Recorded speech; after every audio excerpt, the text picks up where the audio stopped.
Yo, it's your boy Ryan, Northwest Sports Fanatics, back at you with a new video. Today is Saturday, July 16th, 2022, with your boy Ryan and the Northwest Sports Fanatics. Make sure you guys subscribe to the channel. Smash that like button either now or on your way out. Donate to your boy if you can. Cash App, $ ORION NWSF, or the YouTube Super Chat right here. Well, it is Saturday. I'm hanging out with Paisley. It's just me and her at the house right now. I got to see my Mariners get an amazing win against the Rangers. We're keeping the streak moving, which is pretty amazing. We haven't really seen anything like this in quite some time. And if you think about it, if the number one streak for the Mariners all time, is 15 games, and that was back in 2001. It's really crazy to think that 13 straight from this team in 2022. This team is definitely special. Same thing with the Dodgers right now. They are very special, and we got the Dodgers and the Angels right now on MLB Network. So we're going to be watching that. We'll be talking NFL. We'll be talking about sports headlines, maybe a little bit of wrestling. I'll be drinking some beer, and we're here. So I hope everyone ends up having a fantastic day. And look who it is. One of my favorites in the building, Caitlin in the building. How are you? Orion, guess what? What's up? What's going on? Sarah in the building. How are you? And like I said, I was debating on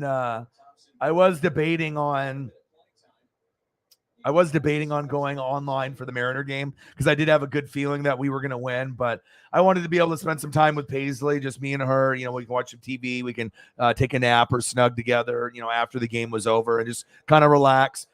Otherwise, I would have, went online from probably like 1 o'clock to 4 and then took a little bit of a break. But I figured I'll have some time with Paisley. So, and she's right now on the couch just chilling. And we got the Dodgers 1, Angels 0.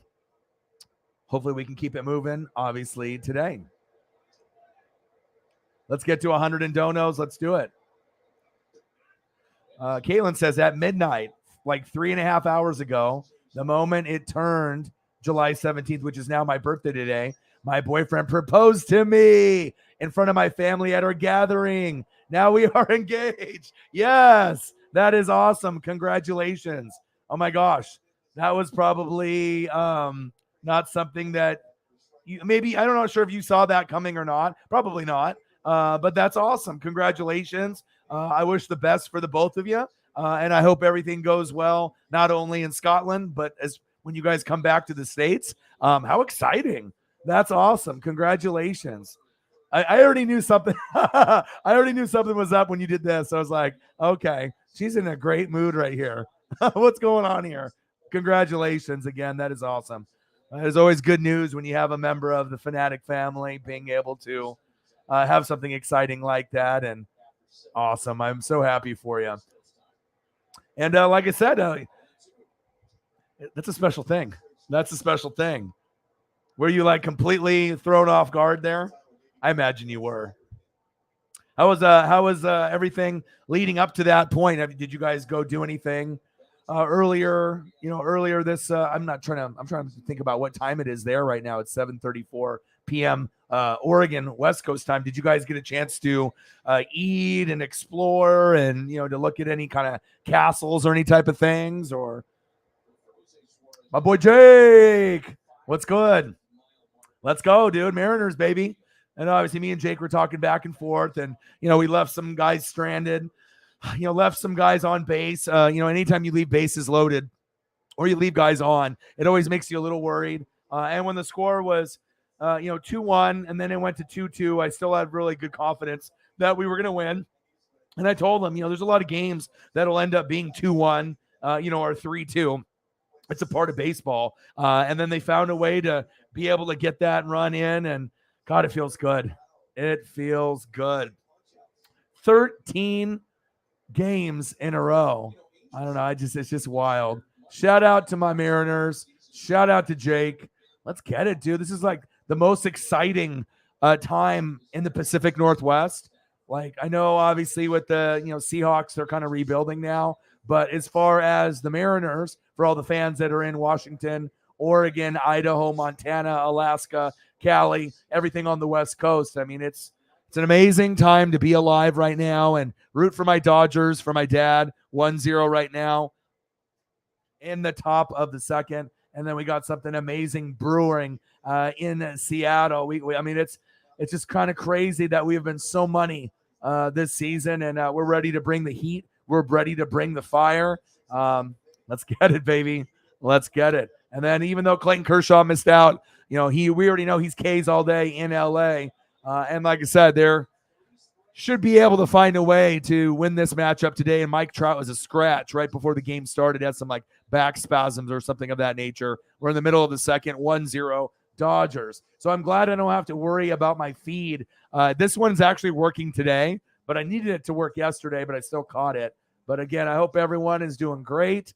We ended up going over, a little bit of cats and dogs, a little bit of puppies. I mean, you never know where the stream is going to go. And obviously, if I can look at, the ocean, if I can look at animals, it's definitely going to put me in a good headspace. So we'll see what happens here when the Dodgers end up hopefully beating some ass today and beating the Angels. And then obviously tomorrow, as we're transitioning, we'll go into the DeLorean. We'll get in here at some point before the stream is over.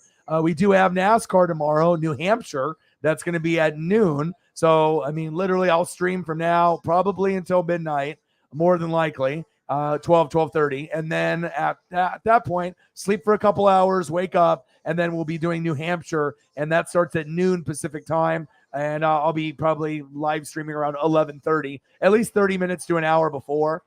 So, yeah, your boy will be busy. Your boy is grinding. And like I said, I hope everyone had a fantastic day. I'm not sure if you had a better day than maybe someone like Caitlin. Obviously she had a fantastic day. Me and Jake are having fantastic days right now as well, obviously with our Mariners winning. And then you're hearing some news about Juan Soto. We'll have to see, Yankees, Mets, Dodgers. Sounds like maybe, I think it's just speculation. I don't know if the Mariners are really interested. I think the Mariners would love to have Juan Soto, but I'm not sure if that's realistic. It's probably more realistic for him to go to the Yankees if they don't want to pay Aaron Judge and they can get a replacement player, and get someone like that. But Yankees, Mets, Dodgers, and then supposedly maybe the Mariners will be in the running. I can't even imagine having Juan Soto. And I imagine Sarah's happy too. Cardinals 11, Reds 3. Congratulations. I think everything is just falling in. The dominoes are falling in the right places today. And that is big facts. Yeah, very cool. Yeah, especially when you're in Scotland. It sounds like he's probably had this planned probably for a while. I don't think it was probably something on a whim. But, yeah, congratulations to Sarah and congratulations to Caitlin on engaged. How awesome is that? Beautiful. Let's see here. I'm good. Obviously, watched the game, and then I knew I was going to have this stream. And I did 2 45-minute walks today. We were supposed to go to the beach today. I woke up super early, excited. I'm like, all right, man, we're going to go. And I look outside, and it's raining. I'm like, what the hell, weatherman, weatherwoman? You're completely off. And then it was sprinkling. I still went shorts, slides, and a cut-off T-shirt. So we went for a 45-minute walk. Then we chilled for a little bit, waited to see if the weather got better. And then another 2 hours later, I did another 45-minute walk, which is, trying to get that walk in to lose weight and to be able to do it for Paisley as well. And the weather still was overcast, so I just told the girlfriend, it's going to cost too much in gas and food. And then if we get there and it's windy or it's shitty, it's not going to be worth it. And sometimes when you try to replicate an amazing weekend that you had the weekend before, sometimes it doesn't play out with just the weather. So I was like, you know what? Let's not do that. I went and got us pad thai and got us some dumplings. So we ate that for lunch. She's over at a friend's house right now, and they're just chilling, hanging out, drinking some wine and vodka, doing their thing. And then it's just me and Paisley here. So, yeah, so I got the whole house to myself. We got Dodgers, we got Angels. And like I said, I hope everyone is having a fantastic Saturday. Yes, I'm doing great, dude. It's just almost like a dream. You know what I mean? Like, is it really happening like right now? Like, are we really this good? You know what I mean? Like, are we 8 games over 500? But again, like you mentioned, we have to make sure we get not too excited. right? Because we do have the Yankees and the Astros. So even though we can get super excited, oh, we're going to the playoffs, we're going to the wild card, we're going to the World Series. More than likely we're not. But it's just a great time to be alive and to be representing a team that has sucked ass for 21 years. Now it looks like if as long as we don't have any major injuries and we can just find a way to kind of get to 500 with the Yankees and the Astros series when we play those two teams. I think Jake has the information. Jake, you want to type it in? What do we got after the break? How many games? What does the schedule look like? I know I'm going to the Yankees on August 10th, so I already knew that we were playing the Yankees at home. But as far as Yankees and Astros and tough opponents, what do we got after the All-Star break? And for most teams, this is the last game that we're going to be playing today and tomorrow before we go into the All-Star break. This is the Dodgers' last game. So, and then we have one more game for the Mariners on Sunday. And that game is on, I believe it's on early, 11:35. So at the same time that I'm doing NASCAR, I will be covering the Mariner game. So I'll be doing both. NASCAR, all right, the Cup Series, New Hampshire, and Mariners and Rangers at the same damn time. Okay, so I'll be doing that, and we'll be grinding it out. Mariners should get Castillo or Soto. I understand Soto wants money, but we have it.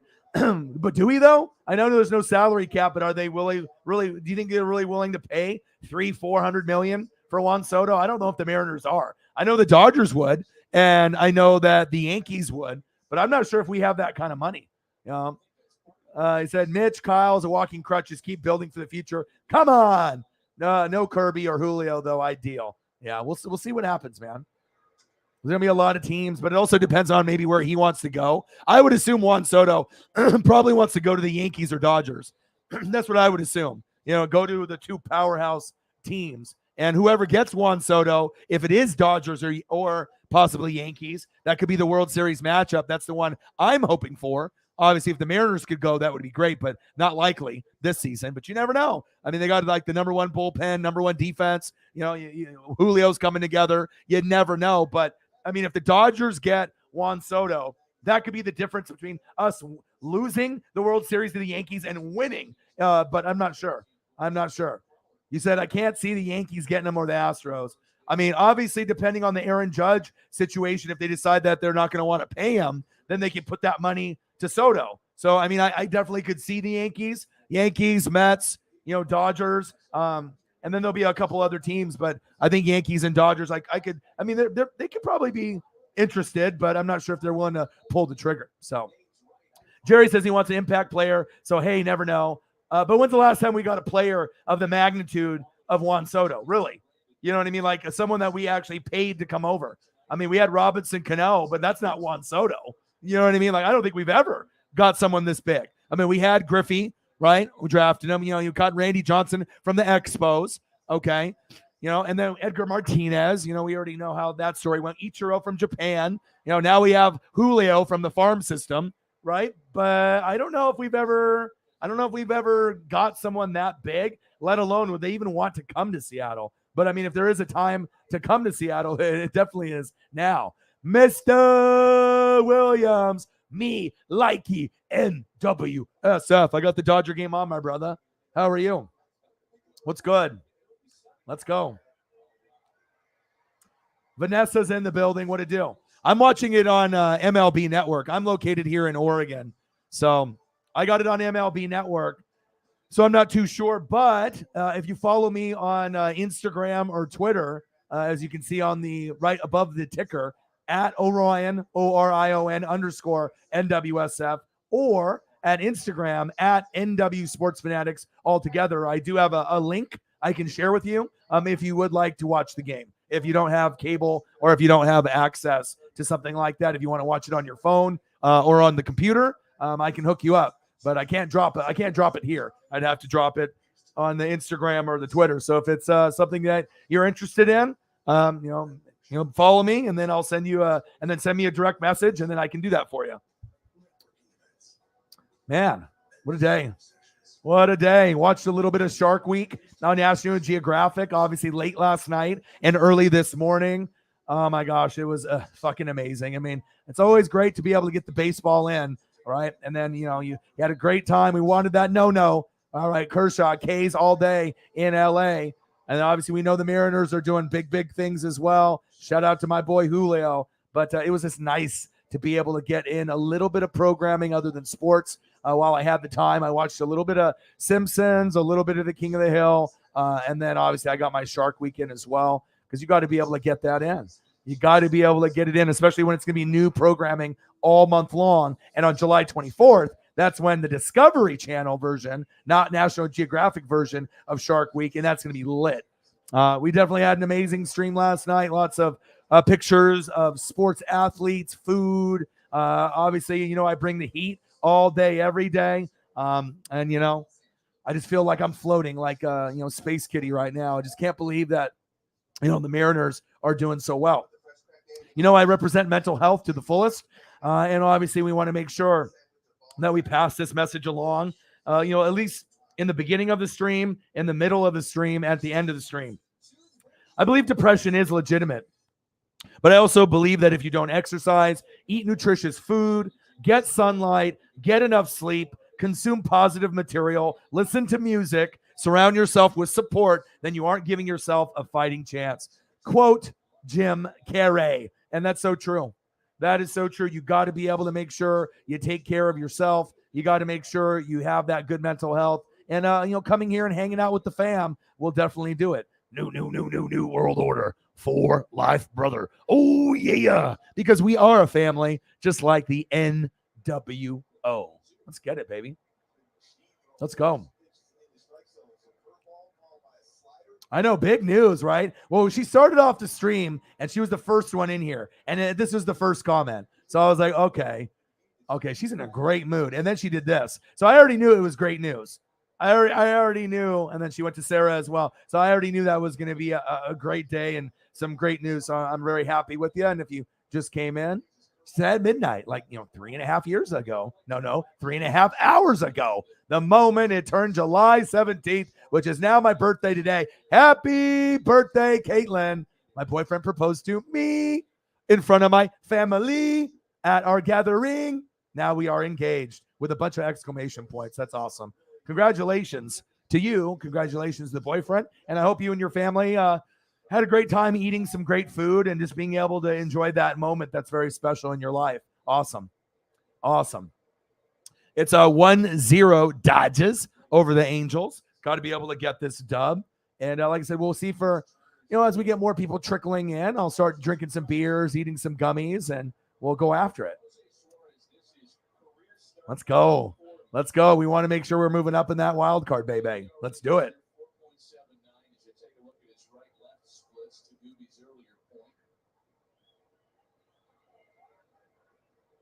Carpenter had 7 ribbies? No way. Really?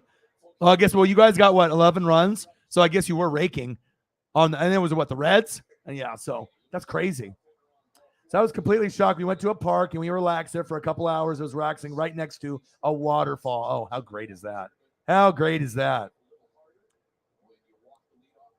Jake says, yeah, we should try to get Castillo or Soto. Yeah.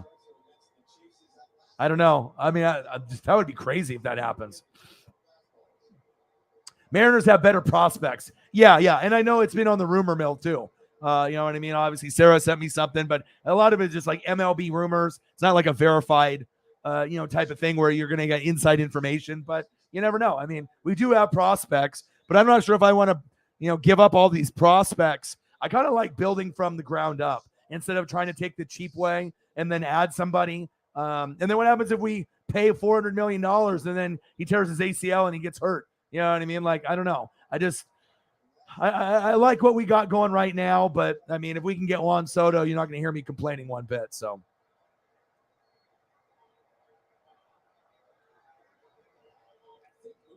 Carlson Gorman. Okay. Yeah. Well, if Kyle Lewis is healthy. Yeah. Marte. I mean, we do have a bright future. That's for sure. Is it me likey, NWSF? Appreciate you, man. How are you doing? You been playing some video games today? Cleaning up the house? What have you been doing? Just chilling at home, I would assume. Mr. Williams. All right, this is what we got after the break. Astros, Texas. So, all right, Texas at home, Rangers, then at Houston, at Yankees, at Angels, and then home against the Yankees. And that's obviously when I'm going on August 10th. That's we can beat the shit out of the Rangers like we have been. Astros is going to be, we should be able to beat them most of the time, I feel, besides Verlander. When Verlander's pitching, we're not going to win that one. Astros on the road. Yeah. And then Yankees, that's going to be tough. At the Angels, I'm not afraid of them. And then at home against the Yankees. And I bet you when we're at home, I bet we win. If we have a 3-game set, I bet we win 2 out of 3. So I think we have a chance, depending on what's going on. I mean, we got to win at least 1 out of 3. We can't get swept, but I think 2 out of 3, we're going to have a chance. And hopefully the game that I go to, that'll be the second win for sure, or maybe third.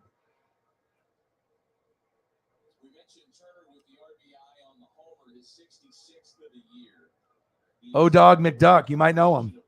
Absolutely. Eagles John in the building. How are you? Yeah, I was kind of upset, not like horribly upset, but like, the weatherman, the weatherwoman, they said that the weather was going to be, kind of mostly sunny, a little bit of clouds. But like I said, when I woke up, it was like sprinkling. I'm like, what the fuck? So I went for that 45-minute walk, waited a couple more hours, and it still didn't get better. So we just decided not to go because obviously with gas prices being so high and us not having a whole lot of extra money, I got to go buy some more dog food for her tomorrow morning before I do NASCAR and Mariners. And, that stuff adds up. A bag of dog food's like $20. It's gone in, a few days. And, I got to make sure I have food for the fam here and, just to be able to maintain. And yeah, so we just decided not to go, but I really wanted to go, but I told her trying to replicate what we had last weekend with that amazing time in the water and eating that great food. Sometimes it's just not meant to be after you have a great weekend and then trying to replicate that same exact vibe again. And yeah, so I mean, it's been overcast and raining, but now it's just kind of cloudy at this point. But I definitely want to try to get back. But then next weekend, it's the girlfriend's daughter's birthday, so they're going to be going to like a water park. So I'm not going to be able to go to the beach next weekend. But back, gone. Let's go. Trey Turner, 2-run homer. 3-0 Dodgers. I told my dad that this guy was going to be very good for us. And he started off a little slow. I said, look at him on the Nats, on the Nationals, on what he brought. And just like bringing in Mookie, just bringing in like Freddie Freeman. This guy is an all-star. He is a stud. Trey Turner. Let's get a good photo of Trey. Let's go.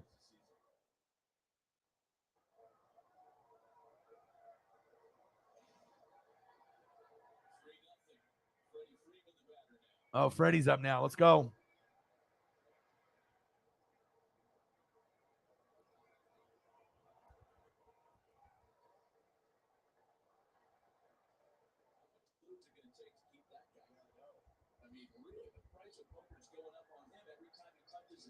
Damn, Trey is so good. Let's go.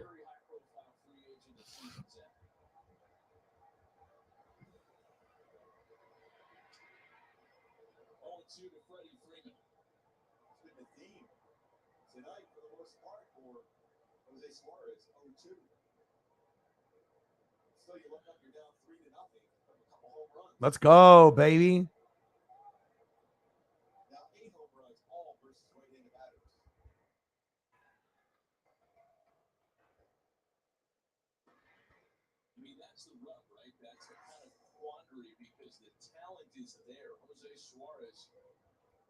The stuff and the repertoire to be a really good big league pitcher. Putting it all together is hard. Updating the score. Freeman! Oh, off the wall. Go. Get two. Yes. My goodness. Like that? Like that, huh? Let's go.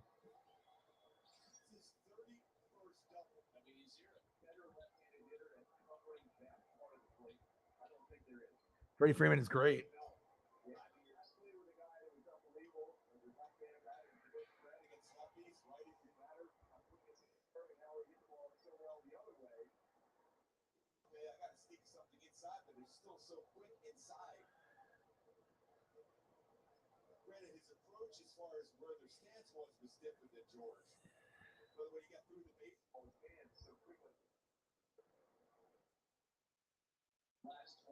Wow. 16 for his last 21. Fuck out of here. Let's go, Freddie. Fuck yeah.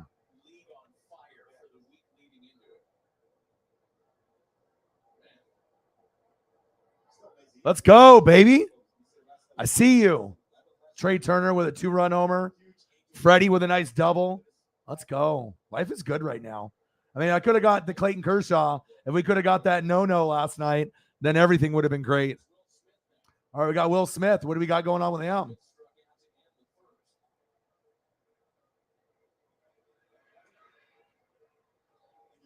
Yes, O-Dog McDuck. You know me. You know me.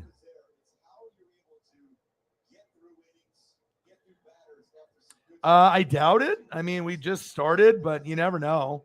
I mean, usually, the goats will do what the goats do, but I doubt we have anything in there yet. No, but we will. Like I said, I'll be going probably for 5 hours tonight, so I'll put in the hustle and grind, and then and then like I said, I'll be here for the Mariners tomorrow morning at 11:30, as well as NASCAR's Cup Series with New Hampshire. Catalina wine mixer.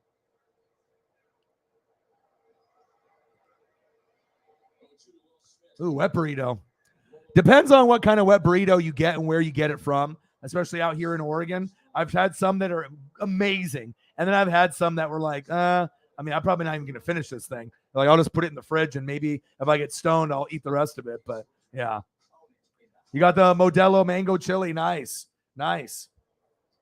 Well, I got a blue raspberry leftover Bud Light seltzer, just one. And I opened it up when I was eating my pad thai like 3 hours ago, and I didn't finish it. So I'll take a couple sips out of that, and then I got the Modelo. I got the pineapple, baby. I got the pineapple beer for this Dodger game. Let's go. Let's go, baby. Let's open up that first can. Second homer for Trey Turner. I know. Crazy. Jake, 71 at bat and Carver 25 hits. Woo! Yes. Yeah, well, we were already talking about, me and Jake were thinking about, we looked at, Corey Seager, how he was, obviously we had Kyle on the Mariners and he's not playing. And then Corey went from the Dodgers to the Rangers. We were wondering, is he on roids or something, or PEDs? Because, normally the guy gets like 20 home runs, 15 to 20 in a season in 162 games. The mofo is already like at that number, and we're not even at the halfway point. We're almost at the halfway point with like a game or two, to go. This is the last game for the Dodgers, but I'm kind of wondering, with some of these players, on the ranges, what's going on? Is Corey Seager juicing? I hope not. But anytime you have 20 home runs or less for a season, and then you're already at 20, and it's the halfway point, that's going to be, that'll definitely be a little eyebrow raising, hell raising. We'll see. Yeah.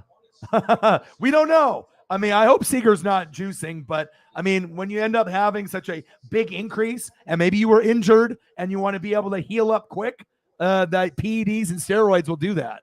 So Soto would be incredible. So what's your prediction, Eagles, John? Soto doesn't want to play on a garbage team. Most of the teams in DC are trash and they're shit. Either with ownership or the GM or the coaching or the players. It's just there's not a whole lot to root for if you're a Washington Commando. And a lot of the other teams that are out there. So obviously with the Nats, you lose your biggest name. You don't have Bryce Harper. He's gone. Obviously he's with the Phillies, and I'm not sure if the Mariners got the money. I know the Yankees got the money, but they have Aaron Judge coming up. And then I know the Dodgers got the money, but I think anyone would love to have Juan Soto. Oh, no problem. I knew you've watched it like 100 times. Trust me, because I mean, you're the type of guy that's like me. Anytime Reggie White, Jerome Brown, old school Eagles programs come up, you've already seen it. But sometimes it's just kind of cool, when it just randomly pops up on NFL Network, just to kind of watch it again, because you're not going to go out of your way to watch it. And you weren't in the room anymore. So I just wanted to let you know. Didn't expect you to come back in the room and watch it. But I saw it and I was like, oh, and I always love watching Jerome Brown, and I do love watching Reggie White highlights on the Eagles or on the Packers. Question: should the Angels trade Shohei Ohtani now because we all know he's not coming back? No. No one is trading Shohei Ohtani. It is the Babe Ruth. It is the Babe Ruth of baseball. The Angels are not going to get rid of Trout or Ohtani. Facts. Ernesto in the building. What to do? It's like Simeon and Seager switch line. I know, right? STL in the building. How are you, man? You ready for New Hampshire tomorrow? I will be doing it. So I've tried to commit to doing the NASCAR streams, and we usually get the highest views since the NFL season ended on NASCAR streams or wrestling streams. So we're going to do it. And we're usually getting somewhere between 1,000 and 3,000 views on the NASCAR stream. So maybe I have more NASCAR fans than I think. Like, I enjoy it. Shit. Back. Gone. Max Muncy. Let's go. Hell yeah. Let's go, baby. Let's go, Dodgers. That's what I'm talking about. We are clicking. So bye-bye. Bye-bye. Let's go.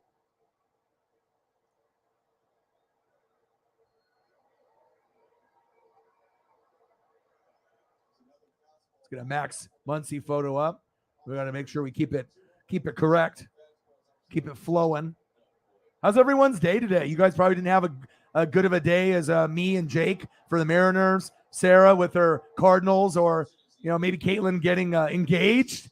Man, what a day today. What a day for the Fanatic family. Now that's probably going to make the Angels. I don't know what they're going to be feeling right now. Down 6-0, and you don't got Trout with the back spasms. Let's go. I mean, now if we get guys like Trace Thompson going yard, we know something's crazy in the air and something's crazy in the water, but it's 6-0 now. Let's go. I knew this game was going to be good. I was actually hoping that the Dodger and the Mariner game would be on the same time, but at least it lets me focus. Look at the last 15 games. Ohtani 3-0, all other starters 0-12. Last win other than Ohtani, June 27th. The Angels suck ass. Normally that's me saying that about the Mariners. So kind of nice that it's not us.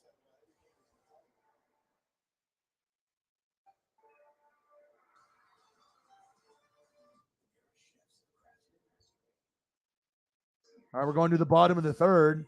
Dodgers are up 6-0. Let's go.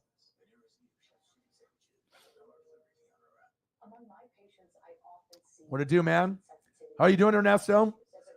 Everything good in your life? I hope everything is going good. JT in the building. What to do? Jose, my dude. What to do? How's everybody doing? Yeah. Babe Ruth Ohtani. He ain't going nowhere. So I'm getting your NASCAR homework done for tomorrow. Thank you, man. Like I said, I had to delete a bunch of my photos because I think it was slowing down my computer probably because I have fucking way too many. So I'll have to go through and wake up extra early tomorrow and come up with probably 30 photos. I'll have to look to see what's still in my library, but I know some of them got deleted and I'll get some brand new ones for tomorrow, but I'm ready, man. I'll put in the work and I know it's a short track. And I know it's not going to be as exciting as Daytona or last week in Atlanta. A lot of bumping and grinding. Not a lot of probably lead changes compared to Atlanta last week. But goddamn, I love NASCAR. Like I love the MLB and baseball with the Dodgers and Mariners. Bye-bye WWE. Bye-bye, NBA.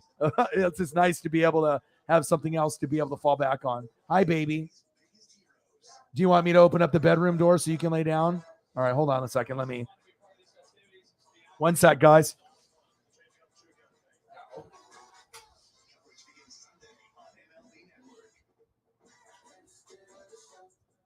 Here are tonight's stats with Lowe's, and it has to do with frequency and turnover. 89 lineups used at the start of play, that is. That was second most in the game. Only Detroit has used more. 51 players used already this season. One of 6 teams to use 50 or more players, and the Angels' total is the third highest in baseball.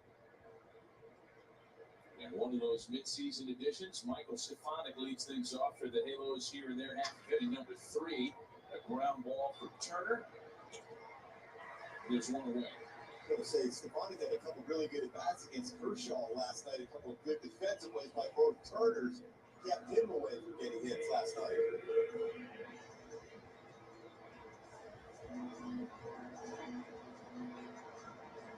There's Andrew Velasquez now.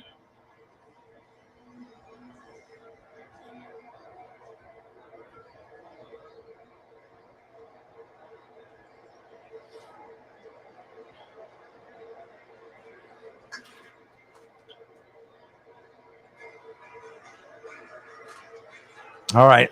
I had to open up the bedroom door. Got to let my puppy lay down. I got to make sure I check up on her, though, so she's not just, eating up stuff in the house, because, like, sometimes she gets in these moods and she gets pissed off at me or the girlfriend for not paying attention to her, and then she just starts tearing shit up. So, can't we get Paisley back to looking like this? Just being so sweet and just a little pup. Just a little pup, But she still is fantastic. I mean, most of the time she's just amazing to be around. I mean, she definitely brings me the most joy in my life besides you guys. That's for sure. And they're calling it the All-Star House, and it's a hospitality place. They've got all kinds of modern tech, fancy cocktails. Real kind of place you and I could. It's me, the Paisley pup. Love you. Appreciate you. My girl. Good old Paisley pup. All right, 6-0. See if the Angels can get on a little bit of a run. Gotta start slamming some beers. I haven't even ate my gummy yet. Like, I didn't have my coffee this morning.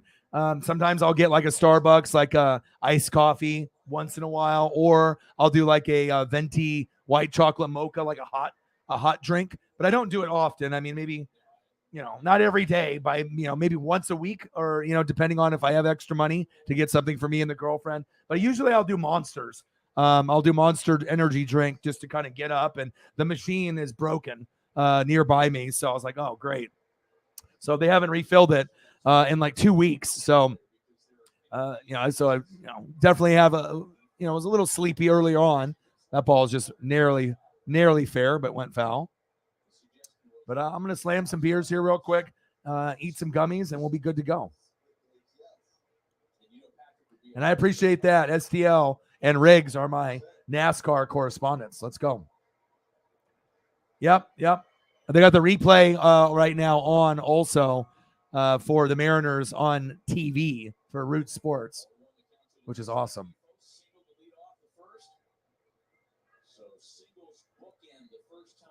Ooh, you did. What kind? What are we talking about? Salmon? Trout? Ah, nice. That's awesome. Yeah, me too.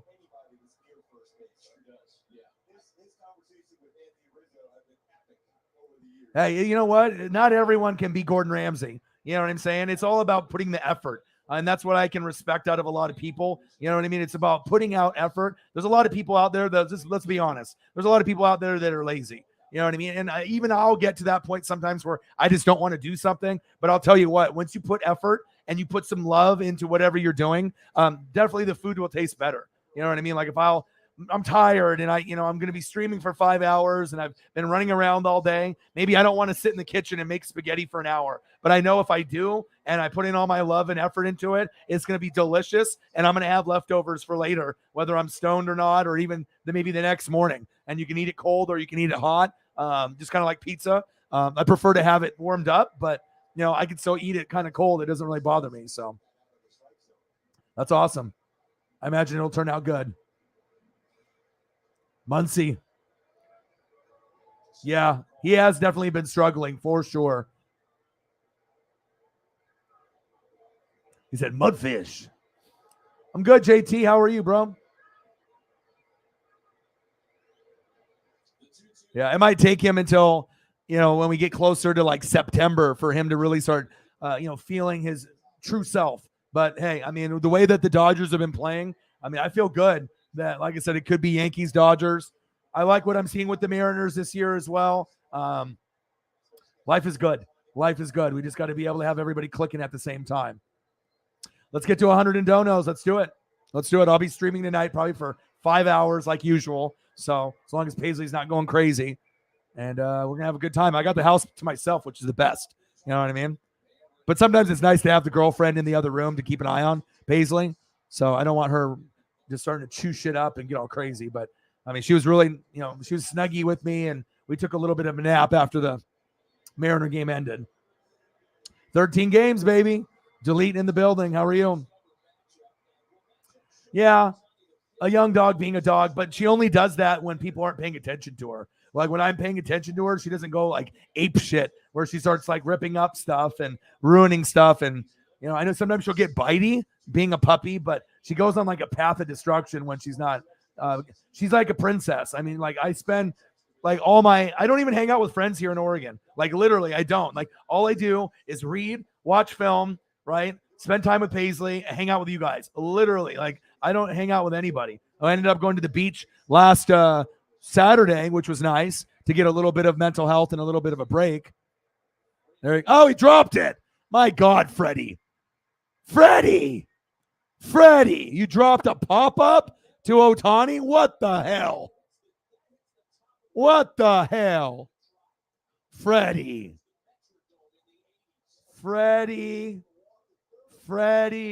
what happened? How high did it get popped up?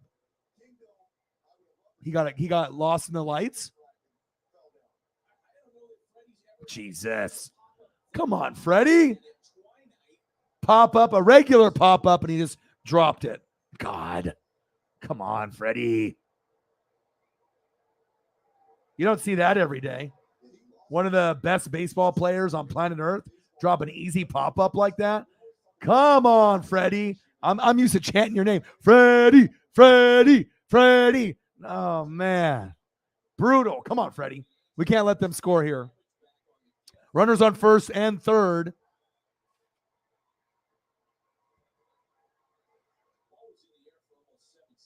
The ball was in the air for 7 seconds.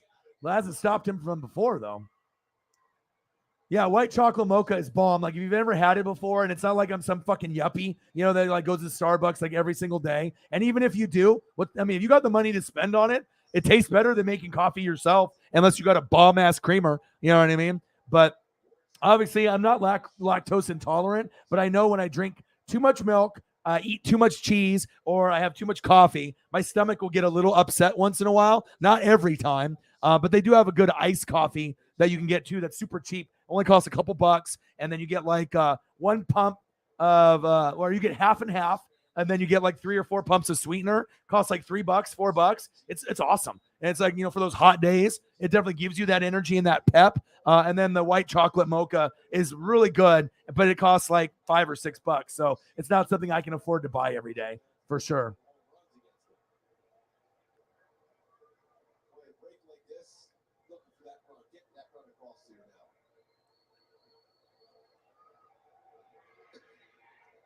Yeah. And then there's other places around here, like little places, independent coffee places trying to get their hustle on. And then, there's a few other bigger chains that are out here as well. That's big facts. Place off 16th right by the newer Safeway. Nice.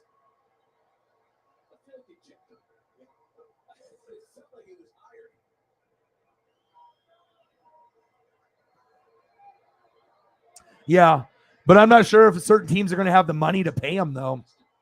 I mean, what does he want? 500 million? You know what I mean? He ain't worth that much. You know what I mean? He's a great, great player. Where would you guys rank Soto? I mean, a lot of us watch baseball. We're not dummies. Is Soto a top 10 player?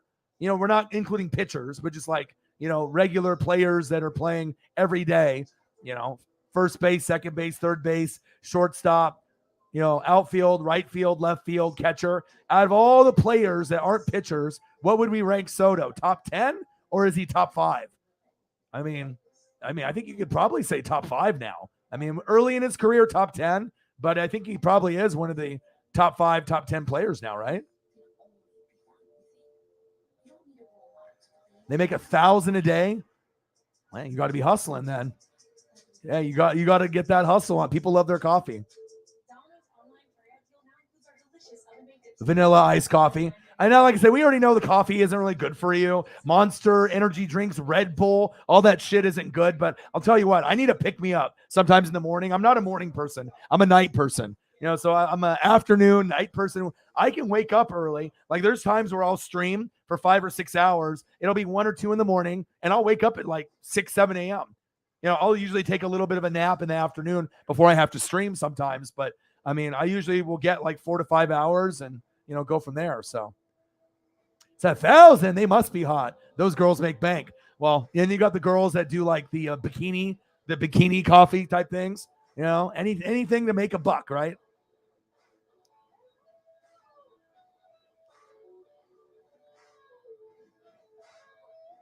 Yeah.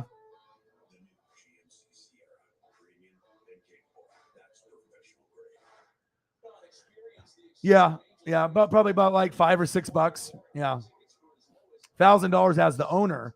And it's not a lingerie thing. Just good service with good product and good location. Yeah, it's got to be good location. I mean, if you're making that much.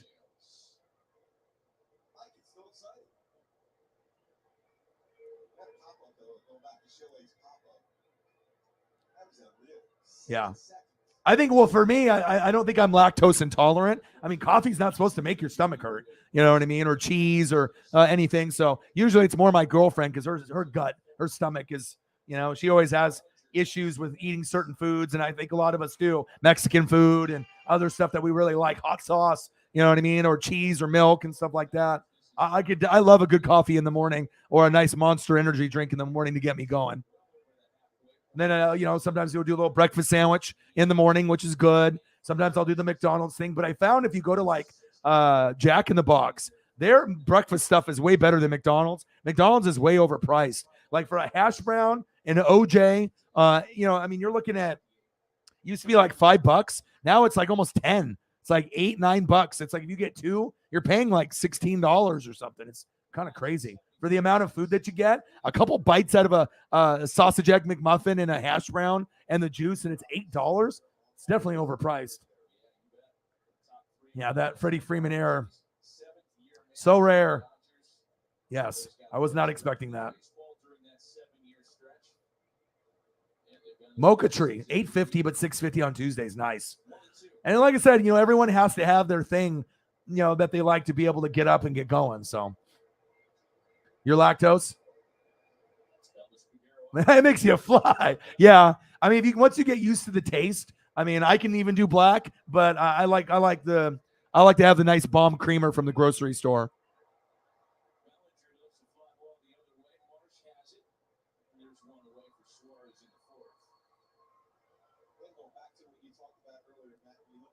She said Mocha Tree's trash. So I agree, Chick. I went there once, ordered a Pepsi for me, a drink for then your chick, and a couple of hot cocos for kids, and $20. Oh, geez. Try to rip you off, huh? It's like a small independent, like, you know, someone that has this like one of those little like tough shed things that are like refabricated into like a little coffee stand. Yeah. Brewers, Padres, and Giants are outliers. Don't know who the farm system covers are. Yeah, Tampa has the goods, and they're waiting on a stadium. And Seattle's got prospects because, I mean, you're going to need prospects for sure. All right, let me update the ticker since we started getting a whole lot of runs. What is it now? It's the top of the fourth.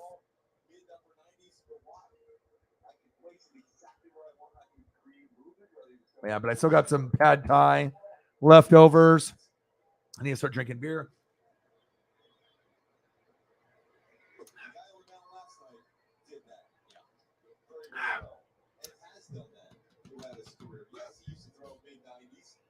But he also always had those pitches to get ground balls and soft contact, and he's really utilizing that now in Clayton Kershaw. 2-strike count now. The Angels will reshift. 2 infielders on either side of the second base bag. We talk a lot about Then they said it was 16. I said it doesn't sound right. They took it. Wow, what is this? It's like name your own price for coffee. What the hell? Yeah, I would never go somewhere like that. I know, obviously Starbucks is one of those, millionaire, billionaire conglomerates, just, but I mean, I never have bad service there. It's always good. Tastes good. And then sometimes they'll have them like inside the Safeways. So I'll be like, how they have like the Starbucks that's there. Those are kind of nice too, because the line usually isn't as long, but sometimes it is. Or if you get that person that orders coffee and you're like, okay, cool. There's only one person ahead of me. I'm going to be able to get a coffee and get the fuck out of here. And then they read off like 4 orders. I'm like, fuck you, dude. Get out of here. 4? I'm like, all right, I might as well just go down the road to the drive-thru. But I hate that. It's like right when you've been waiting and then they order like 3 or 4 or 5 drinks. I'm like, oh, not good. Not good. For sure. 250, 19 home runs. Well, lots of walks, right? But normally Soto can be a 290, 300 type of hitter. You know what I mean? 280, 290, 300. But also, I mean, you're on a shitty team too. So he's an all-star, but hard to say he's even top 5. So probably top 10. There's probably some other guys that, I mean, he's a name. He's got the popularity, on his side. And we've seen what he does. But I mean, there's a lot of other guys I think people would rather have, but definitely a top 10, top 12 player for sure. We got studs like Mookie, so. Oh, let's go. Mookie. Let's go.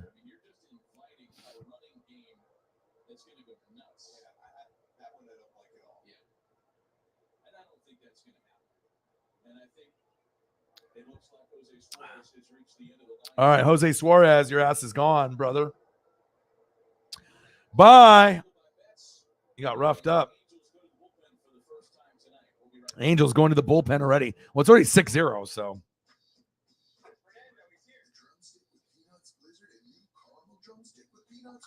That's 2 DQ All-Stars. Wait, for 2 MLB All-Stars? Play it cool. DQ. Happy tastes good.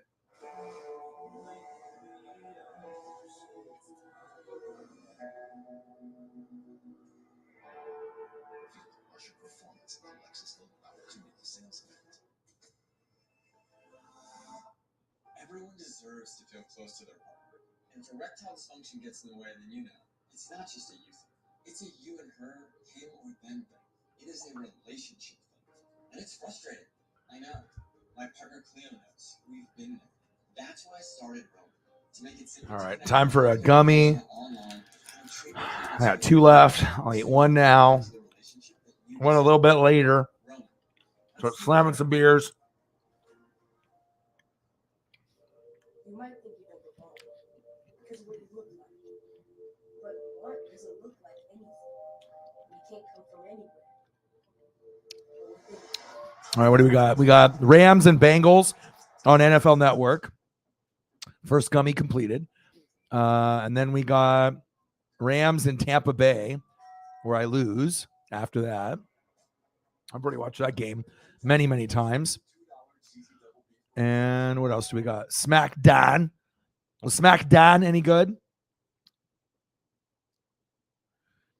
And then we got, what do we got here? 1982 Auburn versus Alabama. Whoa. Hold up. Oh my gosh. Look at this footage. SEC rewind. Wow. Is this Bo Jackson? Is this Bo Jackson? This might be Bo Jackson. Oh my God. Bo Jackson. Oh my God. This is sweet. Go, go, go, Bo, go. Oh, it's Alabama Auburn with Bo. Holy shit. I haven't seen Bo Auburn footage in like 10 years. Oh my gosh. This is awesome. Texas, Washington State in the Holiday Bowl, Oregon State, Colorado. Oh my God. Are you kidding me?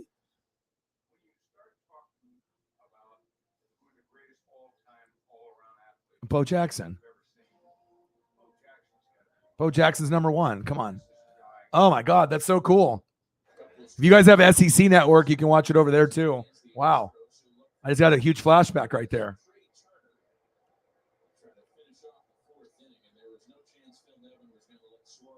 Yeah.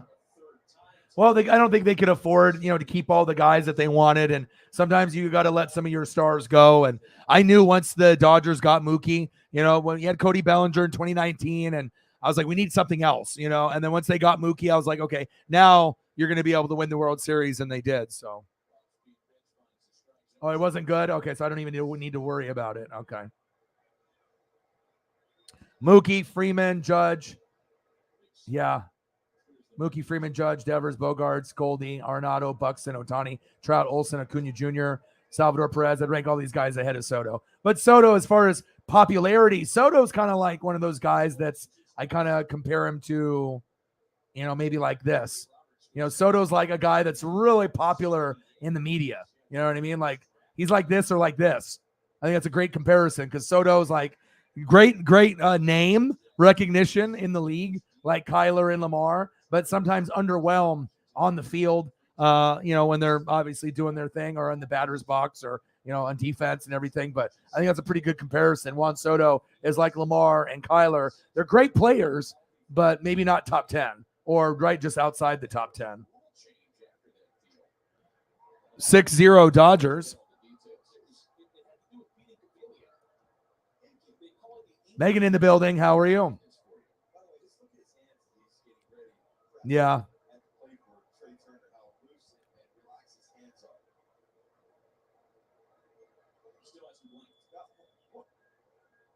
Pizzo in the building. I just got the Dodger game on. I just flipped it over to SEC Network, and they had Bo Jackson footage, Auburn versus Alabama in like 82. It was glorious. But I'm still going to continue to watch this Dodgers, and then I'll end up kind of peeking back and forth with that Auburn footage to see Bo Jackson actually. Because I haven't watched Bo and Auburn probably. I mean, usually they'll have a special every 5 to 10 years that you might be able to see a little bit. But for whatever reason, I just decided to look up there. And it's from 2014. They debuted at SEC Rewind. It's November 27th, 1982. And it's Auburn versus Alabama. The footage is actually pretty crisp on the HD side. I mean, it looks good, obviously, with the technology that we have nowadays. Fucking Bo Jackson, man. It's so sweet. Let's throw up a Bo Jackson photo. The best all-around athlete of all time.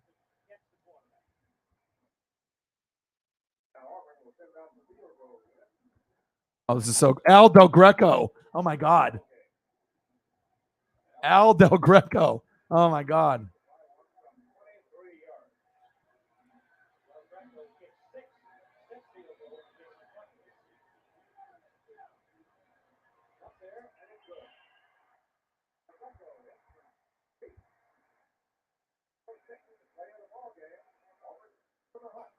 (22-17) Alabama. ABC Sports 20th year, it says. And that was in, 82? Bo. Oh, Bo. Just short of the goal line. Good old Bo. I've always loved Bo, too. Just sucks his career got ended a little prematurely with those injuries. Man, where are you at, Bo? I got all kinds of Bo Jackson. And so much more, all with free shipping right to your door. Get free bacon for the life of your membership. Welcome to the Aura Sleep Lounge. You need a bit more deep sleep. Getting enough high Bo quality Jackson, sleep baby. increases Oh, that didn't immunity. turn out. I got to find a better one Because here. sleep helps fend off sickness. A good night's sleep boosts your number of infection-fighting antibodies. There we go. and Bo cells. 2. And with your Aura Bo Ring, 2. you can learn how to sleep deep and keep your immunity up. Let's It's see like having a here. sleep Where are you, app Bo? on your finger. There we go. We capture lots of data. With Fiverr, we were able to find the right software developer to help gather all that data. God, what a throwback. Russell Athletic jerseys. 6-0 Dodgers. I got Mariners and Rangers tomorrow morning. We're a 13-game win streak. Watched the whole game. Me and Jake watched it. Jake's in Puyallup. He used to live in Puyallup, Seattle area. He lives in Yakima. And, I'm sitting here watching it in Oregon. We had a great time. And, 13 in a row. And then tomorrow should be 14. That's big facts. And then now we're watching the Dodgers up 6-0, bottom of the fourth. And Trey Turner's already got 2 dingers.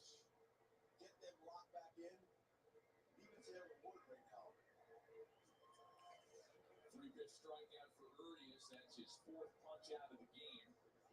And that'll bring up Joe Adell. That's a big curveball. The other part of play was going to hit.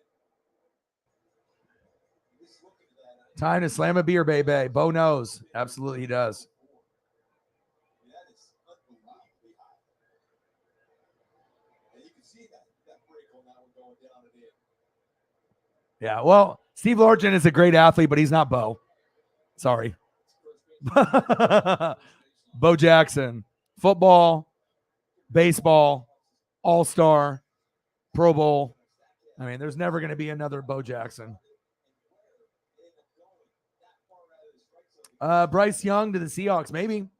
I mean, I know they're talking about it. I was reading some more articles late last night and early this morning that if they do have a bad year and they win, 4 or 5 games and they're a top 5 pick and can maybe move up a little bit.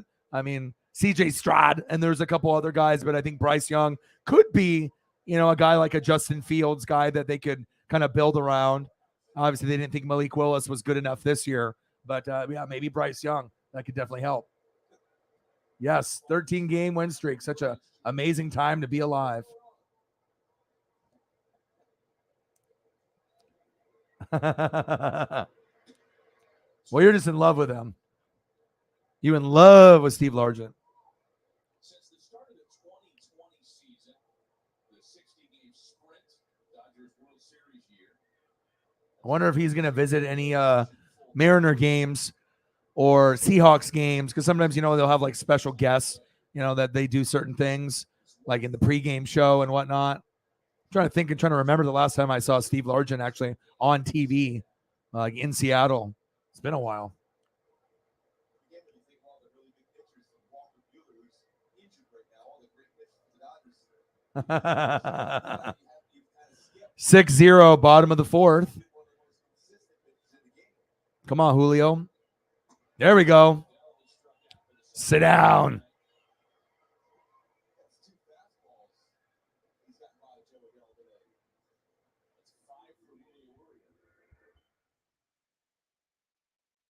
A Julio photo up.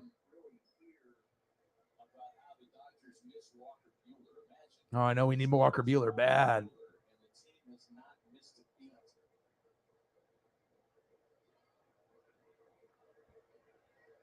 Pryor's done a great job on the pitching side. What a pitcher he was.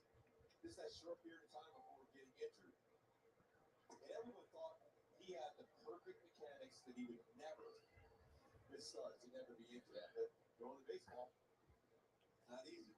I mean, the thing I think of most with Mark, and again, All right, time to get my Modelo Chilada. 1 sec. does a really good job with his Dodger staff, obviously. I think of that 03 season with the Cubs. I think it was 03 when the Cubs played the Marlins in the NLCS apartment game. And the Cubs needed only 1 win, up 3-2 on the Marlins to get to the World Series. They're going back home, and they have a rotation lined up perfectly with Kerry Wood and Mark Pryor. You're going to win one of those, right? Those were two of the most dominant pitchers at the time. And it didn't happen, and the Marlins went on and won the World Series.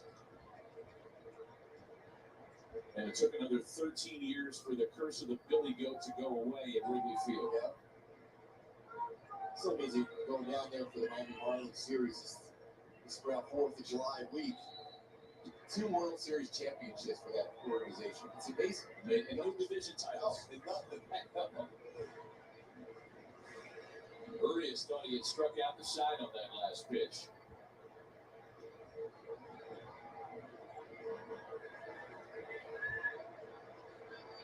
McKinnon fouled out in his first at-bat. Just 2 singles for the Angels tonight. McKinnon sends it ball to deep center field. Bellinger. Oh, nice, Belly. Nice catch by Bellinger. Just when I was walking in. There we go, Cody. That's my dude, baby.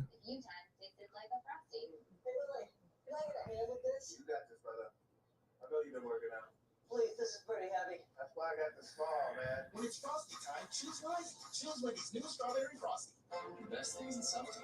I hope everyone is having a fantastic Saturday. We're supposed to go to the beach today, but the weather was not cooperating, and with the amount of money it costs for gas to get there and food and everything else, I took Paisley on 2 45-minute walks today. She seems like she's a little tired. We napped after the Mariner game, and she seems like she's a little tired, and she's just sitting there just chilling on the couch watching the she was watching a little bit of the Dodger matchup in the bedroom, but now she's just in the living room just kind of snugging on the Buccaneer blanket and is living her best life.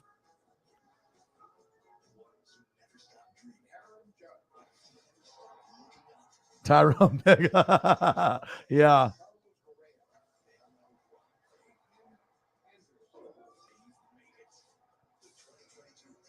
Yeet. How about this yeet? I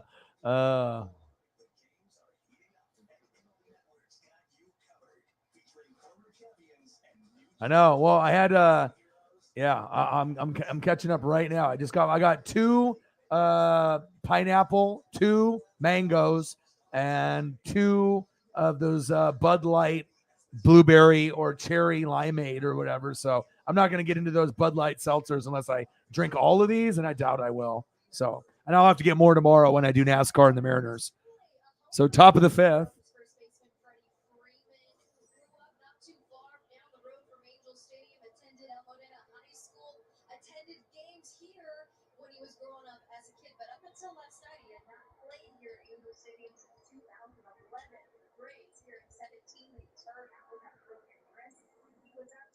All right, come on, Freddie. 1 for 2, double in the 3rd, top of the 5th. 6-0. Let's go.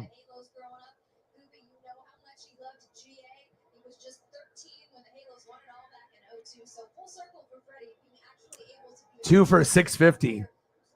That's not that bad of a price. Yeah, usually you have to look around, but yeah, normally about $3 to $4 for the Modelo's unless you can get them on sale. But I've never seen them under $3. So they're always $3 or more. And I don't mind. I mean, they taste good. All right, time to crack this one. A celebratory Mariners pineapple beer. Cheers.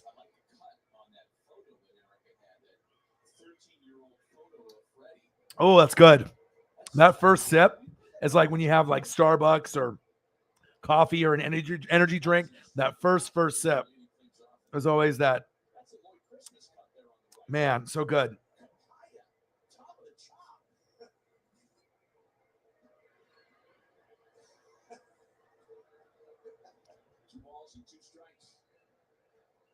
Any new shows? I mean, I'm always involved in the shows. It just depends on what you like.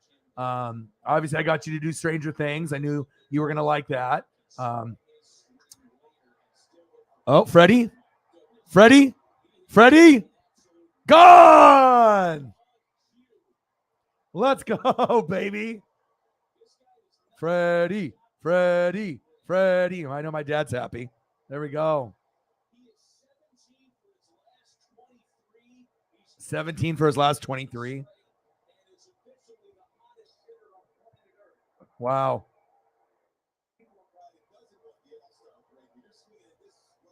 Damn, Freddie.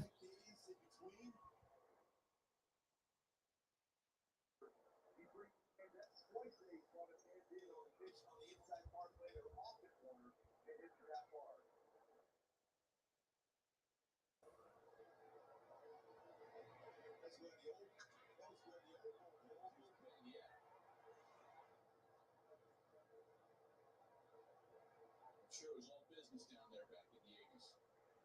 Very serious stuff. Oh, yes. Freddie's 13th of the year. My goodness. 7-0 Dodgers. Now Will Smith. Well, for Freddie Freeman, that is career RBI number 1,000. Wow. Career RBI 1,000.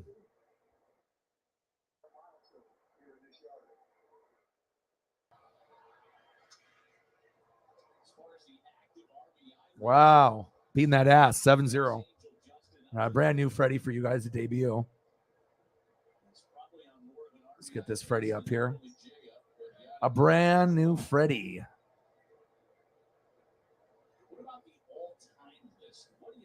Let's go.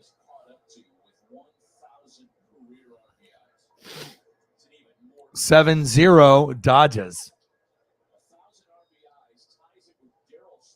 Wow, ties him with Darryl Strawberry. But based off shows, I mean, it just depends on what you've already seen and what you haven't. I mean, obviously I'm a big fan of Game of Thrones, Dexter. I haven't seen the new, they did Dexter, they ended it, and then they started it up again. And then I haven't seen that kind of like murder mystery type stuff. God, they're just going yard left and right. That one's foul. But I mean, right now I'm watching Shark Week. That's kind of the thing that I'm watching right now. It's not going to be for everyone, but it's on National Geographic. Has all kinds of cool underwater animal shark stuff. And like I said, it's going to be on all month. And then on July 24th, The Rock, Dwayne Johnson, hosts the famous Discovery Channel Shark Week. But I'll have to take a look to see what's on my DVR to see what else I have. You can always browse Netflix and Hulu and see what's on there.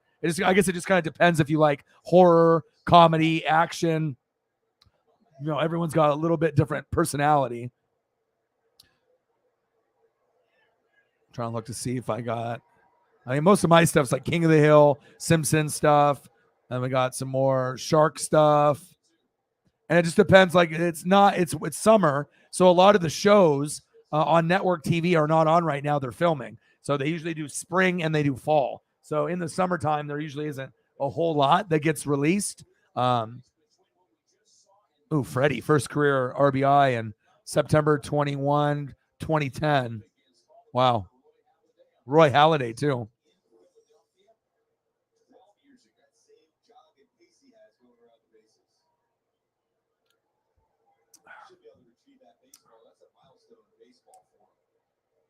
Bo knows tennis?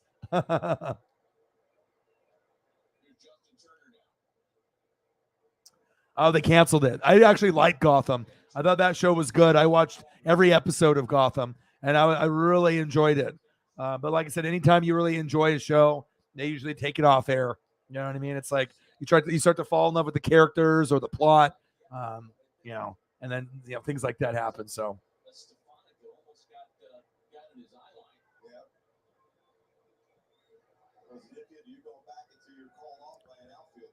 Yeah, but I spend a lot of time, reading and then doing the film study. But I do like, watching, different shows that, come across. Like, let me take a peek at my scheduled DVR or my recordings, and I can read off some of the shows that are at least on the TV.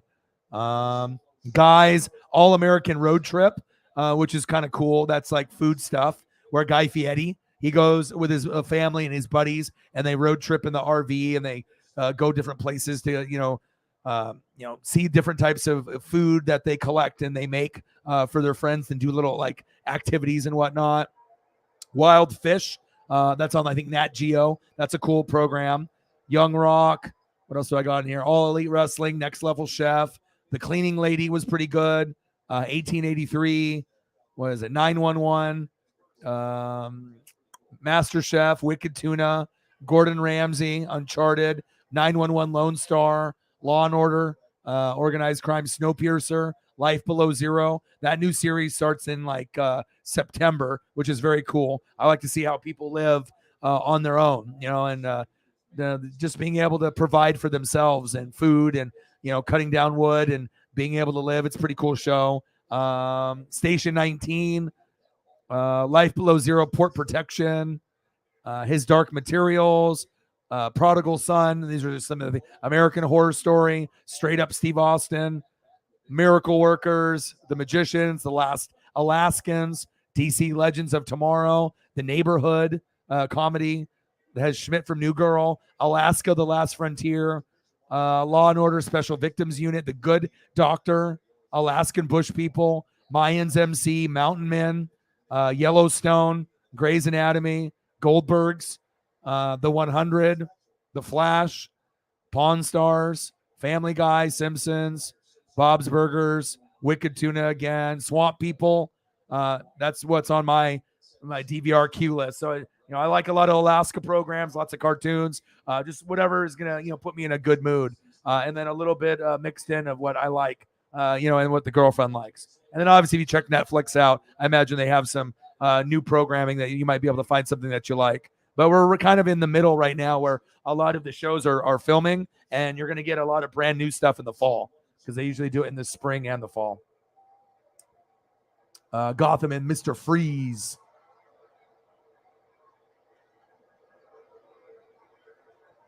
Yeah, and plus, like I said, once I get into football next month, I'm going to be so incredibly busy because that's what most people know me from is doing NFL and college football. So it's like NFL, college football, and then we still got baseball going on, NASCAR, and then you'll have NBA, and then we'll still have AEW, wrestling, WWE. So, I mean, I don't really get a chance to rest. No Bob Ross. I have watched Bob Ross paint on OPB before, but I'm not going to go out of my way to watch Bob Ross.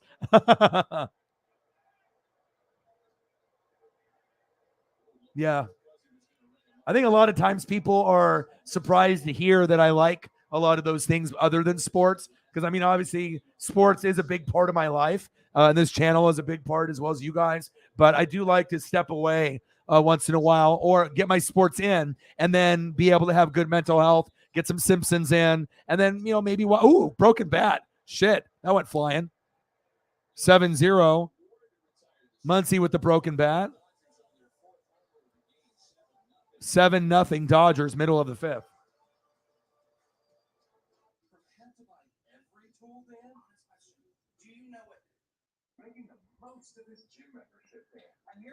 Yeah, but I got a wide variety of things. I think it's probably surprises a lot of people, but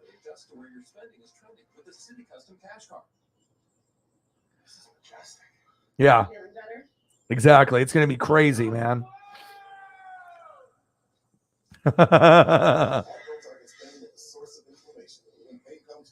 Oh, is it? I love that show. And I watched him in many other things, prior to that.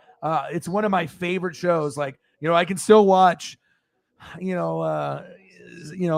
Grey's Anatomy, and I love that, and I can enjoy that with my girlfriend. But we started watching Good Doctor from, season 1, and I always like Sean. And I like the chemistry that they have on the show with the other cast members. It's a really good show. And every time the Good Doctor comes on, I'm like, all right, are you ready? We're going to watch this. And yeah, I absolutely love it.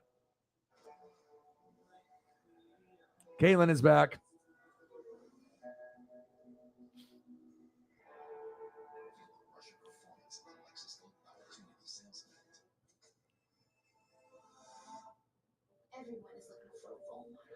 It just depends on what it is. I mean, sometimes it shows that she likes, and I'll watch with her.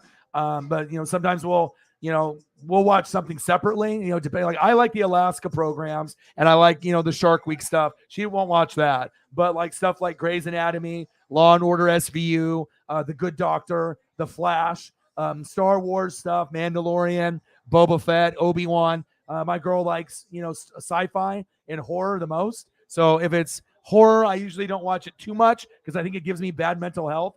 But some people can sit there and watch people getting killed and watch psychological thrillers. But for me, I can only watch so much before it starts affecting my mood. It's just too much of a downer mood for me. And it's not like I get scared of the programs. I mean, every once in a while you'll watch something that kind of gets at you a little bit, but definitely The Good Doctor, Law and Order, and then sci-fi programs, programs like The Flash we can watch together, and then obviously Stranger Things, any Marvel movie, anything Star Wars and Marvel or DC, we're gonna watch together. So we definitely have our time with each other and apart. It just depends on what she likes to watch, and sometimes she'll have some of those like kind of I don't know, I'm not going to say girly programming, but stuff that's a little bit more targeted for a female audience. And sometimes I'll watch with her. It just depends, but most of the time I'm reading, I'm doing research, I'm filming, I'm grinding. So I usually, when she works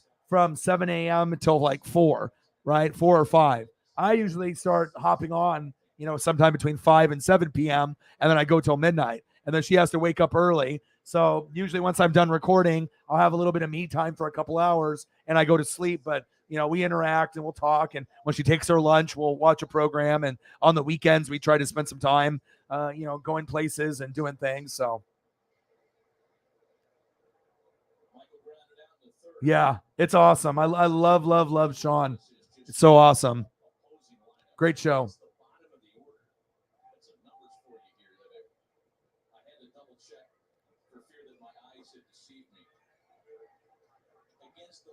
Chicago Fire.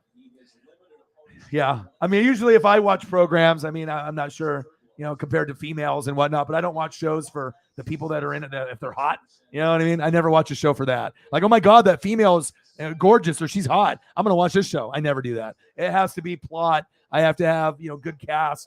But I know what you mean. Sometimes you'll have a show that has a good plot or it's good, but sometimes you'll watch it for a specific person and whatnot, but typically I don't. Yes, anything Star Wars is my bag as well. I got the Grogu blanket we hung up here in the studio, so I have it covering up the window, so that way, because my blinds got kind of fucked up, and so I had to cover up the window at some point. So, American Horror Story, I do like that. That is one that I can watch with the girlfriend. Sometimes it can be a little twisted and a little bloody and whatnot, but it's something that I definitely can binge watch. And I think they have a new season that's coming up. I saw something on my phone or the computer where I think it's coming back soon. So yeah, I definitely will watch that. I mean, I got a wide variety of things that I do like. It just depends on my mood and what I'm feeling to be able to have that good mental health for me.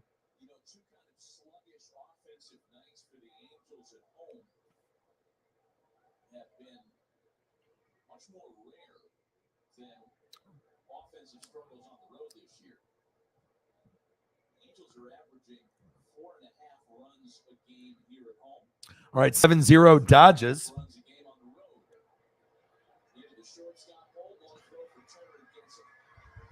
Bottom of the 5th. There's raking right now. Trying to see if there's anything else on. Let's take a quick peek here. The Miami Heat and the Clippers, no. Lakers and Mavericks, no. Rockets and Kings, no. Ryan Garcia boxing. I wouldn't mind taking a little peek at that. And then they have Padres and Diamondbacks. Let's take a peek there. So I got the Dodgers on TV. Let's see if this link will work. Or if it'll be not working for me. All right. All right, so I got the Ryan Garcia fight versus Javier Fortuna. We're in, let's see, round 5 of 12 on the Golden Boy Promotions. Dazen. Let me see what we got going on here.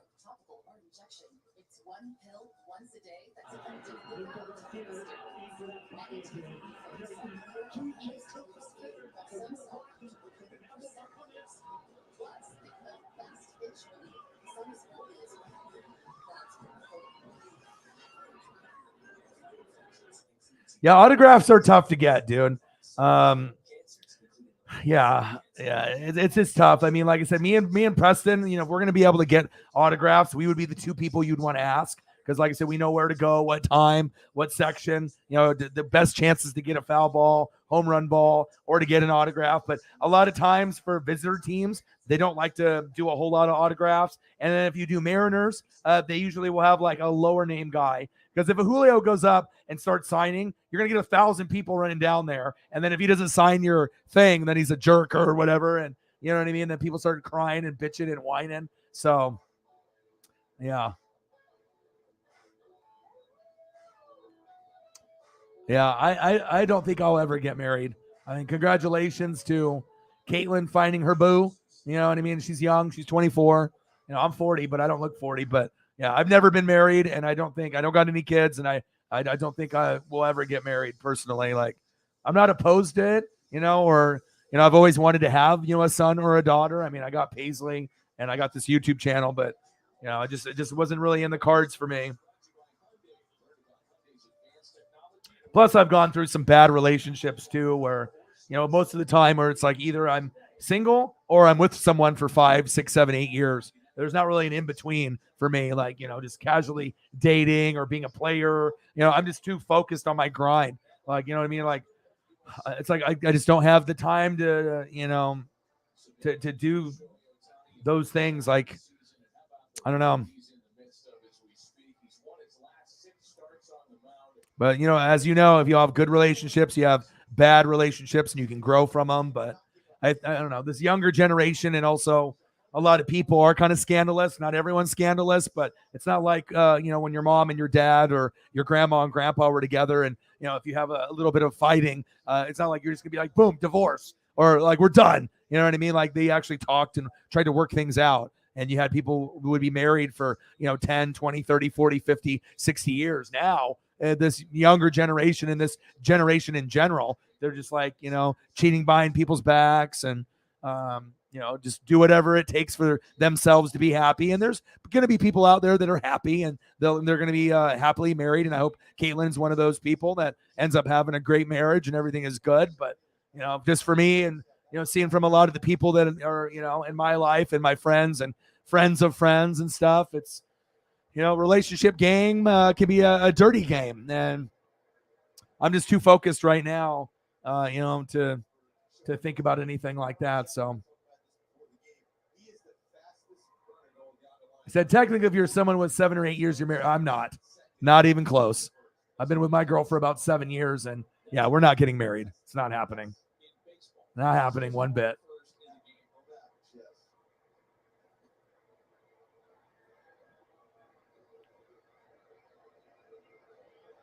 Yeah. My parents got divorced when I was like 12 or 13. And like I said, I just, I don't think I've actually found, that special person. You know what I mean? But like, we're together and whatnot. But I mean, I could definitely be by myself. I can definitely be single for sure. Just to be very clear and honest, not to sugarcoat shit. It's just, I've gone through a lot of shit in my life, and like I said, I got goals and I got dreams, and right now my primary focus is obviously Paisley, and being able to make my dreams come true and grind it out. So yes, and definitely, and you got to have someone that listens, that respects you, that has an understanding. You know what I mean? And I mean, if you end up being with someone that maybe isn't a good person or could be better of a person, so your heart is frozen solid. Yeah. And like I said, if I wasn't dating my girlfriend, I would be by myself. I mean, and even if I was by myself, I wouldn't be sleeping around and, being a player. Like, everyone can go through different phases in their life, when you're younger, and you can be a little bit more wild and whatnot. But I mean, I enjoy just being by myself. Like, if you can enjoy being by yourself, and you don't need to have the company of someone to make you happy, you can definitely become much stronger of a person. And like I said, you guys know it too. Sometimes there's a lot of crazy people that have a lot of drama. And, when you end up being around people like that, it definitely makes you not want to be around sometimes people in general. Like, I'm definitely content of just being by myself. I mean, I can sit there and read and watch shows and do different activities, spend time with Paisley, and I can be fine. So he said that's what the internet is for.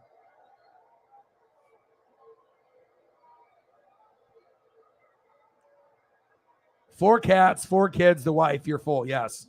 Jesus, I couldn't even imagine that, man.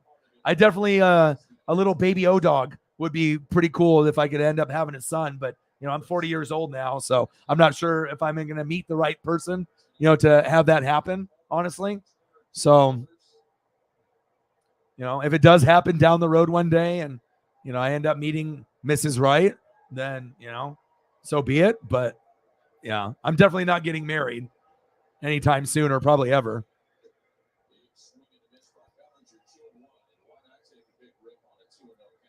Yeah, but with the economy and everything that's going on, you know what I mean? Things cost so much nowadays with everything. I mean, I'm not in that, not even close to that stratosphere to be able to do that. Even just, with what I got to do with my everyday routine, let alone, taking care of Paisley, because it's like if I'm doing the dishes, I'm doing the laundry, I'm the one feeding and cleaning up the shit. I'm the one walking. I'm the one, doing a lot of these things. Plus, I'm reading and hustling and doing my grind.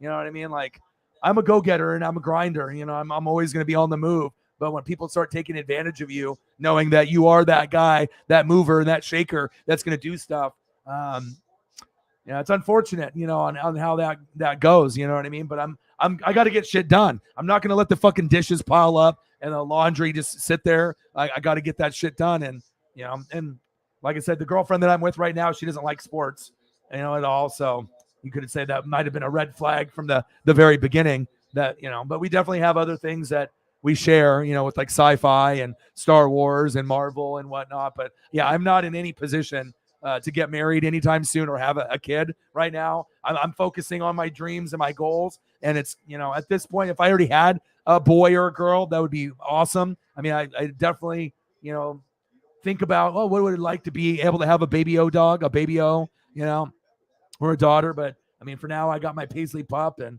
we'll go from there. So.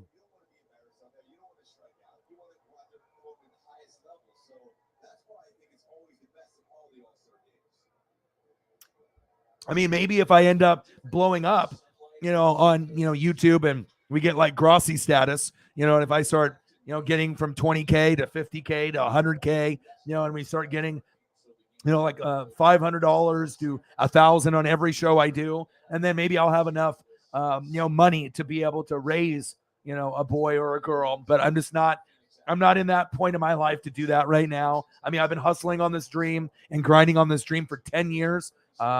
So, I can be a mentor. I definitely help people out. I'm great with kids. It's just, when you're focusing on something like this, I mean, I don't really have time, to be able to put in the time to be able to raise a boy or a girl when I'm pretty much committing 18 hours out of a 24-hour day to this channel. You know what I mean? And Paisley. So, I mean, I'm always reading. I'm doing film study. I'm taking care of her. You know what I mean? And trying to keep up with, some of my friends and what's going on and whatnot. But yeah, I mean, like I said, with Paisley, my heart is full for now. I don't need a son or a daughter. But at some point before I die, that would be kind of a cool thing to be able to, have that experience for myself, because I feel like I might be the only one from my high school class, that doesn't have kids or, that hasn't been married. But I'm not like everybody else. I'm built a little bit different. You know what I mean? So, but I know if the right person came around,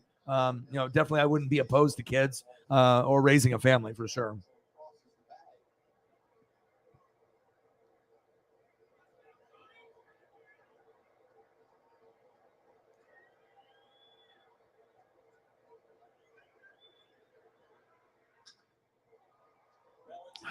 There we go, Belly.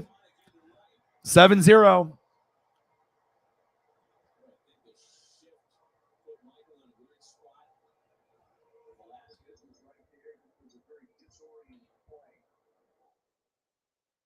And like I said, we can talk literally about anything. Anybody that's in the room should know that. So just because I'm watching a game or, the title of a video is like, the Dodgers and Angels or whatever, we can talk NFL, wrestling, food, whatever you guys want to talk about, we can go over that. So I'm just going to be able to just enjoy the Dodgers. I'm enjoying the Mariner win, and we're just grinding it out. Where was the game that year? Cincinnati. Okay. And that was during the run of All right, we're 1 hour and 34 minutes in. We're probably going to be doing a 5-hour stream tonight. I don't think we have anything on the dono side yet, which is kind of surprising, but that's okay. We'll keep grinding it out, and we'll see where we go before the stream ends.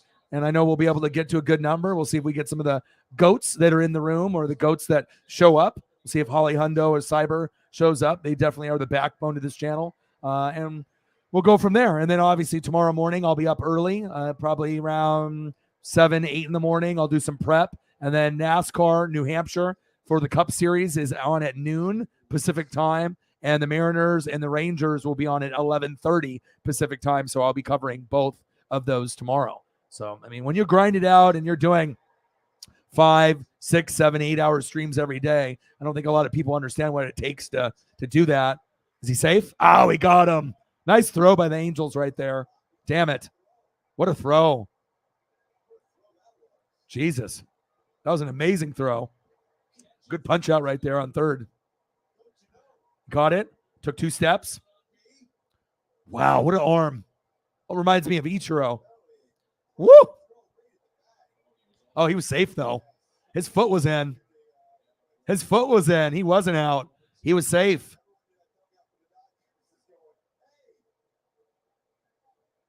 Oh, he's safe. He's safe.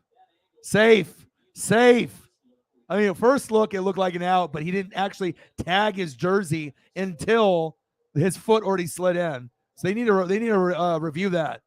Review. Are they not going to review it? Oh, my God. They didn't even review it. He was safe. 7-0 Dodgers. They should have reviewed that play.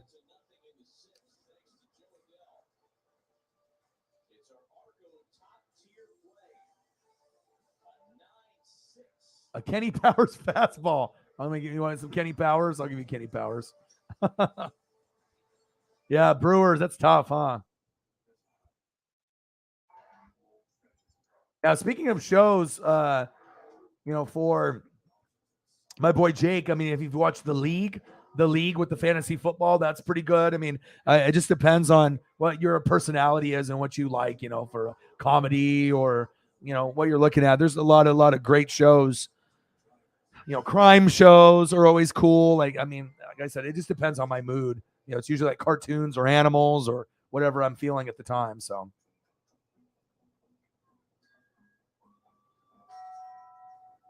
Eastbound and down.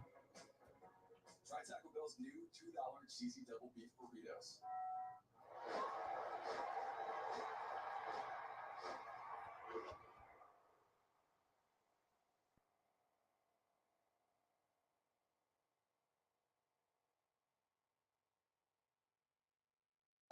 I mean, every once in a while, I like watching stuff like Workaholics. You know what I mean? Something that can just make me laugh, and it just depends on what your your personality is and what you like, for sure.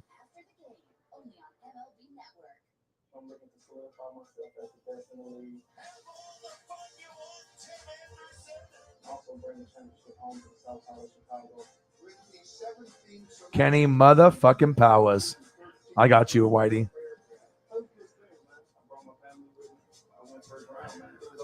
That's a good one. I haven't put that one up before.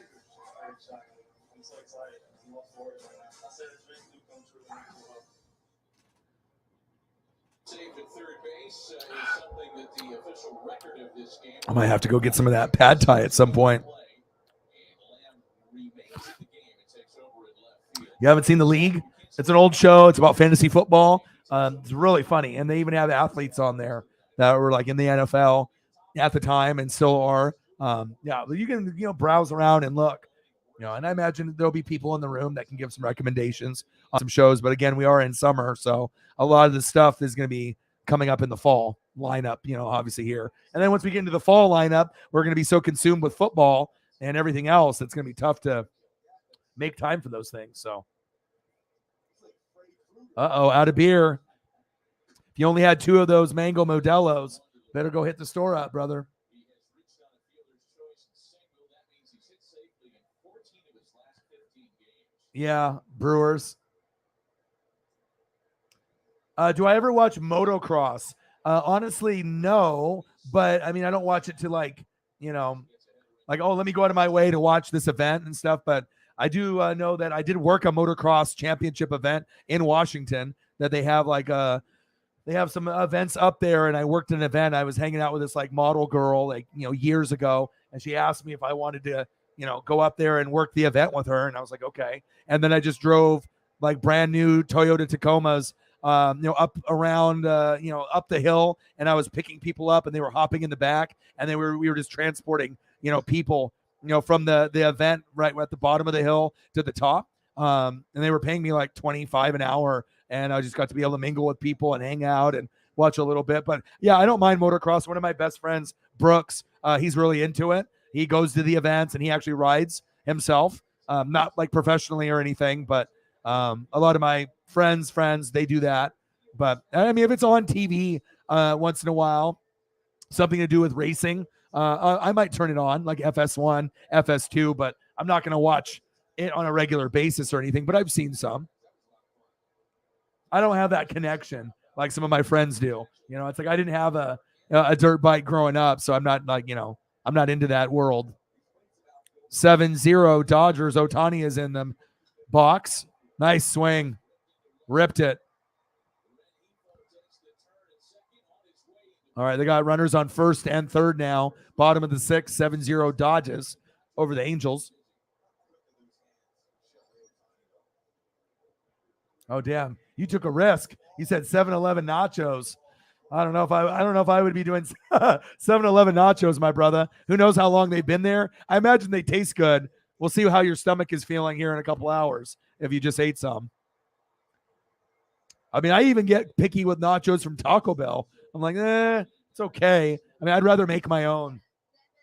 Get some ground beef, and get guacamole, and get some onions, and get a big old block of Tillamook cheese, and a whole bag of chips, and then just put that shit in the oven. That's the way to go. If you can make the nachos yourself or get it from like a restaurant. But hey, if you're hungry and you want the 7-Eleven nachos or Taco Bell nachos, sometimes I guess that's the route you have to go.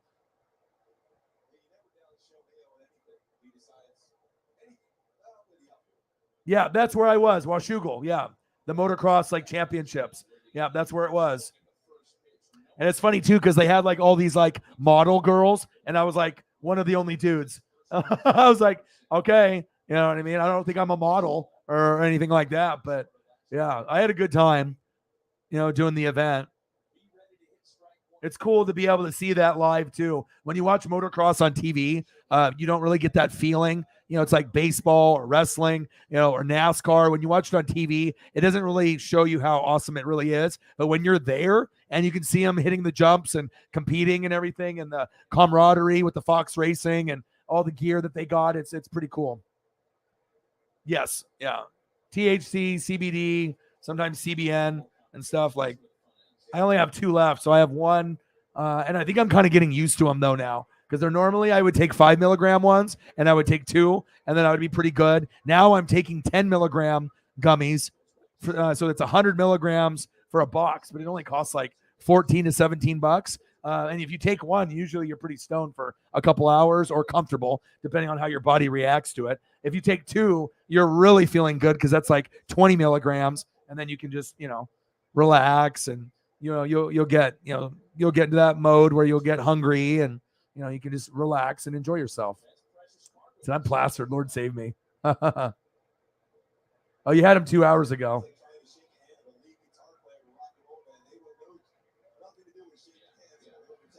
I know, man. It's so awesome to be able to see, the Mariners doing their Mariners things. Me and Jake watched it, and we were talking to each other while we were watching it. And, even though you leave, runners stranded or bases loaded, it hurts. But you just have to have faith that they're going to be able to make it work. And Santana, obviously, I thought someone died in his family, but apparently his home in Florida got hit by lightning and caught fire. And that's why he missed yesterday's game. And then he came in right away and then hit a dinger and got us on the board. So I really like the direction of this team, and it's really, really exciting to see where the Mariners are going to go. I hope we make the wild card this year, and it's a great sign, and it's also awesome to be able to have someone that you can get behind like Julio Rodriguez. That's facts. I've been waiting for 20 plus years since Ichiro for someone that I really fell in love with, like athlete wise, to represent the Northwest. And this is a great time to really be alive. And it's like, I knew he was going to be good. I wouldn't have bought his jersey in April if I didn't think he was going to pan out. I knew he was going to pan out, from all the games that I've watched, from single A, double A, triple A, and then all the, reading and film studies. So,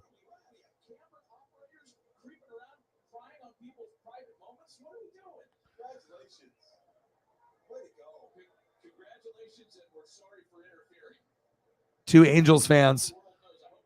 The cameraman was following them, and he just proposed, just like Caitlyn got proposed to. She's engaged now. Congratulations, Caitlyn.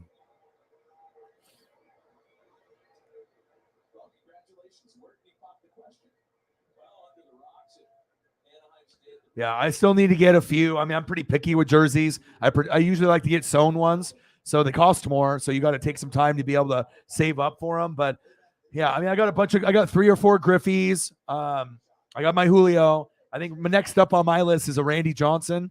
That'll be next up on my priority list. Randy, Ichiro, Edgar Martinez, and like I said, I already got Griffey and Julio. So, but those would be the next 3 that I get. Edgar Martinez will be last. Ichiro probably next, but I think I would go Randy before Ichiro. Really been wanting a Randy Johnson jersey for like 15 years, but I just never have gotten to it yet. So, I mean, I would even rock a Randy Johnson Expos jersey. I won't do Randy Johnson on the Diamondbacks or Yankees, but an Expos, I mean, they don't even exist anymore. It's crazy that the Expos had Pedro Martinez and Randy Johnson, Moises Alou. I mean, they had kind of a squad. If they would have just been able to keep that team there, what could have been? Pedro and Randy Johnson on the same team? Get out of here. That's crazy. But it shows you sometimes you get these teams that they don't know what they have. You know what I mean? And then you trade them away and they turn into Hall of Famers. So.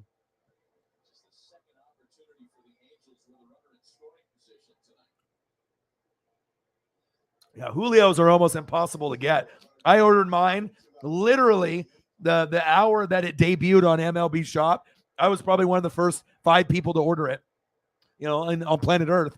And then they sent me an email. I did next day delivery because I was going to go see the Royals in April at the beginning of the season. And I ordered it maybe 3 weeks or, in advance before the game, 4 weeks when they debuted it. And they said, oh, we're going to wait to see till July to see if he gets called down. I was like, okay, well, I paid for next day delivery. That was like $25-$30 extra. Then they sent me like a coupon to kind of make up for that, like 20% off my next purchase or whatever. But I would have rather had the refund altogether. But, I had to wait until like June until I got it. But I ended up getting a Julio baseball at the game. So it all worked out.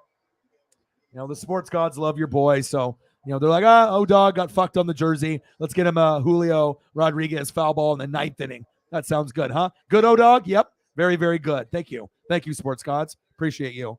But I love the Julio jersey too. My buddy, when we went to the Seattle, I should have just waited to go there because they have a shop right outside the stadium. And inside the stadium, you can buy them. And it's the only place on planet Earth that's got an abundance of Julio. But they won't really even sell them online anymore because if they sell them online, you're never going to get them. You're never going to get it in time. You order the All-Star T-shirt and the All-Star jersey, and they pretty much have said they're not doing orders because you have to go there in person and pick it up. Because if you don't go in person and pick it up, I mean, who knows how long it would take. I mean, NFL Shop is much better, but I have heard stories about MLB Shop not being the greatest, like Fanatics and MLB Shop. Maybe they have just so many orders that they can't keep up. But it just seems like it takes MLB Shop a lot longer to get their merch out to customers. NBA, I don't really deal with them, but I usually buy my stuff through NFL Shop, through like my Buccaneer team store, or I'll go to the Duck store here in Oregon, and I'll get my stuff here. But yeah, But luckily, I got mine, and then my buddy got the cream one. So you know how they have that alternate jersey that's not white. They got white, they got gray, right? They got blue, and they have that cream colored one that's got like the blue and yellow, really bright print. Let me see if I can find a photo of the jersey. Let me see if I can find one.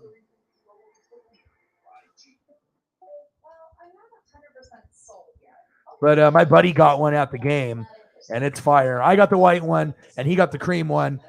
And the cream one actually looks fucking dope. It looks awesome. Nothing against the blue or the gray. Okay, you know what? I'm in. She's all yours. Want some tacos? I'm not really in the mood. Yeah, you're right. It's so messy. All the napkins, those different toppings. Actually, I'm in. Yeah. And when you look at the jersey from afar, it actually does look white. But if you get close up, it's more of a cream colored. This one I found it right here with Julio. I know you've been working out. Please, this is pretty heavy. That's why I got the small, man. When it's frosty time, choose right. Choose Lane's new strawberry frosty. Improved every day. The three-way series by Lexus. And by Heffernan Insurance. Yeah, but the good thing about like the CBD and everything's legal here in Oregon, but like it's like they're really powerful out here. I got 3 dispensaries, within 5 minutes of my house. So we got a brewery an hour away, winery 45 minutes away. I mean, we got really everything that you'd want here. As far as if you want to drink wine, you want to get some brews, or if you want weed or gummies or whatever you're looking for to be able to take the edge off. But these ones are pretty dope. And I was like telling my buddy, I was like, okay. I was like, those are the jersey that I would have bought too. But I was like, all right, you get this one, I'll get the other one. And these ones are sick. So they got the nice patch. It's got the blue. It's a little bit darker of a gold. It's a cool looking jersey. It pops. And I like white and cream. I like that color more. Nothing against like the grays and the blues. They're still cool too. Like I got a Griffey that's gray, just like this Los Angeles one, right? It's cool, right? It's cool. It's like representing your team, but it's just kind of like bland. It's like I want to be able to have something that's like pops, that's a little bit more, out there. Like when you wear white, I mean, if you're clumsy, then you're going to spill ketchup and mustard and burgers and dogs, and you're probably going to spill something on it. But when you see someone with a white jersey for basketball, baseball, football, hockey, it just pops more. It just pops. It looks better. You know what I mean? But I still do have appreciation for grays and blues and some of the other jerseys. It's just wouldn't be my first choice. But if I already have the white one, then I'm moving on. But my goal is to get Julio in this color, and then obviously Julio in the gray, and then Julio in the blue. So I'm going to try to get all 4 of the Julios. But yeah, this one is slick. And this is the one my buddy got. He was asking me, he's like, what do you think? I was like, yeah. I was like, dude, if I had extra money, I was like, I'd definitely get this one. And then, he tried it on.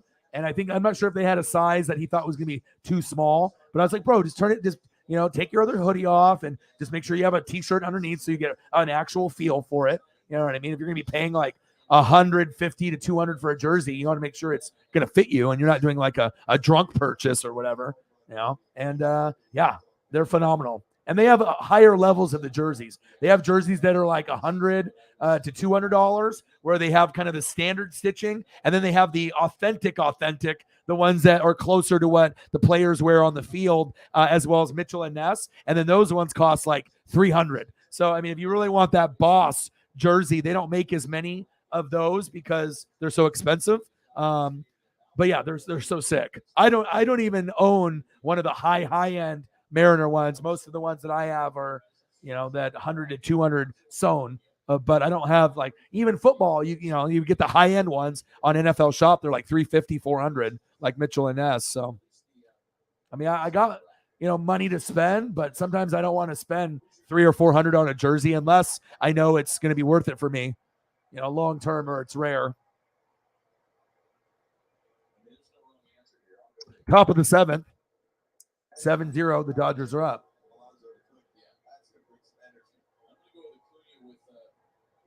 I wish the Montreal Expos were still there. Just like, a lot of other places. San Diego Chargers, wish they were there. St. Louis Rams, I wish they were still there.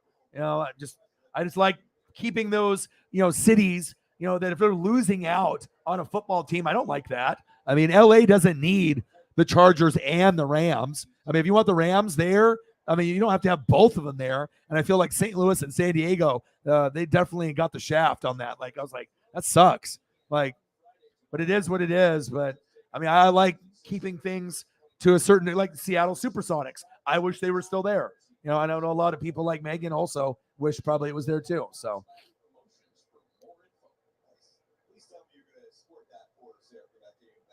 Yes, Montreal. Yep. Nobody wants to see me in a tank top. I promise you.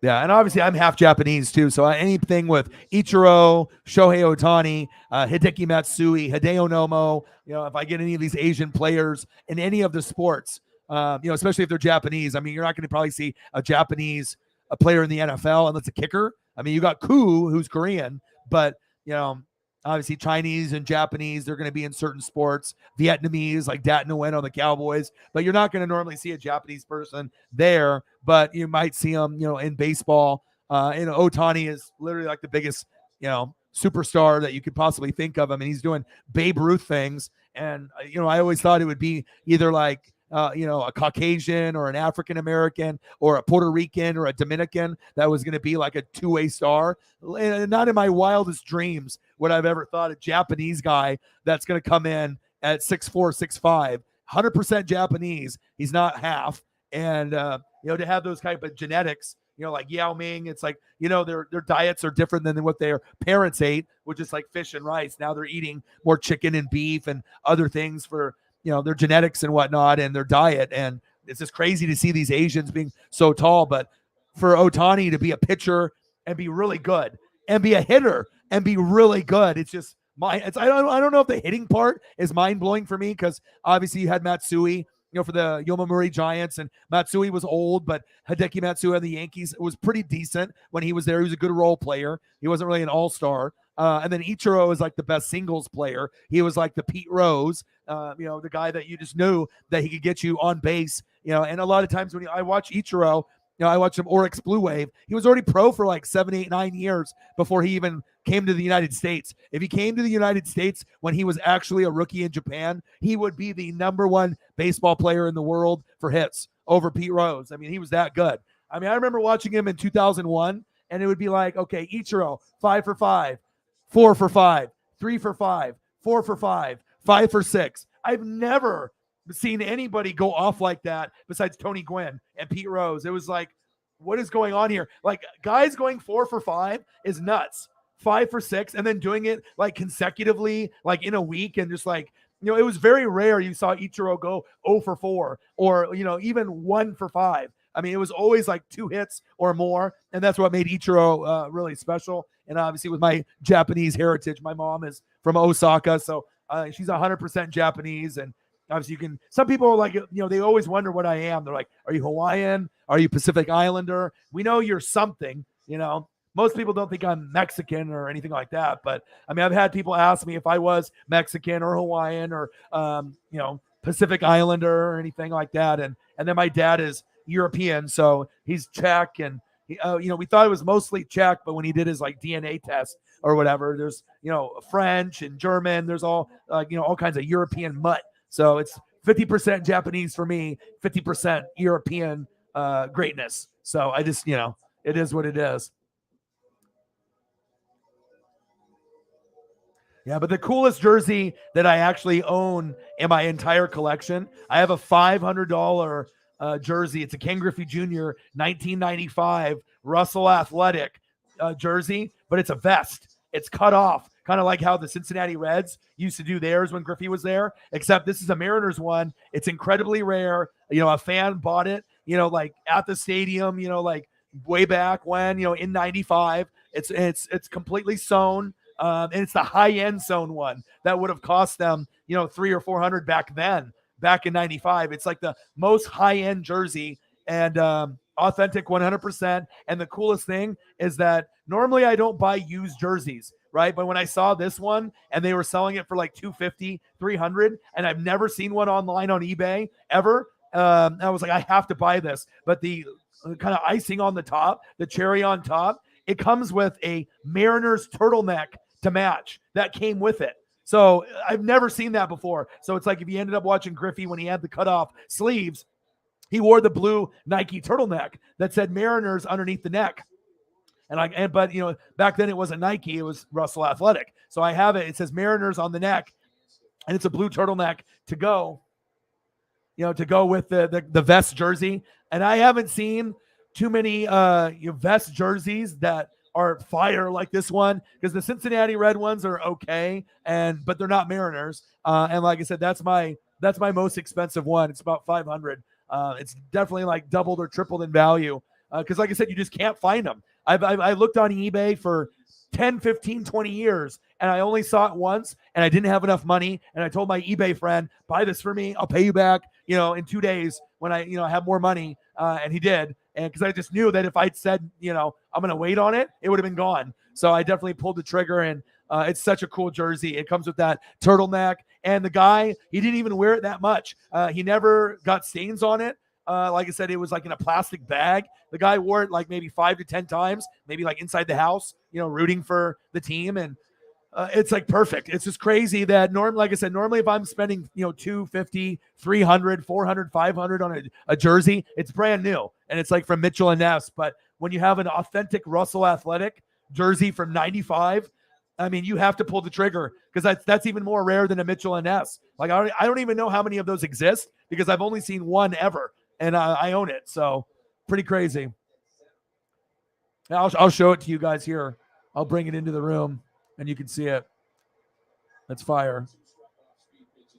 I mean, I don't really have anything else that's that high end, except I have a Drake Ovo hoodie, because I'm a big Drake fan. Some people love Drake. People hate Drake. You know what I mean? But I've always liked him from the very beginning. Definitely when I was in some dark places. A lot of his early music was very good to me. And like I said, I think that he's one of the best rappers and R&B stars that, when he's dead, I mean, he's definitely going to be goated as one of the best, with like, Jay-Z and Lil Wayne and, a few other people, Eminem. I mean, there's just and there's people now that, like J. Cole and Kendrick Lamar that people like. But I mean, Drake is right up there with like Tupac and Biggie, and as far as like impact on everything that they put out, and all the haters that say they hate Drake, they still are listening to talk shit. So even when Drake puts something out, I hate that guy, he sucks. But then those are the people that are still listening and watching the music video.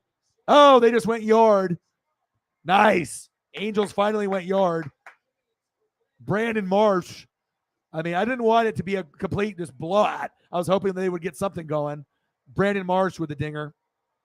Yeah, but my Ovo hoodie, he wore it in the Hotline Bling in the music video. It's black hoodie from Canada, and it's got that big gold owl. The stitching is impeccable, and usually those would run, a couple hundred, to buy it, and then they sell out. Then you get scalpers and people that raise the price on it, and those hoodies go for like $500 to $1,000. I mean, they're crazy, and they've come up with like camo versions of the hoodie, but that black hoodie with the gold Ovo owl on there, and it says OVO with the eyes, like O for one of the eyes, V obviously for the nose, and then the other O. But I've never had a hoodie that was that comfortable. Like, it feels like a jacket. Like, I don't know if it's got the Canada Goose in there, but it feels so good. It's like just crazy comfortable. And and now, I mean, even if someone offered me $500 for it, I wouldn't sell it, because I mean, you can't get them anymore. And they came out in like 2015. It's going to be one of Drake's more coveted items down the road, and it is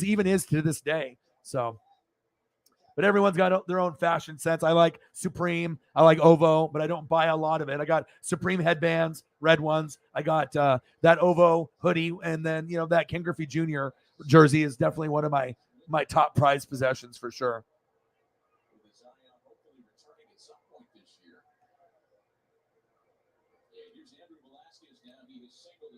Yeah, Fanatics is usually reliable, but I have just noticed that on the MLB side, it just takes forever. You can ask Mr. Williams too. He ordered some slides and like T-shirt. Sometimes that shit takes like months to come. You know what I mean? It's like I don't think baseball merch is more popular than NFL merch, but NFL, they have their shop and their teams. They work much better. Like, they say it's coming at that time. I don't get an email from NFL shop saying that, oh, we'll wait till July, when I ordered it like in March to see if it comes. That pissed me off, because I wanted to wear that jersey to the game. and I didn't get to. I wore Griffey and on the first day, and then the second day I just wore my NWSF and my Supreme hoodie, and then I got the ball. So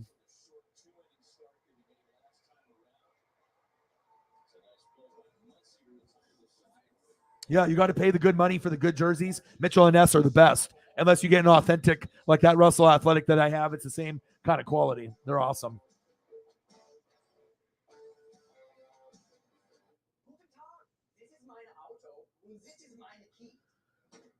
Yeah, you can. You can go to the Mariners shop, and they'll have Ichiro jerseys on there, female and male. And then, like I said, you just got to be careful if you go on like eBay because there's a lot of counterfeits for baseball, basketball, and football. So sometimes if you go to eBay and you look for a jersey, and let's say a screen print jersey on NFL.com costs 100 or 120, and then they got a sewn one for the same price, right? It's fake. You know what I mean? It's just like it may look close or whatever, but most sewn jerseys are going to run you 150 to like 350. So if you ever see a jersey that's sewn on eBay and it's the same price of a screen print, 99% chance it's fake. But it just depends. As long as the name is spelled right.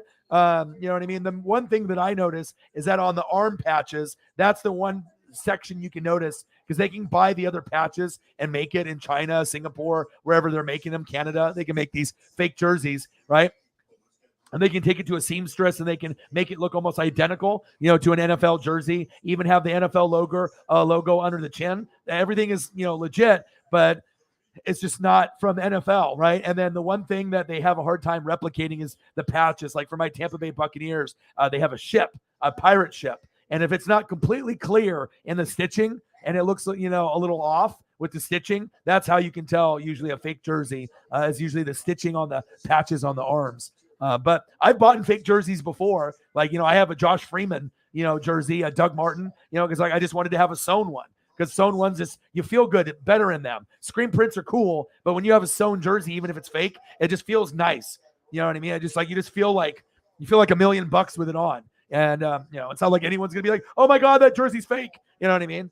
And sometimes you could save money. It's like back in the day, I could have bought a Josh Freeman screen print, for $100, some dollars, and I think I paid $100, and I got a fake sewn one. And I mean, you can't tell really. I mean, I can tell, but I don't think anyone else really could tell. You know what I'm saying? So I just wanted to have that quality of the sewn, even if it was not through NFL Shop. But the quality of the materials they use are good. It's just that you'll usually find that one piece of the jersey that's a little off, and that's why they try to make their money that way. But yeah, but if you get Ichiro jerseys, there's going to be fake ones on there too. But yeah, you can still go on Fanatics and the Mariners shop and still get Ichiro jerseys. But if you don't get one pretty soon, it's going to become a Mitchell and Ness throwback, and then you're going to have to pay $350 like you did before. So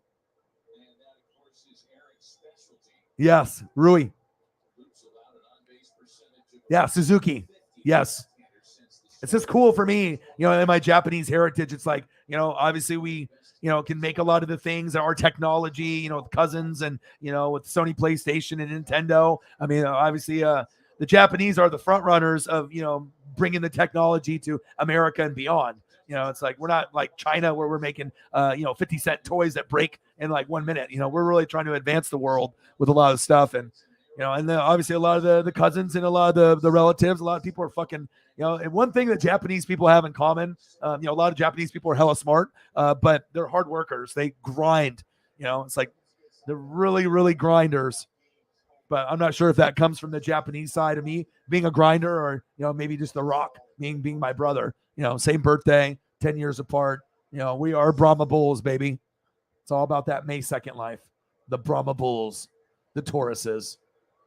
Yes, Ichiro is fantastic. I got all kinds of Ichiro merch too. And I did get to a point where I had a Bowman Chrome Japanese Ichiro, PSA 9, that I sent in that I wish I still had. And I had an SP Authentic Ichiro rookie card that was a PSA 8. And both of those cards are worth a couple hundred now. And I wish I had both. But I was in hard times, back in the day, probably 10 years ago. And I did have to sell them.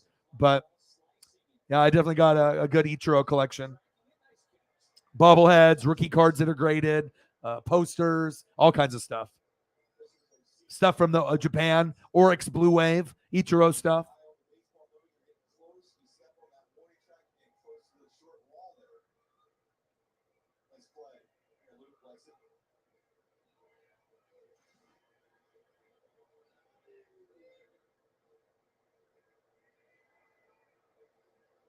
Yeah, Megan loves Largent like Holly likes Tommy.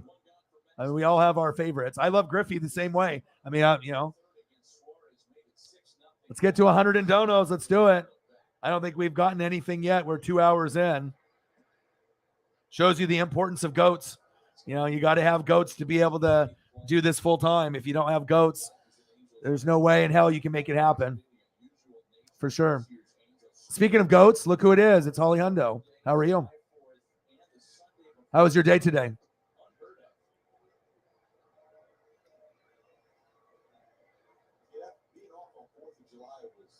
Oh, Jameson says, nope, I'll take care of that. Thank you, brother. Jameson Meza says, I'm not going to let O-Dog stream for 2 hours for nothing. $2 for my boy, Jameson Meza. Thank you, bro. Helping my mental health out. Bang, bang. Let's go, baby.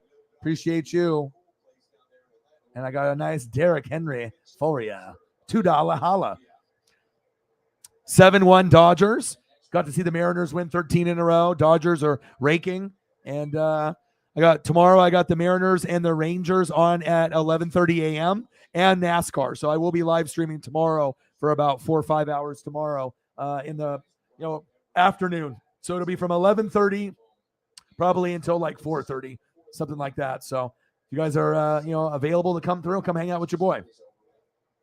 Thank you, Jameson, my brother. Oh yeah. Yeah, put it on Discord. I mean, I'm always looking up stuff, and as far as sports memorabilia, cards, if you want to be able to find value, I can definitely give you a good evaluation on that. Because that's not, I mean, besides of what the research and the reading that I do, I'm a fashion guy, but I do like sports cards and toys, and I'm always on eBay looking, to find that next great deal. So, $2. Yeah, well, most people, wouldn't buy from eBay, but sometimes, you do get people that buy in bulk and they're just trying to make $1, you know what I mean, and stuff. So you have to look at the ratings and see if it's a reliable seller or not. But back in the day, eBay was another place to look to find a jersey, maybe that you couldn't find. Like for me, like college football jerseys, you can't get them with the name on the back. So you have to take it to a seamstress to get the name put on the back. And every once in a while, they'll have a special Nike edition jersey that has a name already sewn in, like my Joey Harrington from like 2000, but they're pretty rare. Crossfire delivery. Shows enough fastballs in on the lefty to open up that outer part of the plate for him. Oh, yeah, I would too. You can get them for cheaper than that. But, I mean, once they go Mitchell and Ness, they'll be $350, $300. But if you can get it now where they're still on the Mariners shop, before he really becomes like, I don't want to say ancient from playing, but once it becomes 10, 15, 20 years that Ichiro's played, then you're going to have to pay top dollar for the Mitchell and Ness version. So, yeah, I do too. Yeah, I got some Ichiro figures. I got Ichiro bobbleheads for sure.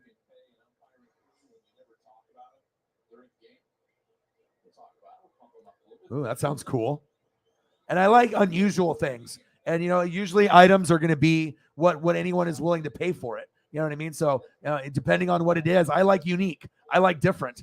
So I'm always looking for those things. Me and my dad, that's where our sense of style really kind of comes from. It's like we're hardcore fans, but, we don't want to get the autograph photo that everyone has. We're looking for that weird one, that rare, obscure one, that weird, that weird whatever towel or jersey or shirt or whatever that card is, and we're always looking for that special piece.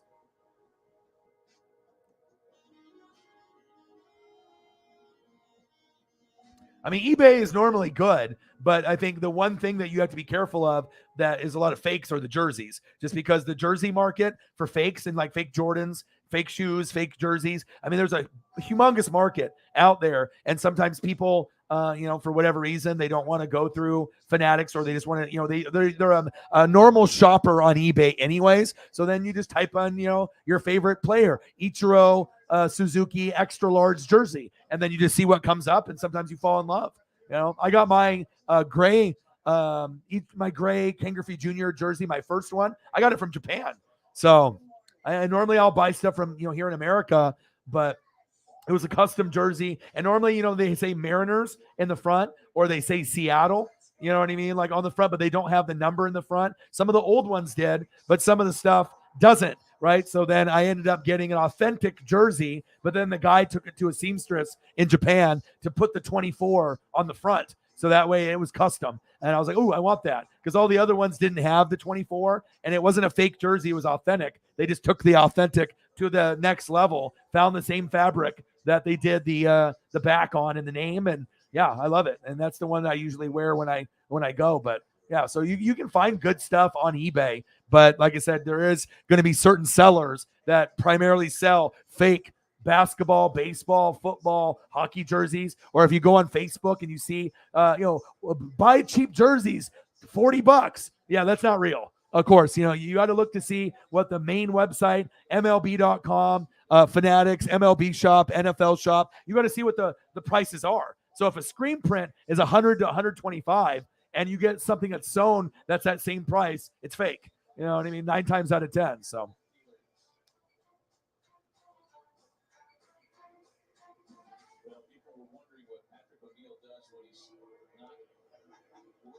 Oh, you went to a concert? Yeah, I was supposed to go to the beach today. And, that guy's dressed up in a wrestling suit. But I was, I was supposed to go to the beach. I woke up early and it was raining. I took Paisley for a walk, even though it was sprinkling, waited a couple more hours and the weather wasn't cooperating. So I was like, damn it. So I just took her for another 45-minute walk. Did 2 of those today.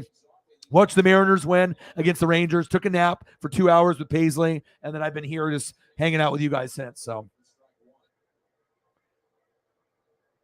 Yeah, but I wanted to replicate that memory that I had last weekend. But sometimes when you have something that's so amazing that falls together and you try to replicate that like a week or 2 weeks, 3 weeks later, it just never happens. Sometimes you just have to, wait a while for that next memory to happen. And I just really wanted to go, but I was like, gas to drive an hour and a half, 2 hours, and then to get there. And if it's windy or shitty or raining, I don't mind it, but my girlfriend doesn't. Like, I could be in the rain at the beach and be fine. Of course, I would rather have it be sunny, but I live here in Oregon. Rain doesn't bother me. I can walk in the rain. I can run in the rain down the road when I'm not as fat. I can go to a Duck game in the rain. I can go to the Seahawk game in the rain. Like, I don't care. Like, rain is a part of who I am. Like, I know obviously it gives people depression and sometimes seasonal depression, but I love the way that the rain and the water smell. It's like, when you cut grass and you smell that fresh grass smell in the summer, when it rains and that dew, kind of like from camping, and the smell that you get when you smell the dewdrops and that morning rain water, it's just something refreshing about that. I always love that.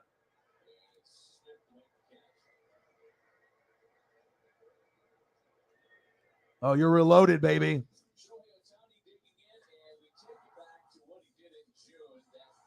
Right. And then, after you go through, like for me, like I don't have very many fake jerseys. I think I only have 2, but it was back when the Buccaneers sucked and I didn't want to spend $100 for a screen print when I could get the sewn one that it looked cool. And I knew that it wasn't going to be authentic, but I didn't have $350 back then to buy a Josh Freeman authentic. And that's probably a good thing that I didn't, because that would have been wasted money. And I have a Doug Martin red one that was fake too. But like I said, if I paid, 100 to 150 instead of paying 100 for a screen print and I got something that I enjoyed.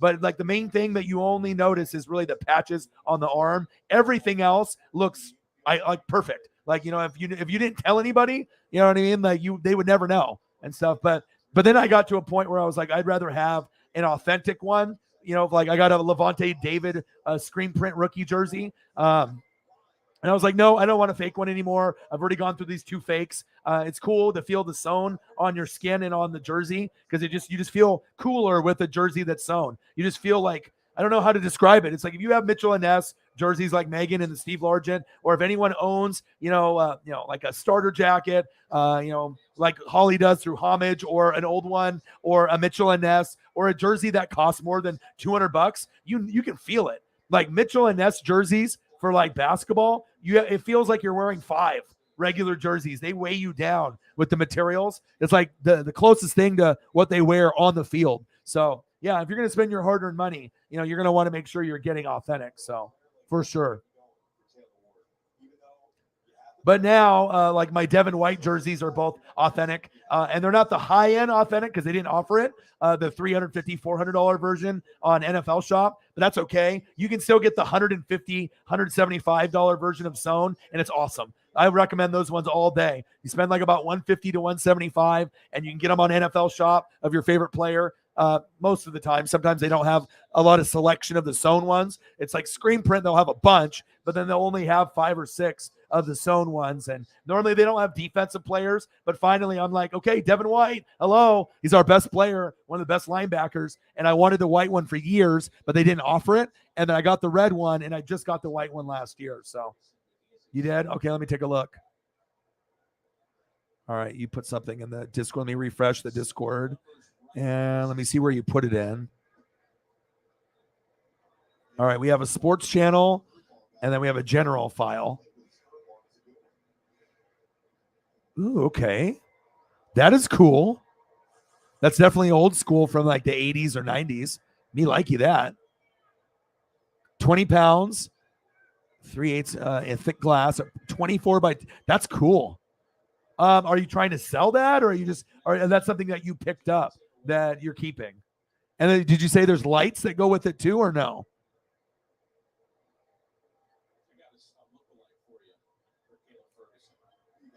Yeah, I mean, for me, like I said, if I was at a garage sale, or if I was, looking around like in an estate sale and I saw something like that, you're no way going to be getting that for like $5 or $10. That's something I would have to inspect it closer. You know what I mean? But I would say probably $100 to $200 piece. It looks like, it looks like something that a Hawk fan would. It's got the old logo on it right there, so you're definitely going to get more $50 out of it. I would say, I guess if someone wanted to be a nice person, and they were going to hook someone up, 75 at the lowest. But for me, like with looking at memorabilia every day and having kind of a feel, that looks like it could be like $100 to $200 piece. Now, if it's serial numbered or there's something special with it, then it could even be worth more than that. But my value on that, if I was buying it or if I was going to sell something like that, I would probably be putting 100 to 200 value on that, somewhere in there. Yeah, that's cool. I like it.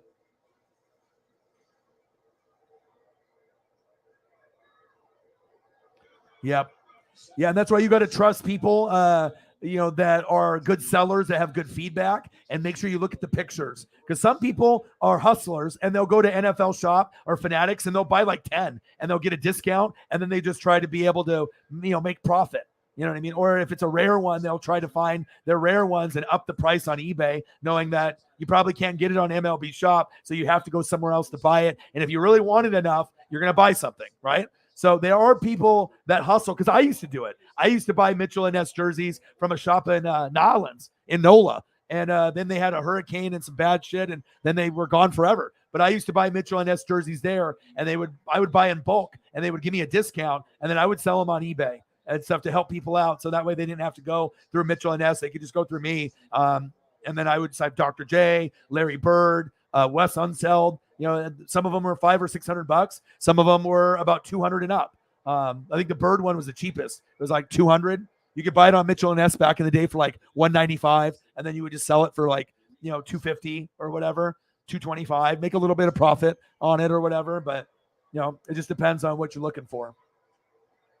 Yeah. And I'm very careful on, because me and my dad are on eBay, so we're always looking for stuff too. Yeah, great to hear, bro. Smell of rain is intense. Yeah. You had crazy weather. We had rain, and you're just one state above me, and you had like 80 to 90 degree weather. Crazy.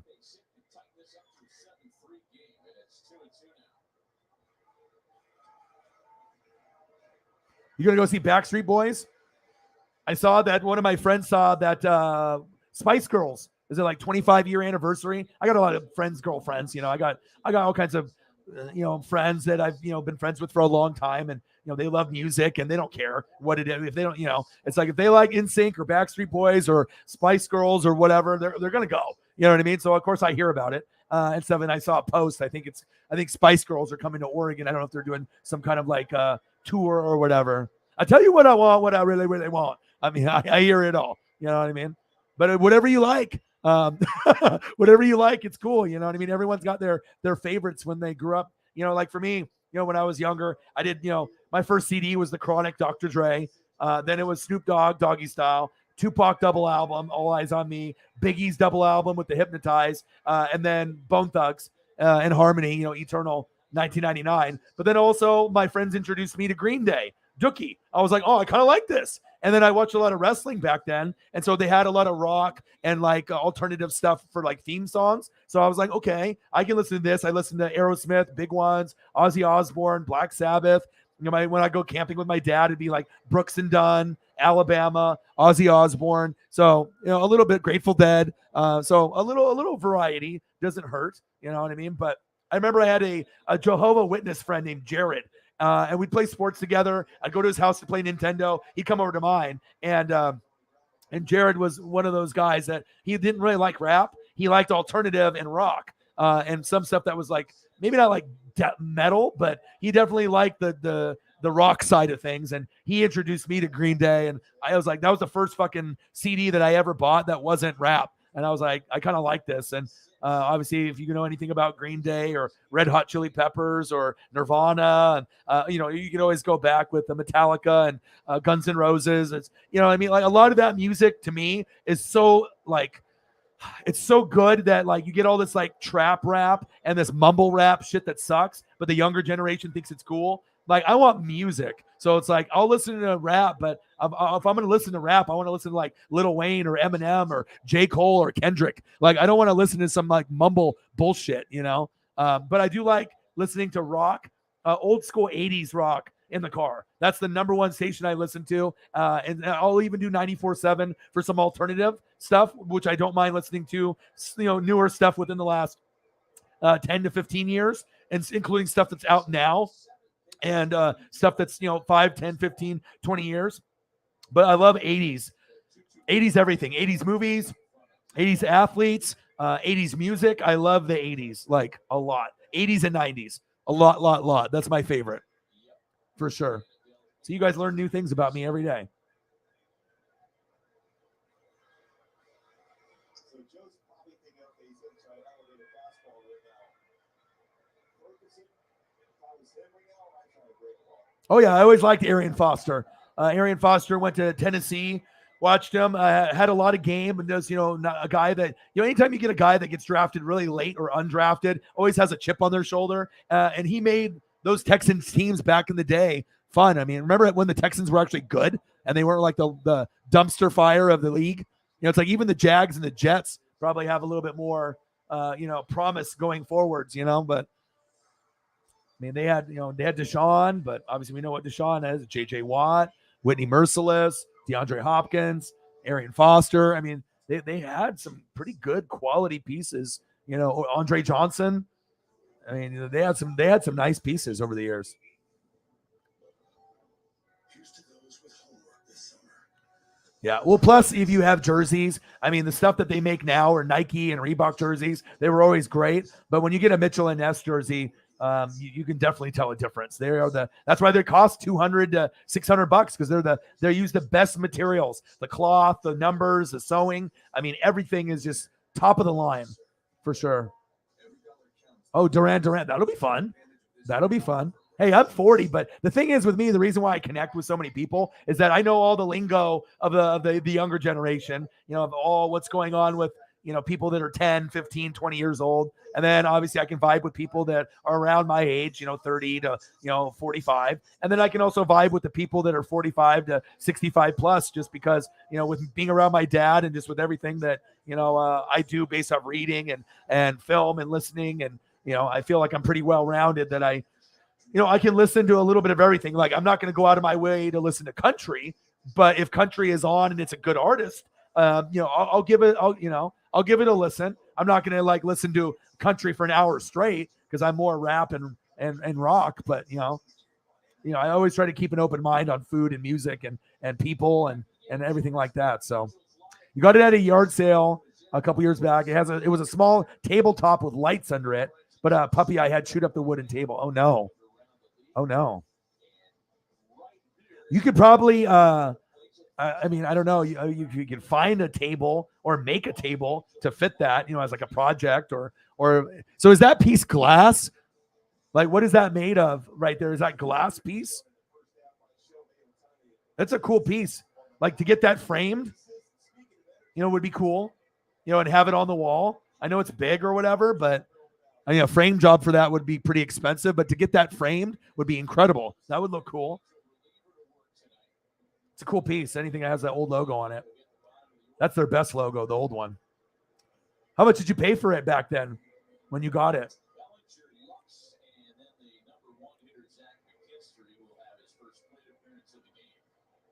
Omaha, Nebraska.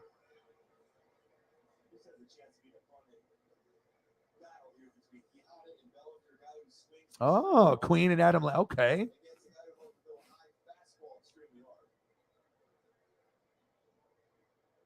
Yeah, and there's a lot, like I said, you guys got to be sports memorabilia and clothes, Jordan stuff, you know what I mean? Shoes, KDs, Dames, you know what I mean?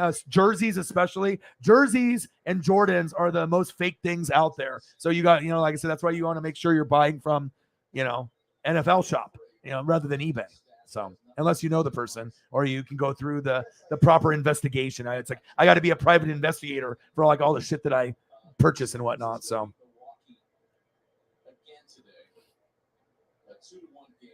Freddie Mercury, Brian May. There you go. Well, Holly, you also are talented because not only are you a vet, right? Then also you draw, right? And then you do music. You're a triple threat. You are a triple threat.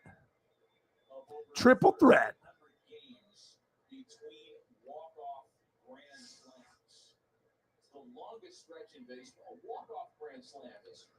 Ooh, really? No shit. Really? That's cool. Yeah, seriously, that is amazing.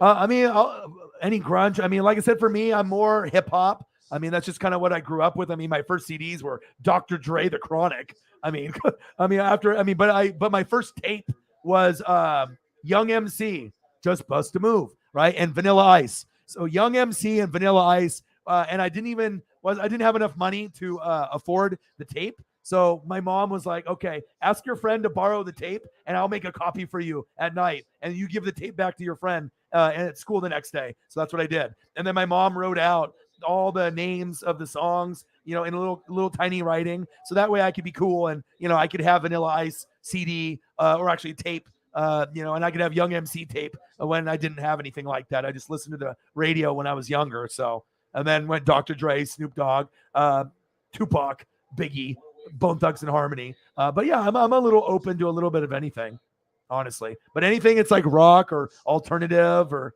I mean, if it's grunge or even metal, because a lot of the stuff that's really like metal and really like screaming, like that reminds me of like sometimes wrestling intros. So if you watch wrestling, WWE, AEW, WCW, ECW, WWF, ROH, Impact, NJPW, any of the federal, like a lot of it is kind of like, rock or kind of dark and stuff. So with my love of wrestling got me into loving some of that other types of genre of music too. So.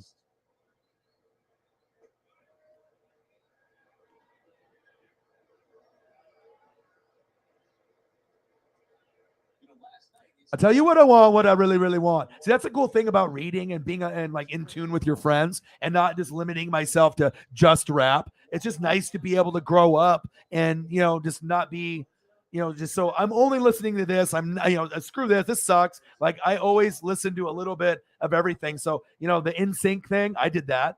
Was it 98 Degrees? I listened to that. I think I had the NSYNC CD, 98 Degrees, Backstreet Boys. When Justin Timberlake came out with his single, like when he went solo, I bought it. I bought 50 Cent. Like, I'm not really a judgmental person where I'm like, oh, these guys are not gangster rap, so I'm not going to buy them. Like, I'll just listen to whatever music makes me feel good. And, it's nice to be able to have that wide variety of Aerosmith to Guns N' Roses to Backstreet Boys to, wherever, Van Halen. Like, I can bounce around and have a great time. I don't have to just listen to rap and just like, I don't need to listen to mumble rap for 10 hours to have a good day. And a lot of the shit that's out now as being like very, I'm very hard on NBA, wrestling, music, like in the rap game, because it sucks. Like, a lot of the stuff is not good. Now, if you're a J. Cole, you're The Weeknd, if you're doing like a little R&B type stuff, I can listen to that. Kendrick is awesome. I like Lil Wayne. I like Eminem.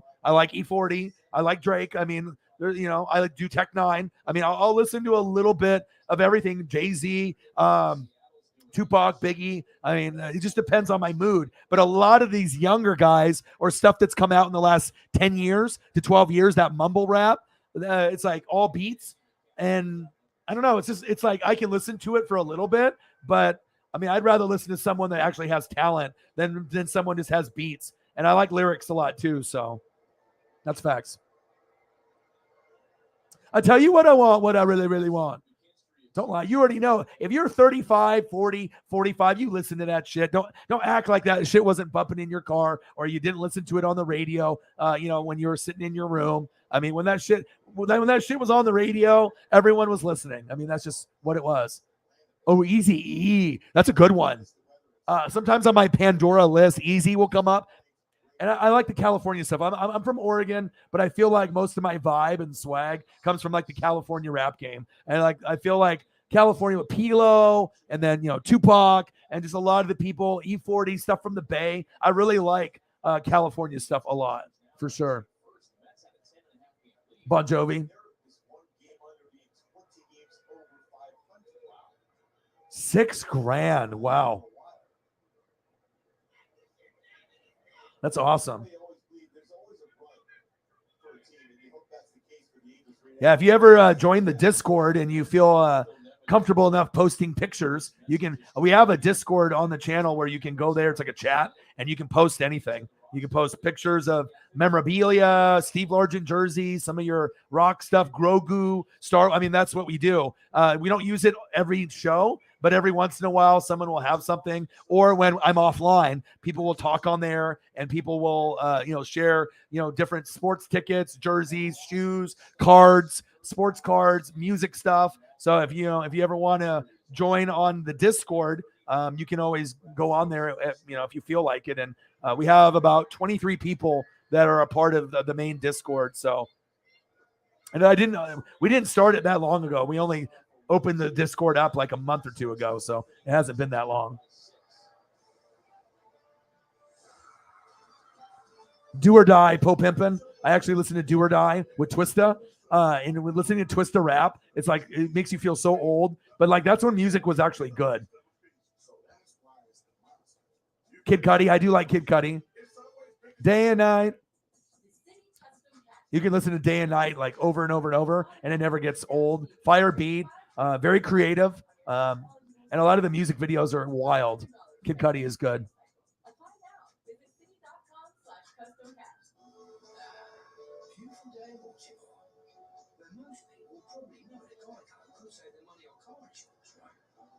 Hey, but like I said, I think a lot of people, it's just you're young at heart. I'm 40, and I'm not even bullshitting right now. I feel like my 40s are going to be like the best time of my life besides when I was 5 to 12 years old. But I still feel like a college kid. I still feel like I'm 18 to 21. I never, like, as I get older, sometimes you feel like your body aches and, you'll hurt a little bit and stuff. But I just feel my mindset, I'm more mature. I don't have an 18 or 21-year-old brain. But as far as like, being youthful and full of energy and just being positive, I feel like that 18 to 21-year-old, and it's never changed. I still like the same things that I liked back then. I've just, read a lot more and I've seen a lot more and experienced a lot more since then. So yeah, I mean, and I'll never stop, dressing the way that I dress. I'm always going to be me. You know what I mean? Like, what am I supposed to do when I turn 40? Wear my hat straight and wear Dockers and long sleeve t-shirts, and go to Eddie Bauer and, wear a watch. Like, I got to be myself. I mean, there's nothing wrong with Eddie Bauer or Dockers or anything like that. I mean, I've bought Dockers before, I've gone to Eddie Bauer. I've had some of their clothes before, but I'm not going to be in wearing polo shirts anymore. I have like a grip of them. I like Polo Ralph Lauren, freaking polo shirts that are like 80 to $100 a pop, like from back in the day. Like I got a bunch of them and they're nice, but I mean, I just like to wear Nike shorts or Jordan shorts. I like to wear low cut socks, no show socks. I like to wear cut off t-shirts. I'll buy a t-shirt. I'll cut the sleeves off of it. I'm kind of like Pat McAfee. I just like to be comfortable. You know what I mean? I don't wear the gold jewelry. I'm not really into gold like he is. He likes the golden rings and the gold watches. I mean, I'd rather wear my NWSF chain and whatnot. But yeah, I mean, it's like you just got to be yourself. Well, you're 28, but you probably feel like you're 48 or 38 because you got 4 kids. You got all kinds of pets. You know what I mean? You got a lot of stuff going around at your house. So, oh, nice. Yeah, every time I go to the liquor store or the grocery store and I buy these Modelo Cheladas or whatever, I always get carded. I know most of the time I'll just give them. Sometimes they just don't even card me, but they never believe me that I'm 40. Like nobody, even people that I went to high school with that were like heavy drinkers and their skin is all wrinkly and they look like they're like 60 years old now when they should be looking like 30 or 40. They're like, dude, you look like, obviously you don't got the hair anymore, but your face and everything, like you still look like you're in your 20s or 30s. And I was like, thank you. Like it's for my mom being Japanese and, taking care of my skin. I need to take care of my stomach a little bit and work out a little bit more. I'm trying to lose about 15 or 20 pounds, but that's the only problem area I have is just my stomach, just losing a little bit of weight there. And I don't need to have an 8-pack or a 6-pack, but I just want to be a little bit healthier because diabetes runs in my family. I've had a lot of people die from it. My dad's mom, my grandma died, and my dad's got it. A lot of people have it, so I need to be really careful. But I do love food a lot,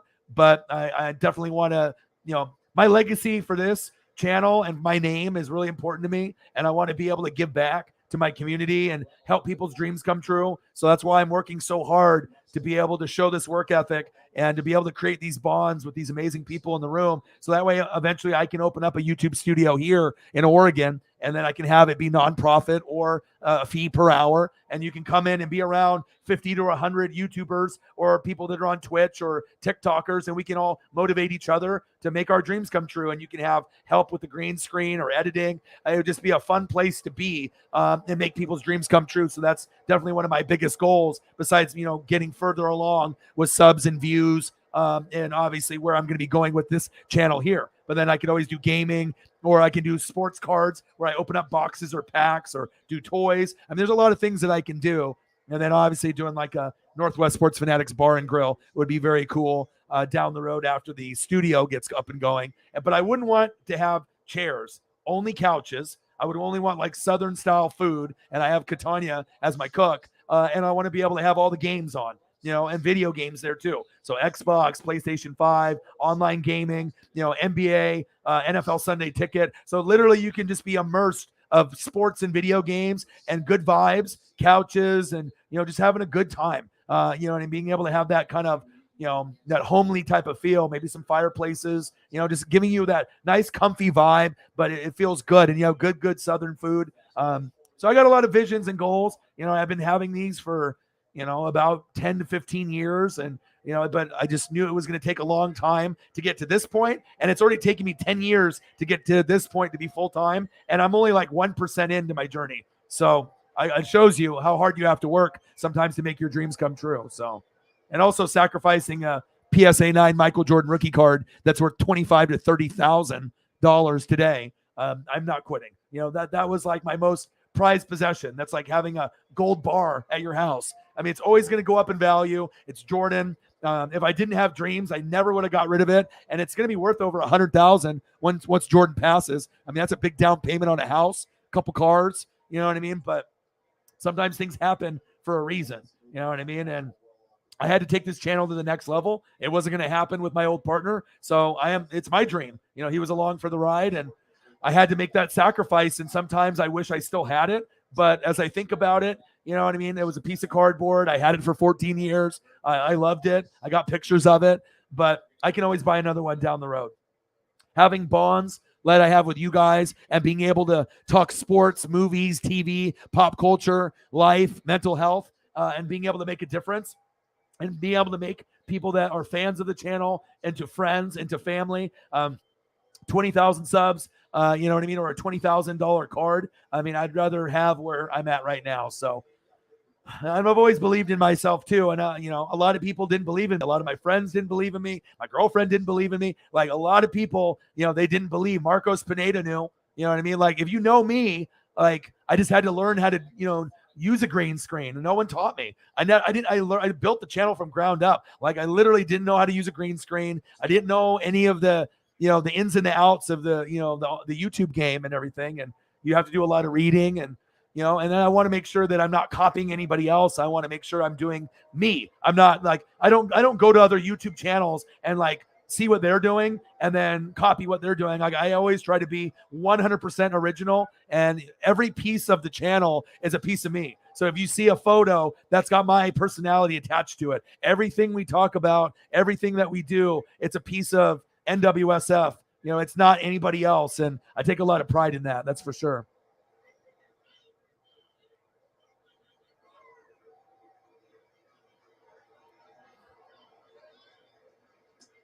There you go. And that's what it is too. Like my 20s and 30s, I think were like okay, but I really feel now, the dream of grinding, in my 30s and, getting this dream going. But I feel as I get older, my life is going to get much better because, like I said, I really do want to impact the youth and show them what work ethic is. If you think you're going to be the next TikTok star, what are you doing? Are you grinding? Are you reading? Are you actually, are you just trying to get 5 seconds of fame? Is it just for fame? Is it just for money? Or is this something that you really can, really push, like have a dream about? How you can really push yourself. You can really believe in yourself. And I think a lot of the people that are out there now, it's almost like a pipe dream. They just see these people. They don't see what it took to get there. They just see the end result. Oh, these guys are famous. Oh, they got millions of followers. You know what I mean? But they don't see how it got to that point. And some people get there by getting viral, or they have someone famous that they know and it helps boost them. But for someone like me, I had nobody. You know what I mean? I literally had to do it. And it shows you really how hard it is to be able to, you have to have talent. You have to have a voice. You have to have a good one.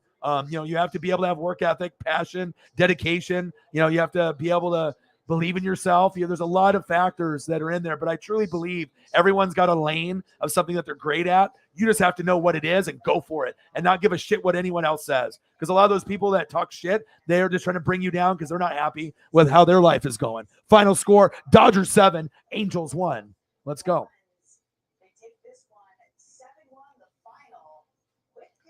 Yeah, a lot of times too. Like I can't really grow a full beard out. I can grow like one side really good, and then the other side is like patchy. I'd have to buy some of that hair stuff to like make it grow. But I've only grown my my beard out. Like I grew it out. It's probably hard to imagine even me with a mustache or a beard. But I mean, sometimes I'll get the 5 o'clock shadow if I don't shave for a couple days. But yeah, I mean, I think I've only done it once in my life, and I did it for about 6 months, and then it was just too unbearable. And so I like the baby face look. So me too.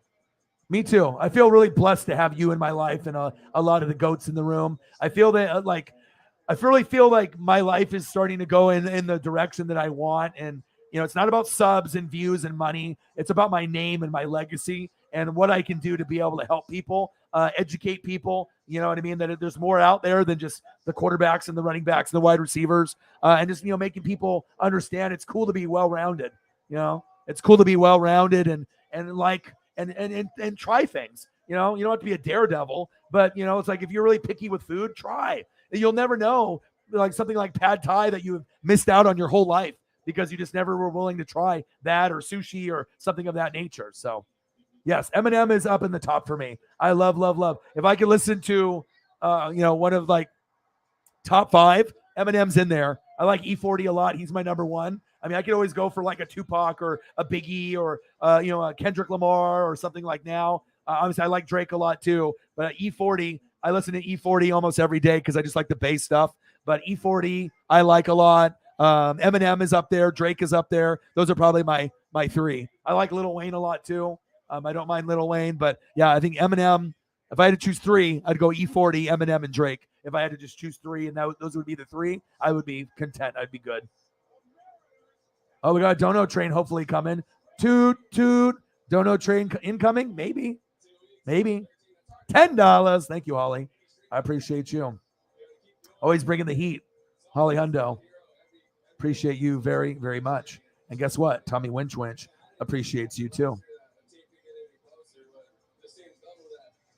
I gotta go here.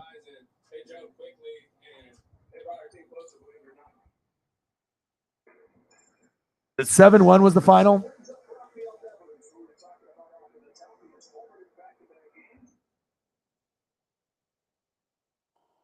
All right, just update that down there in the bottom of the ticker. Appreciate you. Bang, bang. Thank you so much. Appreciate you. Chiefs. I never get tired of looking at Chiefs photos, too. I mean, the Chiefs Kingdom represents very thoroughly. I love E40. I listen to him every day for my mental health. But also another part of mental health is, being able to spend time with your friends and family and fans and just enjoy the views. And looking at Tommy never gets old for me. So, love it. The best fans on planet Earth. You guys, appreciate you very, very much. You guys are the GOATs. Tommy Winch Winch. $10. Thank you so much. Chiefs. Let's go.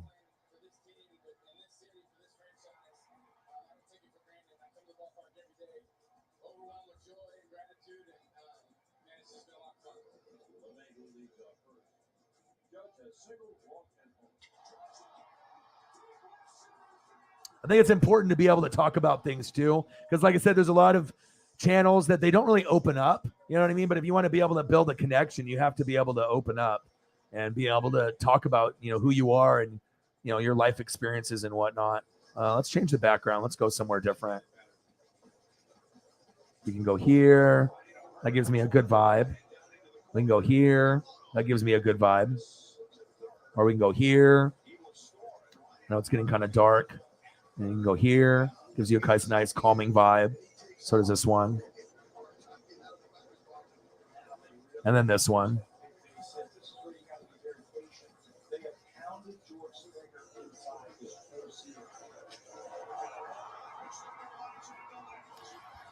Okay. Yeah, love me some Eminem. Let me throw an Eminem photo up. We got to represent.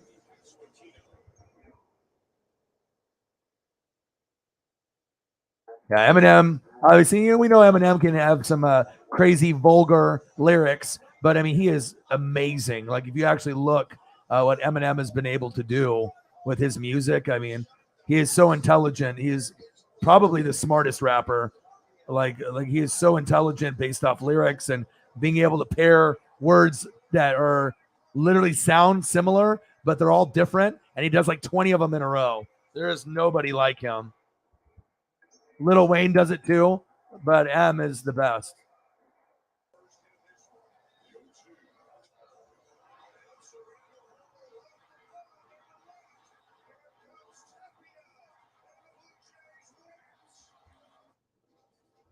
Some All-Star game replacements were named on Saturday, and the American League Jose Altuve's knee injury has kept him out of the lineup the last few games, and it's going to keep him out of the All-Star game as well. The Blue Jays' Santiago Espinal will replace him on the roster, while Andres Gimenez of the Guardians will replace the MVP in the starting lineup. Meanwhile, in the senior circuit, 2 wrongs were righted. The Braves' Austin Riley was named to replace Nolan Arenado, who was dealing with a sore back. Nirvana, Green Day, Everclear. Oh my gosh, Primus. I haven't even heard anyone say fucking Everclear in like such a long time. I know they got the Everclear, the alcohol. I had a buddy that used to drink that and just get fucking wasted because it was like 100 proof. You take like a couple sips and you're just like drunk. Like you're just like out of it. I don't know how people drink Everclear like it's just like vodka. I mean, obviously your kidneys and everything are gone if you're doing that. So. $80 million. And there was no winner. The Nationals reportedly offered Monsanto a jackpot as well. Not quite as much as the Yes, Foo Fighters. I like Foo Fighters. I like Dave Grohl a lot. He's got a really cool personality. Out of every guy that's out there for different bands and whatnot, Dave Grohl is one of the coolest individuals. He seems like just a really cool guy to hang around. He likes to swear a lot too, like me and Pat McAfee. So I think we'd get along. Yes, AC/DC. The 23-year-old explained his feelings. feels really bad to see stuff going around like that. Just I gotta keep everything on my side, keep everything quiet, and try to keep it. Oh my gosh! See, now we're going into music. Oasis, Disturbed, and Slipknot. Oh my gosh, Daft Punk. I listened to them. Yeah, Daft Punk was around the world, around the world, around the world. Yeah, there's all kinds of stuff that, man, I can hear the music. Do. I can just hear it in my head from when I used to listen to it in the car. My gosh. Let's throw some Daft Punk on here. I'll do some band stuff on here for you guys too. I mean, you never know where the conversation's gonna go, but it's always cool when we can talk about something different every day. Well,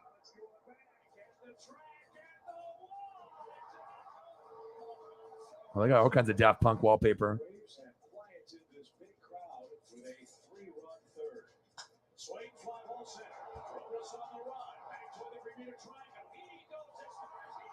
This is a fucking unique one. I haven't seen this one before.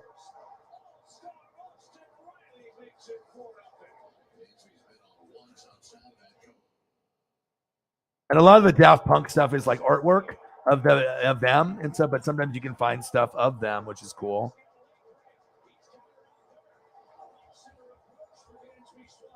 It's always good to be a little well-rounded for sure. Look at this photo.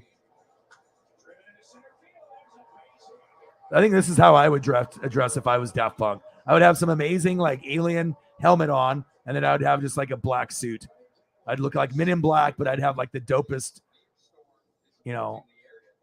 helmet, and then I don't know. He's got like a robot hand there or whatever. I mean, if I had to wear robot hands and wear robot heads like that, yeah, I could definitely do that. It's a pretty fresh look, actually.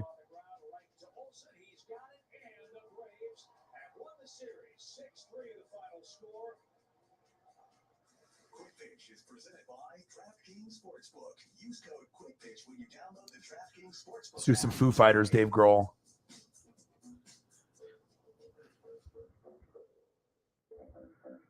What if it was your face? What the top layers to get through? Face to keep your most important stuff private. Oh, this is a cool Dave Grohl Foo Fighter photo. This is dope. If this is the kind of security you want, we can have it right here in your phone. That's why you got, all it takes is just a goat or two to even make a slight comment about something, or I will. And then we just go down a rabbit hole where we talk about something, and then we just, keep going with and one artist to one band to another. And that's why I love you guys. We got enough smart people in here that, it's not going to take a whole lot for us to talk about something. It's always going to be a different show every day. And that's what makes you guys so special. And I'm really proud to have a fan base like you guys. I knew people like me existed out there. I knew they did, but there's not a whole lot of people that are in my circle that are like me. So it's always nice to be able to appreciate a lot of different types of things with goats like you guys. So shout out to you guys. I love you.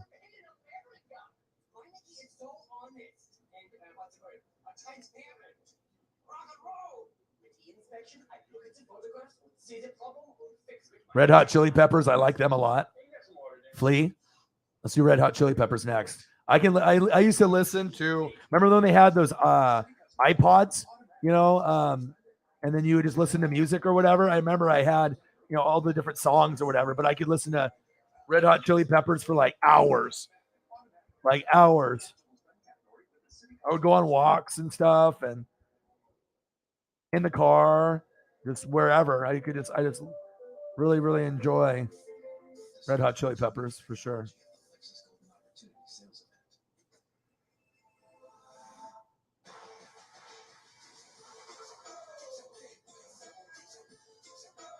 This is a unique photo. Is this like Will Ferrell with the Red Hot Chili Peppers?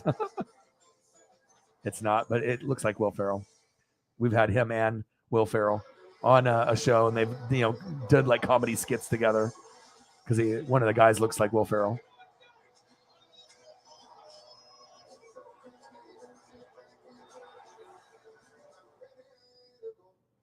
He had a big swing, a bigger heart, and a legacy that's larger than life. Now we celebrate the illustrious illustrious careers of David Ortiz in the class of 2022 as they are enshrined into the hallowed halls among the legends who stood before them. The 2022 Hall of Fame. Live coverage begins July 24th at 11 a.m. Eastern.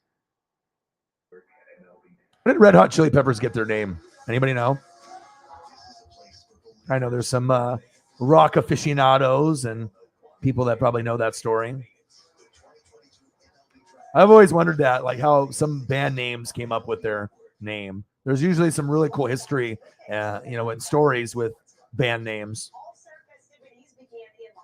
I mean, not all of it has to be just drinking and drugs. And they're like, oh, we're going to be our Red Hot Chili Peppers after just eating a bunch of peppers one night. There you go. 3 shirts off. Calm down, ladies. Red Hot Chili Peppers.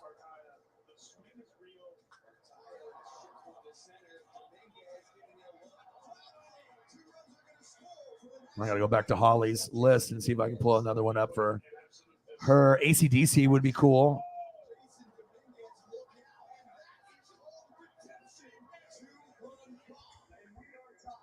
I got to check up on Paisley here in a second.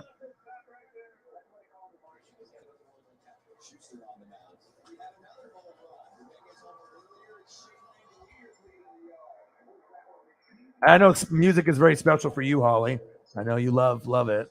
Like love it. You play bass, right?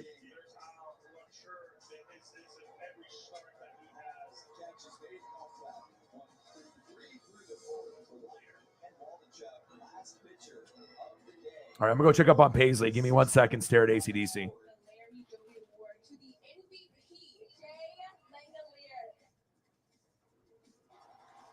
night here on the network is the 2022 first-year player draft. Our coverage will begin at 6 p.m. Eastern, and we'll have the first 2 rounds of the draft. With a preview, here's Greg Amsinger. It's the 14th year MLB Network gets produced. The MLB Draft is bigger and better than ever before.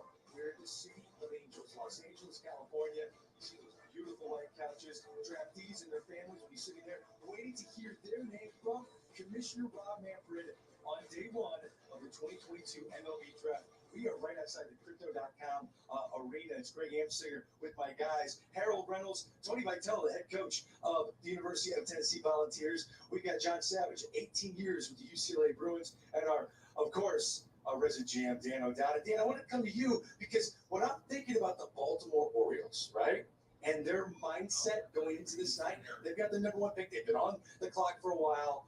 What do you think that mindset is? Well, yeah, really fascinated by the Orioles. They have a little under $17 million, largest bonus pool in this year's draft to be able to choose from. And Greg, up to now, what they've done is they drafted in the aggregate. They looked at their bonus pool and they said, okay, how many quality players can we add through the course of this particular draft? But now the Orioles are good. Now the Orioles have stockpiled a depth of level of talent at the organization they have not had in the past. So will they stay with that exact approach? Or will they truly take what they think is the number 1 player on their board this year? Okay, let's walk through a group of 5 guys that could be a mix. So many mock drafts, John, have Drew Jones going number 1. He's the top talent. Is that how you see it? Well, I mean, I haven't bear down on completely all the top 5, but all right, I had to tuck her in. She went to the bedroom and I got a blanket and I wrapped her up like a little burrito and she was licking me and being calm. So that's always good when she's not being a path or whatever. So both mentally and physically, leadership-wise, ability to hit. The guy can flat hit at any level. He's a switch hitter. He can use the whole field. all right, I'm going in here. I'm taking a look. All right, Nirvana, Green Day, Everclear. Ooh, Henry Rollins Band, Primus. There we go. Yeah, let's go through a couple of these ones for her. Let's do Nirvana and Green Day for sure. Let's do Nirvana first. It's a swing and it's hard to pick apart. He kind of cocks the bat a little bit like David Ortiz. Obviously, the smaller guy is capable of playing in the middle of the field. I think he's got intangibles off the charts too with the energy he brings to the field every day. Well, I'll tell you what, there's a host of guys. And what's unique with the Orioles situation this time around is they started winning. And not started winning and gone on this streak, I think their draft changes. Because of the fact they've gone on this streak, they've stockpiled all the talents that Dan's talking about. I think it changes to ready to get to the big leagues fastest. That might be the college player at this point in time. Interesting. Do we pass up on Drew Jones? I mean, it's your soul on the bat. I mean, to me, the separate of all these guys, Greg, we know offensive plays at the big league level, but with your number one pick. All right, what's on football? Rams and Bucks. I already watched my team lose many times. Iowa Football Classic, Michigan State and Iowa. Okay, maybe I'll watch a little bit of that. Let's see what else is on. And We asked him how much he weighed last week. He said he was right around 200. He's had 58% of their carries this year. That is they got a good announcer. Brewers and Giants. Washington and Washington State. Ooh. They have cornhole on ESPN News. That's when you know it's bad. Cornhole. Oh, Washington at Oregon, Rose Bowl. Rose Bowl bound. Oh, yeah. Kenny Wheaton. Okay, I'm watching this.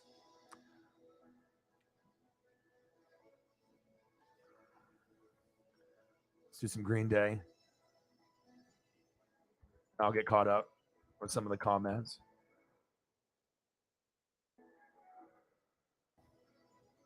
We still need to continue fighting and continue pushing forward towards change.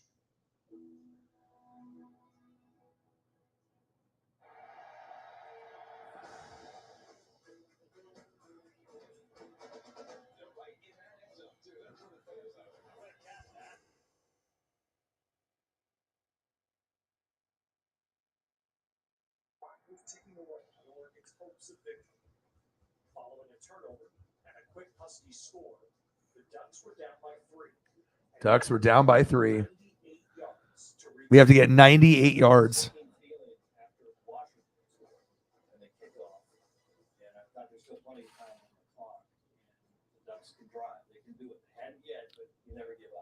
Never give up. The kick received at the 2-yard line, and instead of getting up the field, I can't remember, I want to say down the ball, took the kickoff, and his knee went down to the 2-yard line. And it was a sinking feeling of, oh no, worst possible scenario. The only way it could have been worse is if you fumble the ball and the Huskies get it. Now you got 7 minutes left in the game, and you got to go 98 yards. 98 yards, gosh. Never give up hope. Wow. Green Day, Nirvana, AC/DC, Red Hot Chili Peppers, Dave Grohl, Foo Fighters, Daft Punk. You already know what it is. And then Puppies. You're not going to find that anywhere else, huh?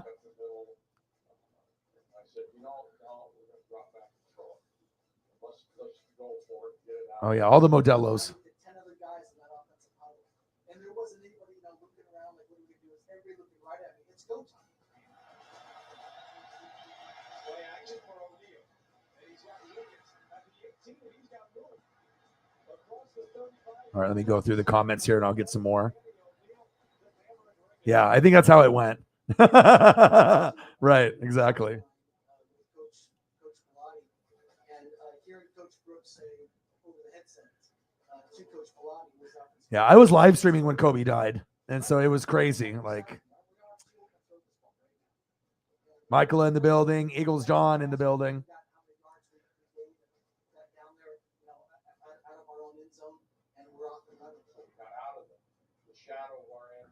Warren G, regulators, mount up. I actually listened to that yesterday on my walk. It was a clear black night.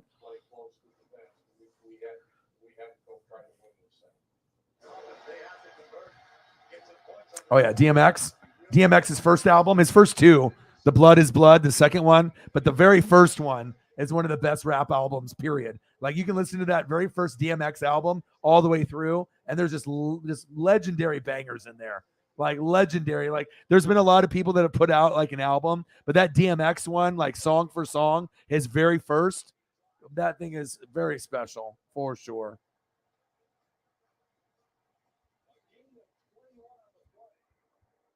X gonna give it to you. Look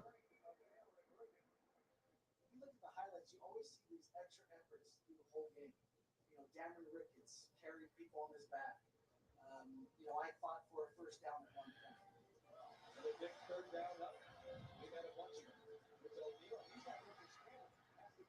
Yeah, DMX had law stuff though, and drugs and drinking and stealing shit, stealing like crotch rockets and stuff. Like, yeah, he definitely was. The last 10, 15 years of his life weren't really the greatest. I imagine he's obviously passed away now and whatnot, but yeah, he definitely went through a lot of, I think, demons himself.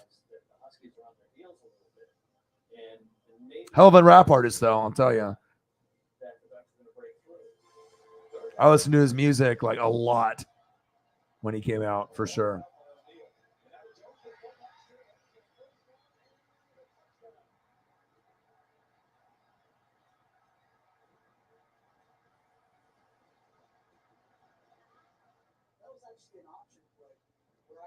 Yeah, absolutely. I mean, like I said, a lot of us go through pain and we go through life and death and all kinds of crazy things. And it's things, they're not going to be like completely better, but things definitely get a little bit better over time. And you just have to be able to, just adjust the best that you can, for sure.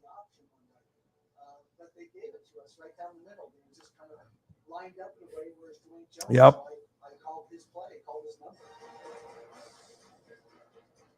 You got diabetes in your fam too? Sucks, dude. You know what I mean? So I have to really be like careful. And when COVID hit, obviously I was ordering like Grubhub or Uber Eats like every day. I would go to the grocery store too, but there would be a lot of, Grubhub stuff that would be delivery for sure.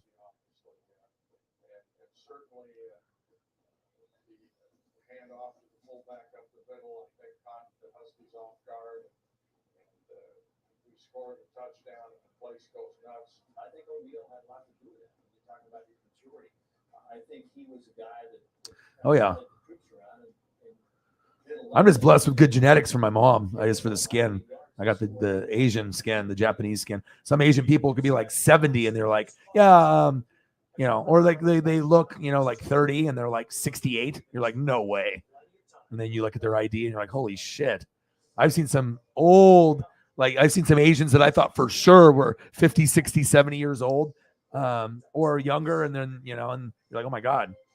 Like sometimes you think someone's a certain age and they're like 30 years younger. You're like, what? 20 years younger? What?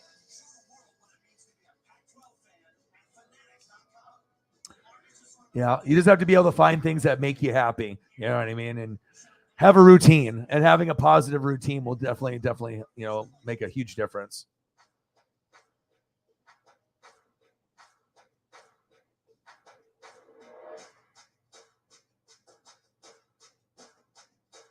Yeah. Plus also too, with dreams and goals, it's like, I don't expect anyone to understand what I'm talking about. It's like, I'm trying to preach to people that, some people have their lives together, some people don't, but I got some friends that, they're still like 40, 45. They're still playing beer pong every day. You know what I mean? Like they're, it's like sometimes you need to be able to grow up a little, and it's like, it's cool to party and whatnot, but it's like, if you're still playing beer pong, like when you're in your 20s or maybe even your 30s or teens, and then you're like over 40 and you're like doing it still and partying a lot. I mean, at some point you just gotta, and a lot of times where people are doing shit like that, they don't have goals or dreams or anything, and they're just kind of floating in life. You know what I mean? Just every day, just get fucked up and drink or get high or whatever. And, at some point I would hope that you would want a little bit more, but I think a lot of people are just content floating in life or, doing the 8 to 5, 9 to 5.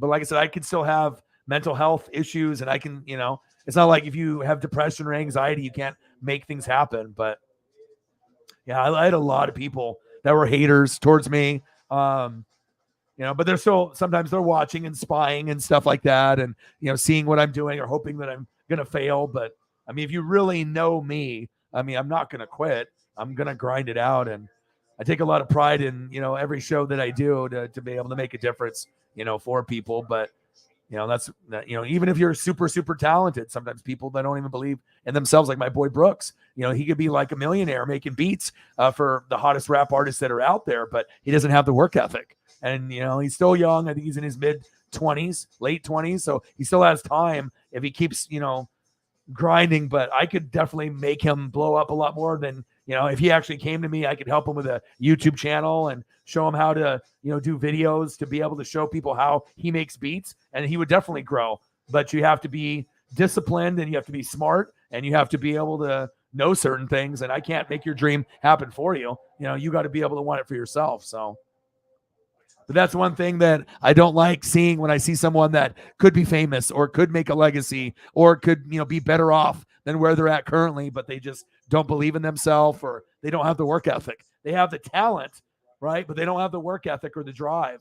And that's crushing for me, because I was like, dude, if I told me, like, dude, there'd be millions of people that would just love to be as talented as you are making beats and, you know, expressing yourself in that way. And you just got to be able to believe in yourself and go for it, and then have that work ethic. But a lot of people will have talent, but they don't have the work ethic and the passion. And you have to have more than just one of the 3 or 4 or 5 qualities. 2 minutes and 40 seconds remain for one of the nation's top offenses. The jubilation of Jones's touchdown was quickly replaced with nervous tension. And the anxiety when things started to take over, because the Huskies. Yeah. Well, I think like the good thing, like, you know, you guys know how I love Paisley and whatnot, but my girlfriend is negative. You know what I mean? She's fucking negative all the time, always complaining. You know what I mean? And there's been times where she's given me depression based off her negativity. She doesn't have any dreams or goals. You know what I mean? She hates her job. It's always like fucking screaming or complaining about stuff that, you know, she doesn't know how to handle her chi and just like relax. Like always complaining and always negative. That's not healthy. You know what I mean? You have to be able to not be so negative all the time. And then saying that I'm negative, like, I don't feel I'm negative. Like, you know, there's going to be certain things that, you know, maybe you don't agree with, but I don't think I'm a negative person. And just, you know, I think it's a defense mechanism when people see other people doing stuff and, you know, doing their thing, and, you know, you're trying to cut me down, or, you know, it's just, I just don't like, you know, that type of behavior when you have someone that's just negative first thing in the morning. You know, it's like always has something to complain about when they don't need to. And then you get worked up over every little situation. I mean, if you're going to get worked up in traffic and you're trying to like run someone over every day and you're just always angry, that's a horrible way to live. Like, just to be always fucking complaining or angry all the time. And when I told her that she gave me depression, she didn't believe it. I was like, you are so fucking negative. You know what I mean? Like, it's so tough. Like, I even told her it's so tough being with you sometimes. Like, I've been with you for 7 years and stuff, but like, we have stuff that we, you know, get along with, like Star Wars and Marvel and stuff. She doesn't like sports, so that could have been a red flag or whatever. But just that overall overreaction and negativity and just blowing up and getting angry for no reason. Like, you literally no reason to get worked up over this little tiny thing. And then you just let it like consume your whole day. And then you end up being mean to me, or, you know, to your kid or whatever. And yeah, so it's tough. It's tough. But she didn't believe in me. You know what I mean? I was like, yeah, normally you don't want to be with someone that doesn't believe in you. You know what I mean? But, you know, when you're in something, you know, for 4, 5, 6, 7 years and stuff, like, I'm just really focused on being a good person and, you know, being me and whatnot. But she never believed, you know, she's like, I think her parents, you know, when her parents divorced, but we're like, be realistic, have realistic goals. Well, I'm not you. You know what I mean? So that's a horrible way for you to teach your kids, you know, just be realistic. Like, what, to never go for any type of goal or dream that you have? That's the worst advice you could give to a fucking kid. Like, you can achieve stuff and you can achieve things. It's a dream for a reason, because if it was easy, everyone would, you know, be able to get it accomplished and do it. But that's a horrible mentality. And she, I think, thought, you know, just because she couldn't do YouTube, I can't do it. Well, I'm not you. And obviously you don't know how smart I am, obviously. And you don't know how much hard work I'm putting in. Like, you know, but then obviously I ended up working. And now I'm doing this full time. So she believes now, you know what I mean? But there was a long time where she didn't believe. She just, you know, be realistic. It's not going to happen. I was like, do you even know me? Like, I'm going to be like the most motivated motherfucker on planet Earth. I'm not going to make it. Okay. So, and I don't even need to make it to be, you know, to prove you know, the haters wrong. Look, I made it. Fuck you. Like, I could care 2 shits about that. You know, I'm just trying to go down my own path. But, you know, to have someone as like a parent tell their kids, just be realistic. That's the worst thing you could possibly tell them. You know what I mean? And so I think that's what her mindset was, that she couldn't see herself, you know, doing something like this and succeeding. So there's no way I can do it. Okay. So. Yeah, but things have gotten better. You know what I mean? But I'm never going to get married. It's, I'm not doing that. You know what I'm saying? Especially with the economy, the way that it is. It's hard to be able to live by yourself and survive and everything. And I mean, there's been times where I thought that maybe I should leave, you know what I mean, and stuff, and I could just get my own place and, do that. But, it's at this point, I have Paisley Pup and this is the dream. I just have to continue to keep grinding and moving forward. You know what I mean? But I definitely have thought about that before, because I definitely want to be with someone that can share my dreams and passions and be more positive. You know what I mean? But at this point, I'm not looking to be with anybody or meet someone new. I'm just trying to be able to focus on you guys, the dream, and, focus on Paisley. So, see, a lot of YouTubers won't open up like this and they won't talk like this, but I'll always be 100 with you guys all the time. And I think that's why you guys appreciate me. And, usually why I have such great support, because I just call it how it is. So.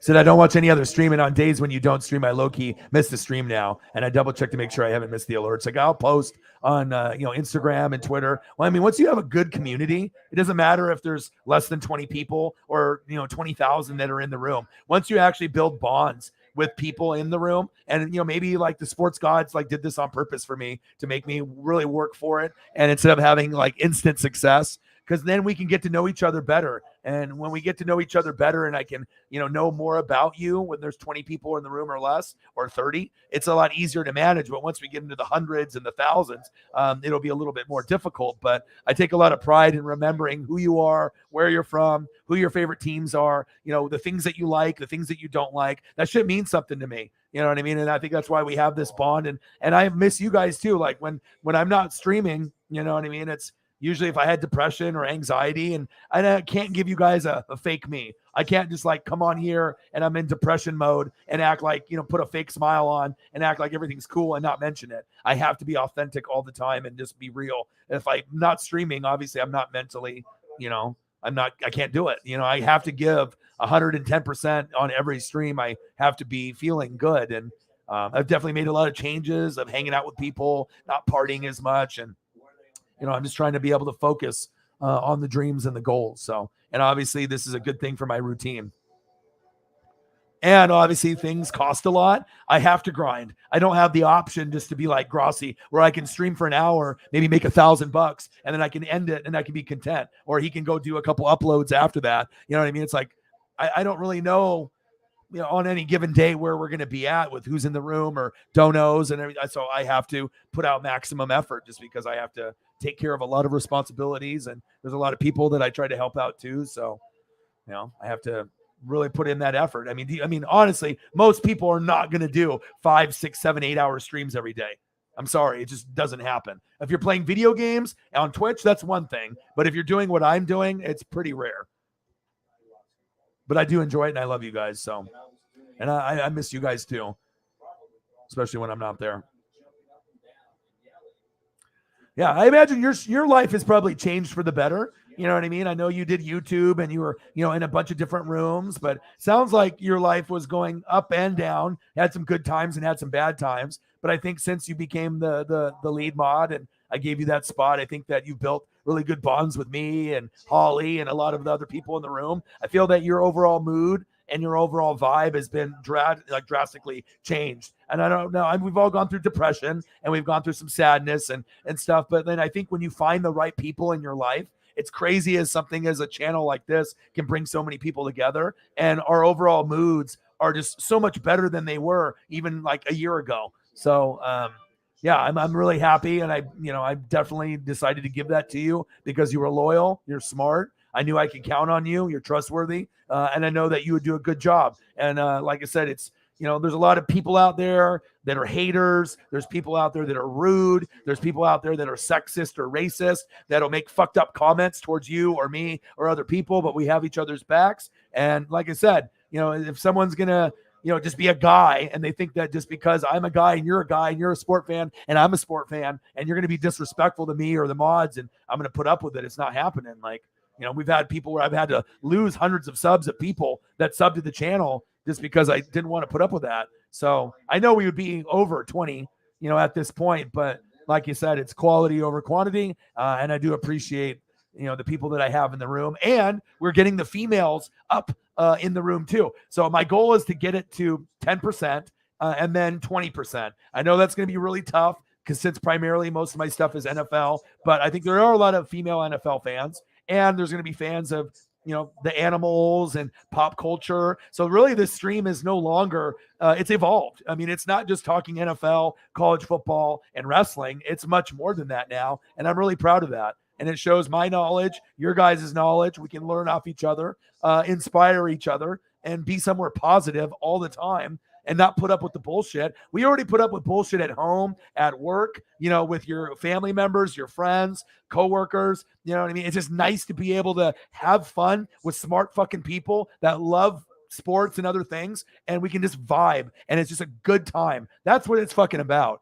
You know what I mean? No other hidden agendas, just genuine, good people, or if you're not good, you're trying to be better and, maybe change your ways. But like I said, sports brings people together, but we literally can talk about anything and go down any rabbit hole. And I'm not going to be like, oh, well, I'm going to have to go look that up. Come back in an hour. It's like we have enough here and enough smart, fun people that are so different. You guys are spread out across the globe and the United States, and just having that diversity, man, woman, gay, straight, wherever you look, black, white, Mexican, Asian, Australian, Chinese, Japanese, it doesn't matter. Sports brings people together. And like I said, we need that. And that's why I am a, mental health advocate. And I try to show things that, I know that make me happy. You know what I mean? So we can always go in the DeLorean and, we can always go back to the future. And, photos are a cool thing to be able to, to be able to reflect on. When you look at photos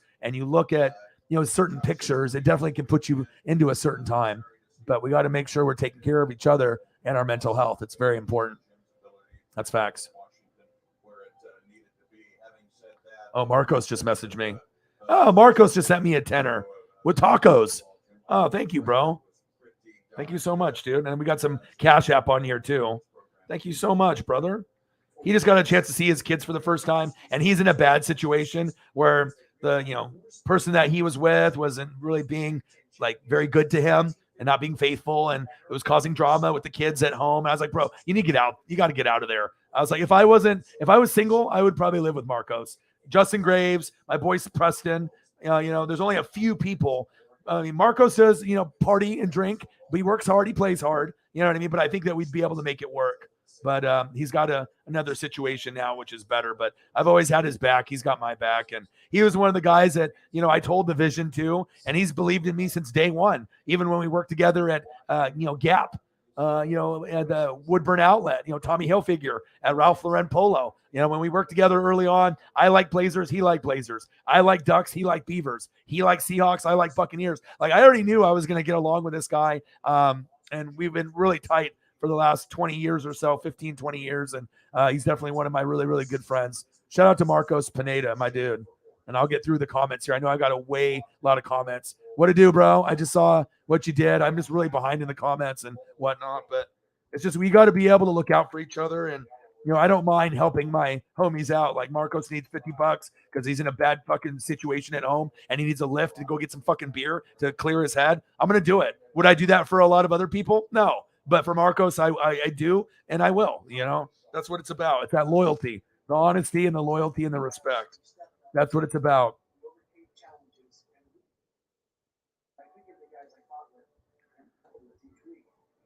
That's my greatest memory of 1994.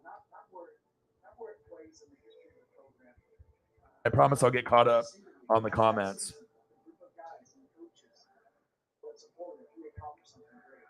Marcos Pineda. Yes, he is a 12. He's a big Seahawk guy. Big Seahawk guy. Big. I was the one that told them that Russell Wilson was going to get drafted even before, it happened. I told them that they were going to win 2 Super Bowls, win one, lose one, and it happened. Marcos will verify. He doesn't have anything to lie about. He's, he works at Nike, gets the shoes and some jerseys at discount. And that's my dude, Marcos Pineda. Bang, bang, bang. Appreciate you. Let me add that. Let me look at the Cash App real quick.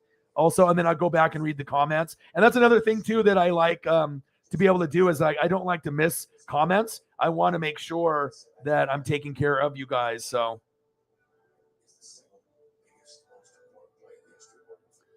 appreciate you, Holly. I don't know if you accidentally donated to me twice, but it looks like you donated 15 to me, and then you donated another 25 to me. I'm not sure if that was by accident or not, or on purpose, but thank you so much. Because usually donos are spread apart, and I think you donated both of them around. Well, one was at, no, you did. You did. I thought they were around a minute apart or close, but one was at 10:45, 15 minutes ago, and then another one was at 10:53. So thank you so much, Holly Hundo, with a 15 and a 25. Okay. I just was making sure because we had that one donation where you and Cyber donated the same amount at the exact same time, and that was really creepy in a cool way. So thank you, Holly. I mean, like I said, I've gotten like the last 20, 21 Super Bowls right. I mean, I talk shit into existence all the time. I mean, if you're new to the channel, you have no idea. But if you've been with me, you know, like I said, I feel like my predictions come true more than any other person on YouTube, Twitch, TV, or podcasting, just because I do read more than I think most people. I watch more film than most people, other than maybe a scout for an NFL team. But I really put all my eggs in this basket for this channel. So I want to make sure I don't have to be right all the time, but I definitely want to be informative. And if I can help you win money and I can say this is going to happen and you listen to me and you bet, kick me down something. You know, if you bet $100 that Golden State Warriors were going to beat the Celtics before the playoffs started, and you took my word for it, and I said they're going to win in 6 and Curry's going to get the MVP, and you won $400, you know, a lot of people will kick me down duck merch, or they'll shoot me some cash, or they'll buy me a liquor bottle, you know, because I'm definitely wanting to be able to help. And like I predicted that before the playoffs. I predicted Colorado Avalanche over Tampa Bay in 6 games. Colorado was going to win, and I watched this much hockey this year, 0. So obviously I do have you can say it's ESP, you can say it's luck, but how the hell did I predict both of those, NBA and NHL, and I didn't even watch during the regular season? So it's like I know enough where I can get a gauge based off past experiences, where I can look at teams, have a feeling, or I have a dream, or something will come to me, and then it'll just be like I say it, and then it happens. It's just weird, but it just does.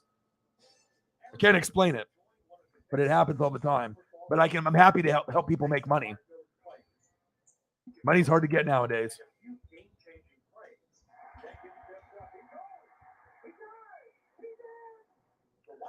$15 from Holly Hundo. Thank you. And then I got your other one here for 25.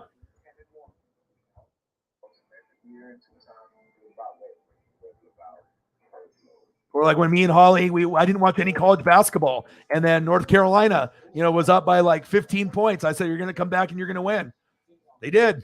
You know what I mean? It was one of the most epic comebacks for Kansas basketball. I just have a feeling, I say it, and then it happens. Like more times than not. Or I'll have a dream about an athlete, or something, right? And it'll be someone just like that's not in like John Kruk, just some like random baseball player. He's not in the news at all. And then literally the next day, John Kruk will be on the timeline, and it'll be on ESPN for something. It's weird. I don't know what kind of time travel or what they're using me as, but it's like I can say something, I can think of something, and then all of a sudden that random weird athlete is in the news the next day. Like, how is that possible? He's not been in the news for a year or two, and then all of a sudden the next day, John Kruk is in the news. Like, that shit happens to me all the time.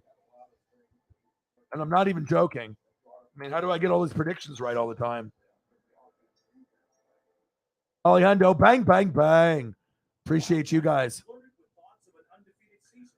And I didn't watch any college basketball, but I've watched a lot growing up. So I can kind of tell, based off body language, coaching, my vibe, just based on how the flow of the game is going. And sometimes you can predict based off the hundreds of thousands of hours of tape and situations that I've watched and remembered, and what kind of scenarios could happen. And sometimes you can have that happen. Shout out to Holly Hundo. Shout out to Holly Hundo, and shout out to my boy Marcos Pineda. I appreciate you.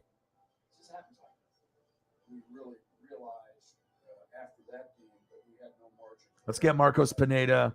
Let me get you something here. What you want, Marcos? Computer chip. Yeah, that's what they call me.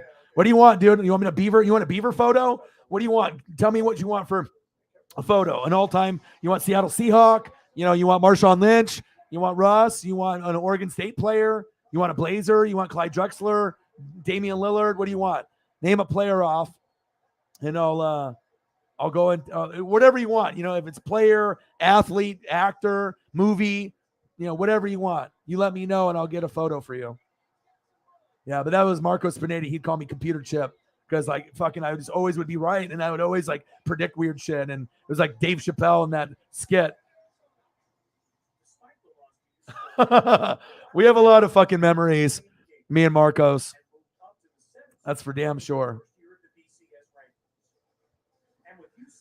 Yeah, we'll get you some photos here, Holly, and let me wait for Marcos to type on what he wants. Yeah, but like I said, just being genuine and being honest. I think there's a lot of people out there that just aren't willing to do it, or they're or maybe they're scared to, or But I think if you're genuine and you're honest and you're real, that's how you are able to build bonds. You know what I mean? I don't want to be just like a fad. You know what I mean? Where you just blow up and you get rich real quick, get all this money, and then you just fall, disappear like the Island Boys. Supposedly they're broke. But I'm not in this for the short term. I'm in here for the long term. And I'm here to be able to change people's lives. You know what I mean? If I can help you win money, but if we can go here and we can have a great time and learn things from each other, I mean, that's really what it's about. And I really do want to be able to help the, Oregonians. I want to be able to, do some things for the kids, and maybe I can do some cleats, for football teams. I got a lot of stuff that I want to be able to do, computers, maybe for some of the youth. That's why I want to open up the YouTube studio. So if anyone is going to be doing, anything gang related, or they're going to be drinking and, doing stuff, hey, come hang out and let's make videos. Let's get inspired. Play some video games over here. Play some PS5. Play some Xbox. Let's figure out, what a direction for you. Whether it's a TikTok or an Instagram or a YouTube channel, just finding something that they can get excited about, except for just getting fucked up every day. And that's a big thing for a lot of people right now. And sometimes we have vices and stuff, but if the first thing that you think of when you wake up is getting fucked up, that's not good. You know what I mean? You can always go through those phases when you're younger, but that shouldn't be the first thing that if you've had a hard day and you need to be able to let loose, that's one thing. But it's the first thing that you do when you wake up. It's like, fuck, I'm going to get fucked up. And that's, I'm going to get high or drunk. I mean, that's not good. That's not good. Not good at all. But you know what is good? Chase Elliott. He's really good. And I can't wait to see him tomorrow at New Hampshire, baby. I don't know if he's going to win, but I'm definitely excited for that stream tomorrow, as well as calling the Mariners. And playoff games are going to be so fun when I actually do the live play-by-play or live pitch-by-pitch and reactions for the playoffs. Mariners, if they get there, oh my God, that'll be insane. I might want to go up there if it happens, even though if it's expensive. And then Dodgers, I'll have a lot of fun with that too. Your boy's a computer chip.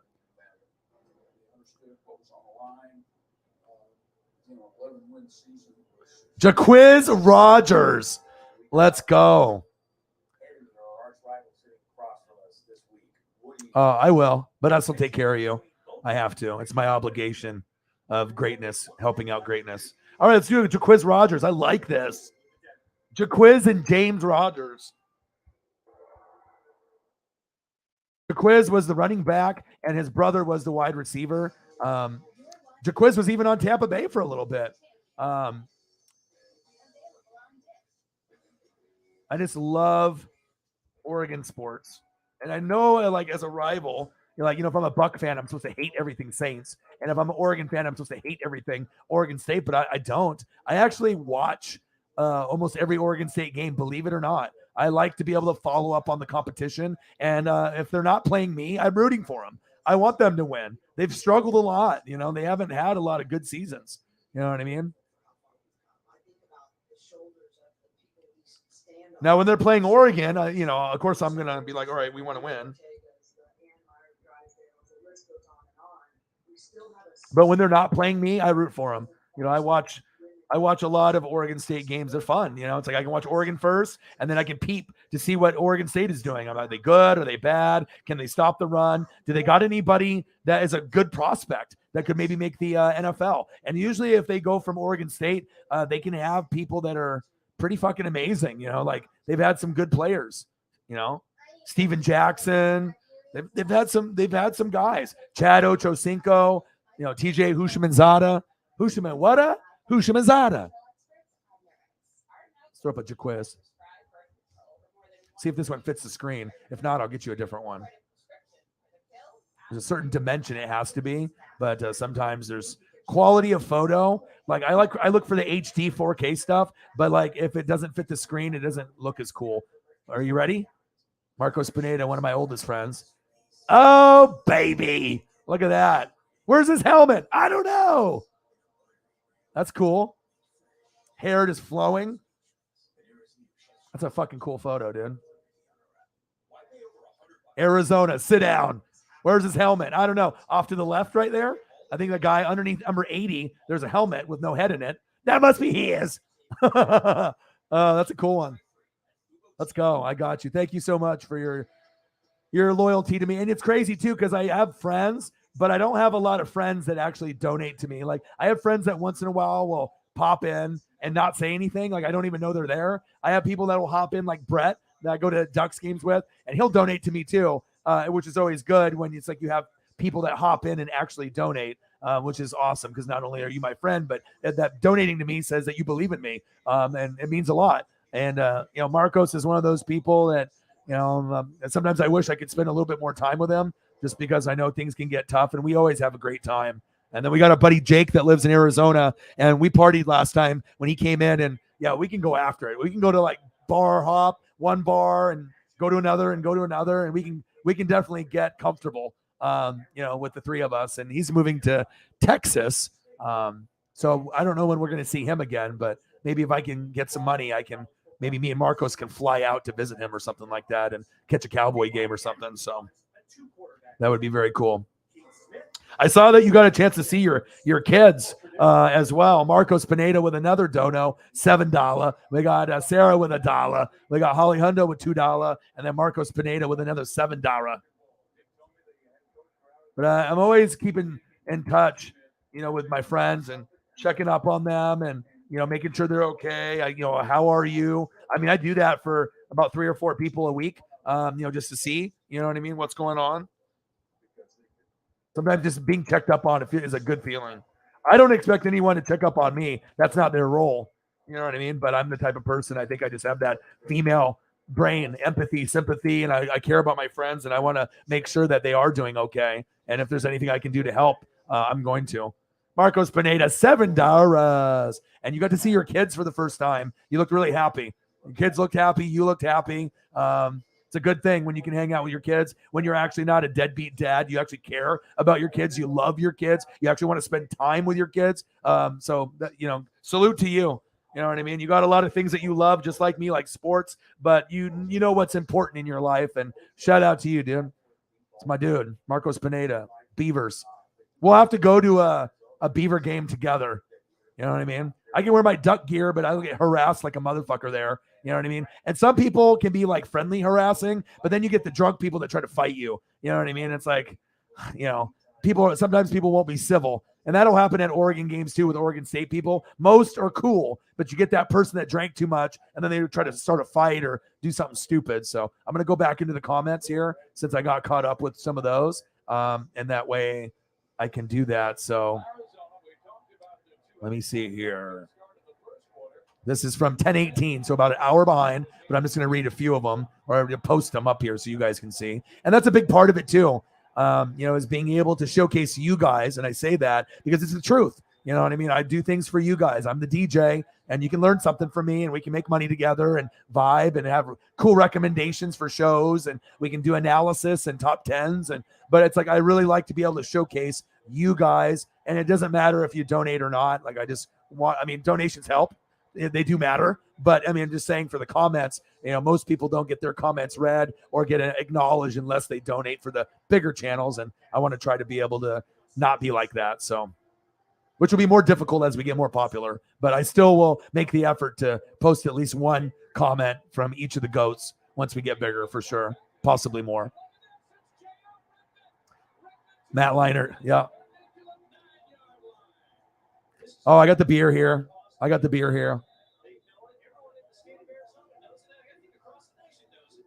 Lil Wayne, Kanye, and Biggie. Kanye, I really liked Kanye when he first came out, just like Drake, because they had the drive. And then once they get famous and big, so the quality of the passion goes away. You can feel it. Like I feel it with my hairs standing up on my arm. And when I hear certain music, when they're hungry, when they're trying to make it, and that's when they come up with their best shit. And then once they get famous, then they don't really put out that same effort. And I get it. You've made it already, but I mean, old school Kanye, he's crazy now, and I don't really like his shit now. But the old Kanye, I love that from back in the day. Everclear is 190 proof. Yeah, I had a buddy Chris, an old roommate, would drink it, and he'd have a one of those like backpacks that you have with a straw that you go hiking with, and you drink the water out of the straw connected to your backpack. But he would put Everclear in it, and we just like mob around. I'm like, dude, you're crazy. Oh, I don't mind about your Steve Largent love. Holly loves Tommy Townsend. I love Ken Griffey Jr. A lot of us have our favorites. Sometimes when you have a favorite of a team or player, that's what it is. We love that particular person, or athlete or singer or whatever it is, wrestler. So.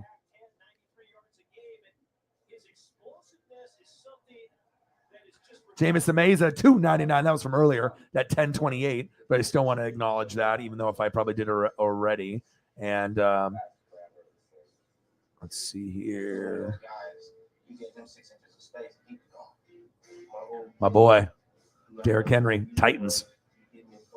$2.99. Jameson Meza.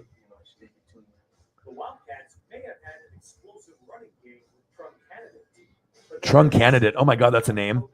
I love stats, obviously, as you guys know, and just names. When I hear a name drop, Tavon Austin at West Virginia or something, like something that most people, they don't really have that same kind of love. But if you remember college football when West Virginia was good with Pat White and Tavon Austin, like some of y'all are hardcore like me, where you'll remember playing the video games and just playing, college football or Madden or just watching the games back then. But I mean, I live for those type of obscure moments in life to be able to catch up on sports and whatnot.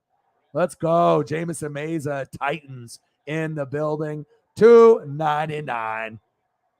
Megan says Brian May. All right, let's get a Brian May up there. I'll get caught up with the comments, but I'll take care of you guys. Oh, my God. So many cool Brian May photos.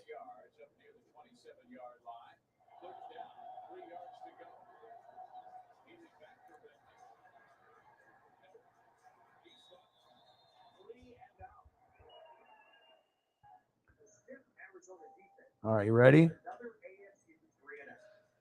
The Wildcats were enforcing their will and taking control of the game. Smith leads that defense.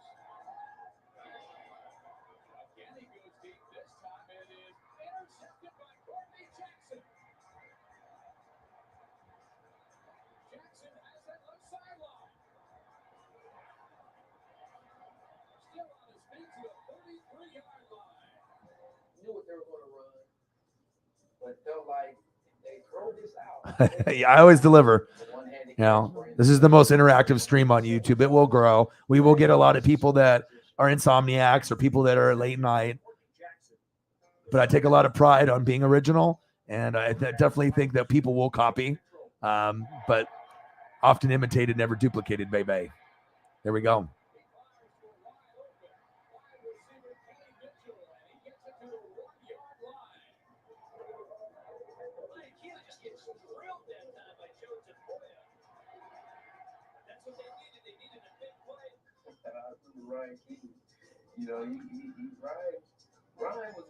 Lupe Fiasco had good vibe music. You know what I mean? The Kick Push, Superstar, those were iconic songs. Like those songs are where they put you in a good mood. It's like Bruno Mars. Like, you know what I mean? Bruno Mars, like a lot of people like The Weeknd. I prefer Bruno Mars. Like Weeknd is really good. He's kind of gotten dark in some of his stuff. You know what I mean? And I know he does a lot of drugs and a lot of drinking, a lot of partying and whatnot. But Bruno Mars, I think his music, The Weeknd will probably be like popular and he's more like hardcore. You know what I mean? Bruno's more pop. But I like Bruno Mars more because of the way that his music makes me feel alive, and obviously Weeknd stuff is deep. It's more of him kind of partying and telling crazy stories of his life and what actually happens when you're The Weeknd. and stuff. But two different artists, but I love both. But I like Bruno more. You know, it's interesting about Jeff Poker. There's not a lot of great blocking fullbacks right now in college football. Jeff Poker, really, his game is designed around lead blocking. Really, I was gonna say. I was wondering. Said friends were inspired by the American blues and jazz bands, particularly Louis Armstrong Quintet, the Hot Five. Armstrong's band nickname was the Red Hot Chili Peppers. Well, there you go. See, I always like learning something new, and I can always ask a question. And I got enough smart people in the room that'll be like, okay, I don't even need to look this up. Maybe I'll know that. So that's awesome. See, I always like learning something. You know, I mean, I got the NFL on lock and a lot of other things, but as far as music, I can always learn. Just like hockey, soccer, there's just certain things that there's people that are much smarter than me in those particular categories for sure. But I'm always willing to learn and listen. Yeah, already coming to Sunday, man. But I don't know. For me, I just every day for me is like I'm grinding every day. So I don't really have a weekend. It's like every day is a Monday, Tuesday. You know, it's like I don't really have a weekend. I'm streaming every day. I'm always working every day. Yes. There's so many good Twista songs for sure. It is already Sunday already. Yes. Oh,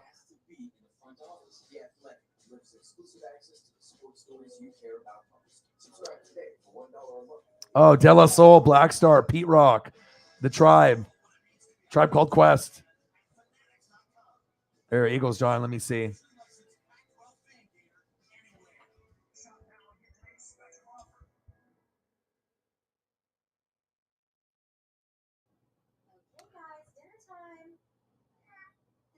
De La Soul. Wow.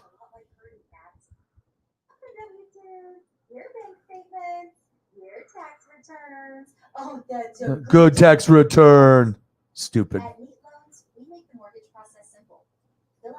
right, I'm gonna do De La Soul for you. So you can always tell someone's age too, based on what they say for music and the stuff they talk about.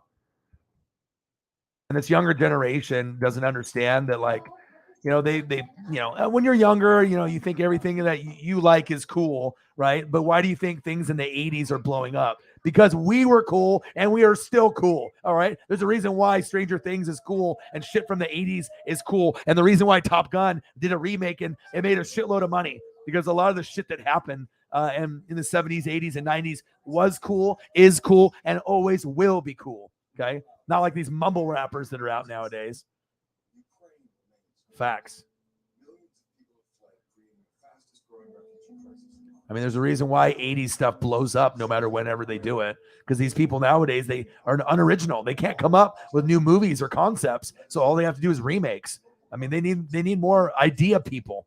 I feel I'm an idea person. You know what I mean? Like, you need more idea people out there to throw out ideas and different scripts and stuff. It's like, instead of just like giving up and be like, I guess we're gonna do a sequel, or we'll just do it from something from the 80s and go from there. It's like, can we just come up with original concepts? It's like, I don't know what it is. It's like, it's not like every concept has been done already. I got you, Eagles, Sean. Oh, baby. De La Soul. Bro, when's the last time you seen a picture of the three of them, honestly? I mean, unless you like just listen to their music today, or you know what I mean? But like these right here, the Black Star, the P-Rock, Farside, Tribe, De La Soul, Tribe Called Quest. Shout out to you, dude. Rakim, like, when you get those people in the 80s, like before, you had like NWA and then, Dre and Snoop, but what about before that? You know what I mean? Like, there was rap before, Dr. Dre, before 1992, and before, and in that same time range of NWA, and there was others in the 80s and 90s that were doing things.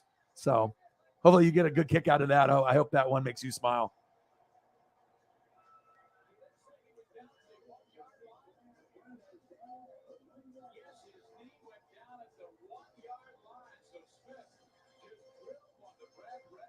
Yeah, I bet.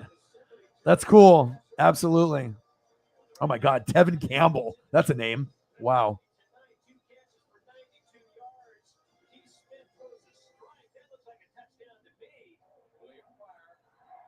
Ah, okay. Nice. Everyone is so different and well-rounded. I love it.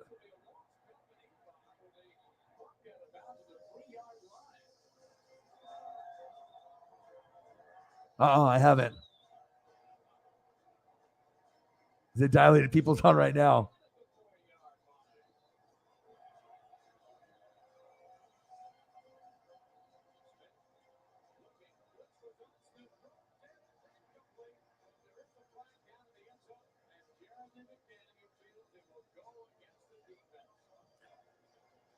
Yeah, and obviously, going through, the good times and the bad times, and getting Paisley is like something that I figure it was a good thing to be able to bring, more positivity to the household, you know what I mean? And there's going to be good times with her and wild, crazy times. But I think overall, the mood of the daughter and her have been better since there's a dog now, a puppy here. It's like I might be spending the most time with her, and maybe she loves me the most, but it's like, sometimes people need that in their life, but gosh, I just, people that are always negative, just always angry for no reason. That's a horrible way to fucking live. And you're rubbing off on people. Like maybe you don't even realize it. Like, but when people are like that, I normally don't like hanging around people that are like that. That are just like loose cannon and just angry all the time, complaining, always thinking it's everyone else's problem but their own, and just blaming everyone else but themselves, not taking accountability. Like,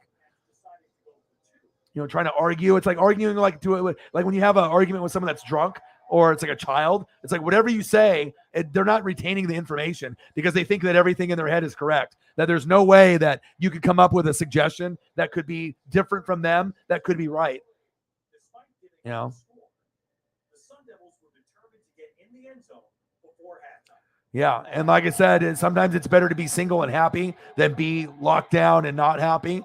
But I mean, like I said, if I didn't have dreams and goals, and stuff, like the evaluation of this would be probably different.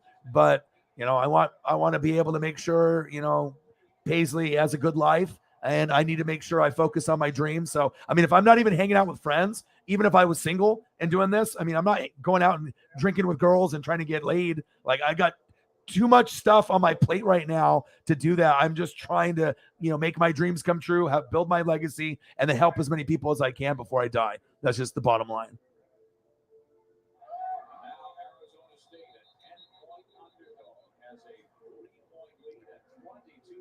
Yeah.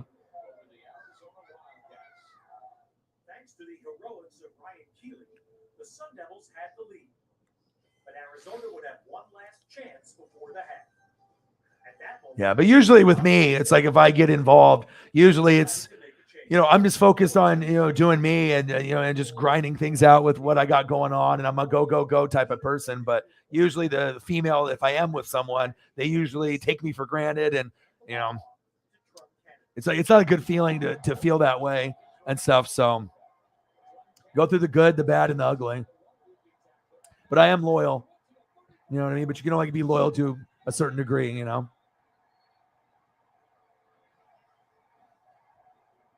Yeah, exactly. Aren't you happy that you found this, bro? Like all of a sudden you just found this channel and you probably never would have thought you'd have a bond with someone that you just met within like a month. You know what I mean? Where it's like, we'll probably be boys for life now. You know what I mean? Like we got a lot of Mariner things in common and stuff. And that's how it is. Like sometimes, you don't realize what's out there. And if you can build a connection with someone, and I'll talk to Jake, every couple days or every day if Mariners are on, you know what I mean? Like I talk to a lot of y'all outside the stream. Like I talked to Holly and Sarah and Cyber and Jameis Ameza, Jake. There's quite a few.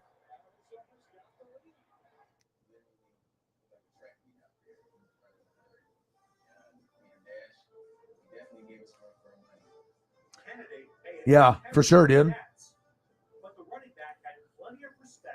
He said, I need a break. We need to go to a game together.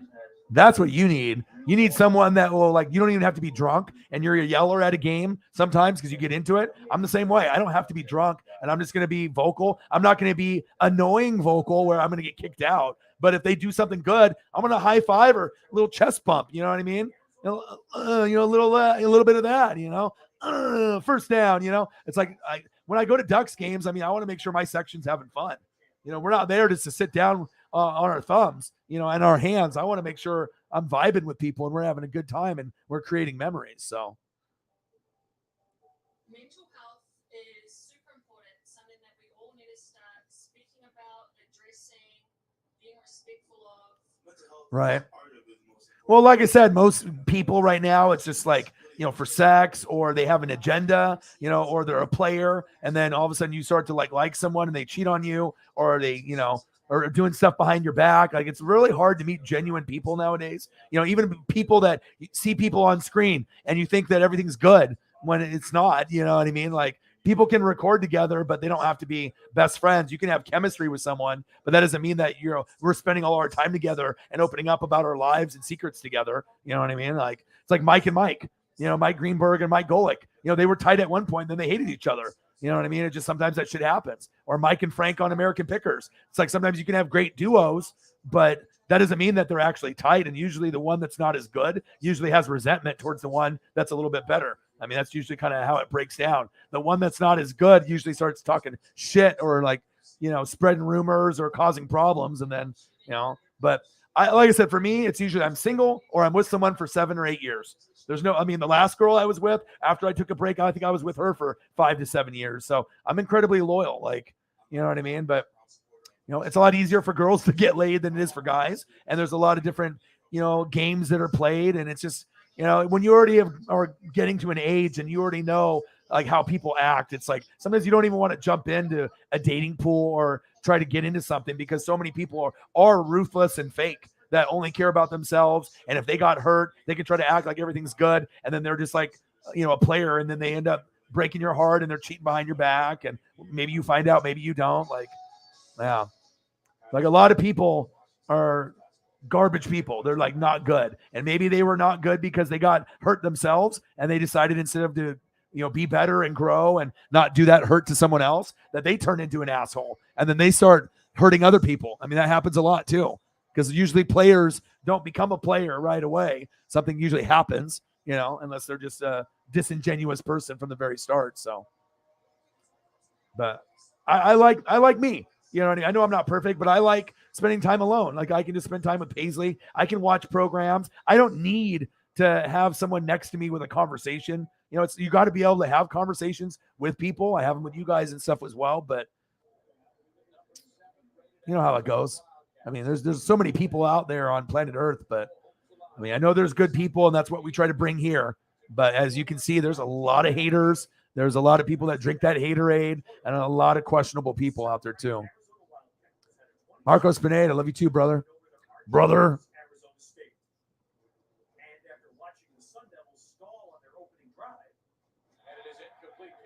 And you know what? And this is a sad thing, but I know so many people that are in this situation too. The verbal and the physical abuse. You know what I mean? Like I think a friend that lives in Idaho right now.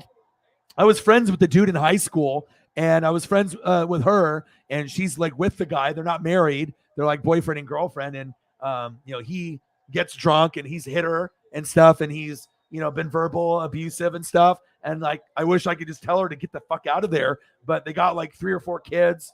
You know what I mean? It's like, it's not as easy just to be able to pick up and leave if you're not working. And then you got 3, 4 kids, you know what I mean? He's bringing home the money and it's like, you could still, have that bond and stuff. But once you start being physical and verbal, I mean, gosh, yeah. I mean, that's a tough situation. It's easy to be like, get out of there. But for a lot of people, they can't, they're trapped. You know what I mean? They don't got nowhere to go. They can't afford it. You know what I mean? But sometimes it gets to a point where enough is enough and you got to go, even if it's being broke and staying with your mom or dad or a friend and sleeping on the couch, but just improving your mental health because no one deserves to be verbally or physically abused at all. But it's so common nowadays that like people don't really freak out about it. It's just like, oh, it's like someone getting in an argument. Like, no, that's a fucked up thing. So.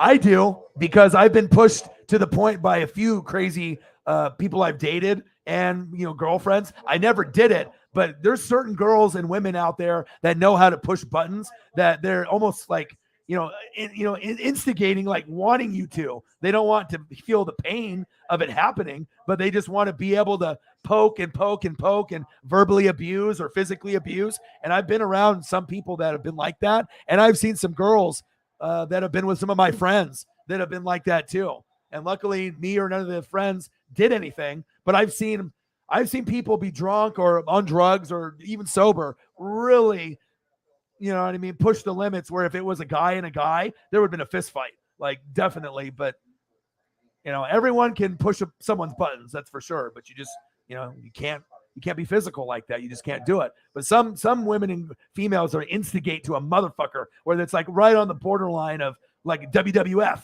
like back, you know what I mean? But they know I'm a girl or a woman, so you're not going to do it. But then sometimes these guys do, and then it ends up being a catastrophe. You know what I mean? And sometimes guys are just crazy and they just do it to a good girl or a good woman because they're just fucking psycho. There's just so many fucking psycho people out there. So.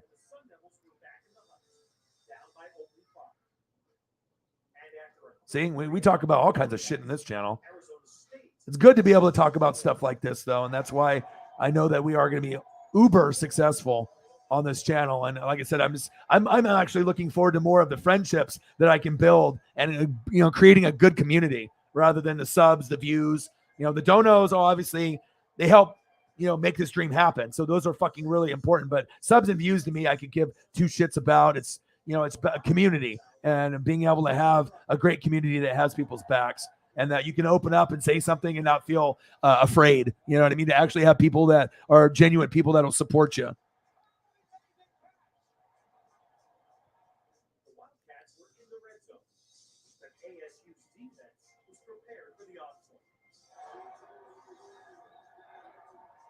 Then Marcos Pineda with the dono.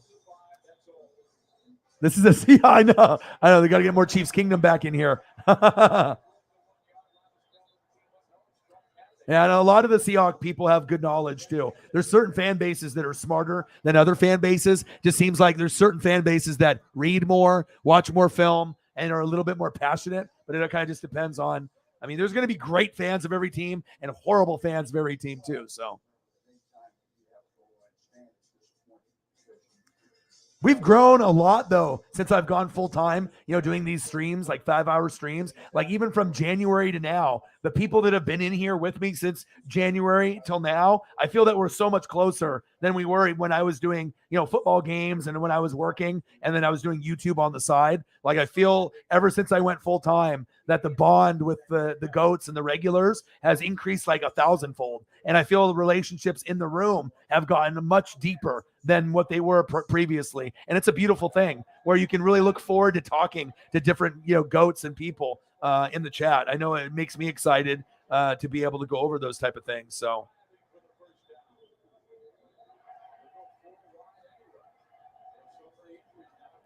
Jose, my boy JT, he said $5 dono for the real talk on your stream. And like I said, I think a lot of people are afraid to talk the real talk.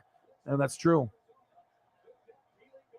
I'm going to get caught up here in a second. I know there's all kinds of other donos here too.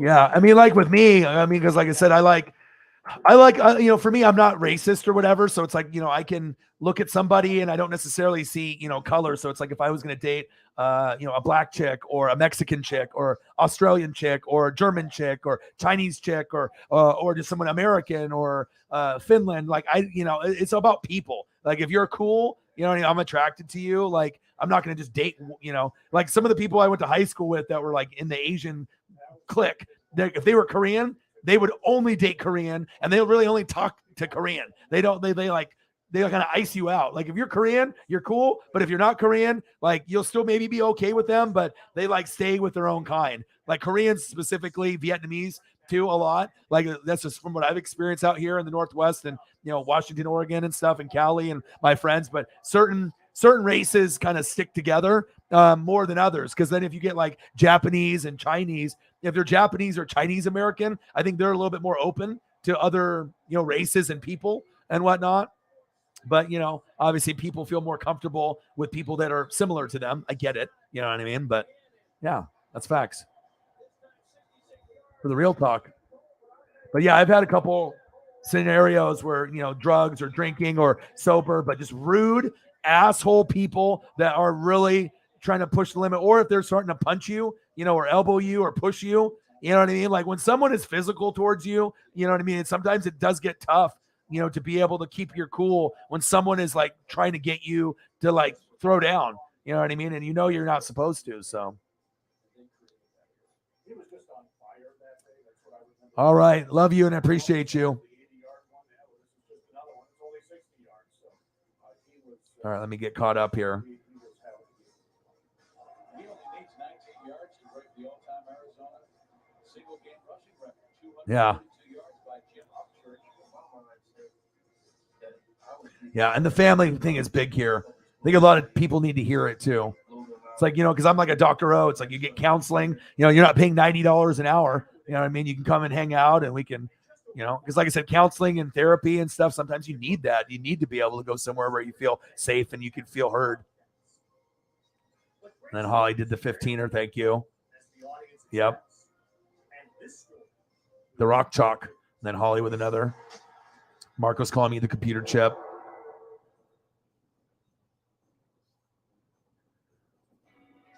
O'Neal Cruz.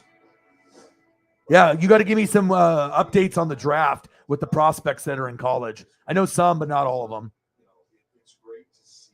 Yes, let's show love for Marcos Pineda, my boy. Way too late. It was embarrassing, quite frankly.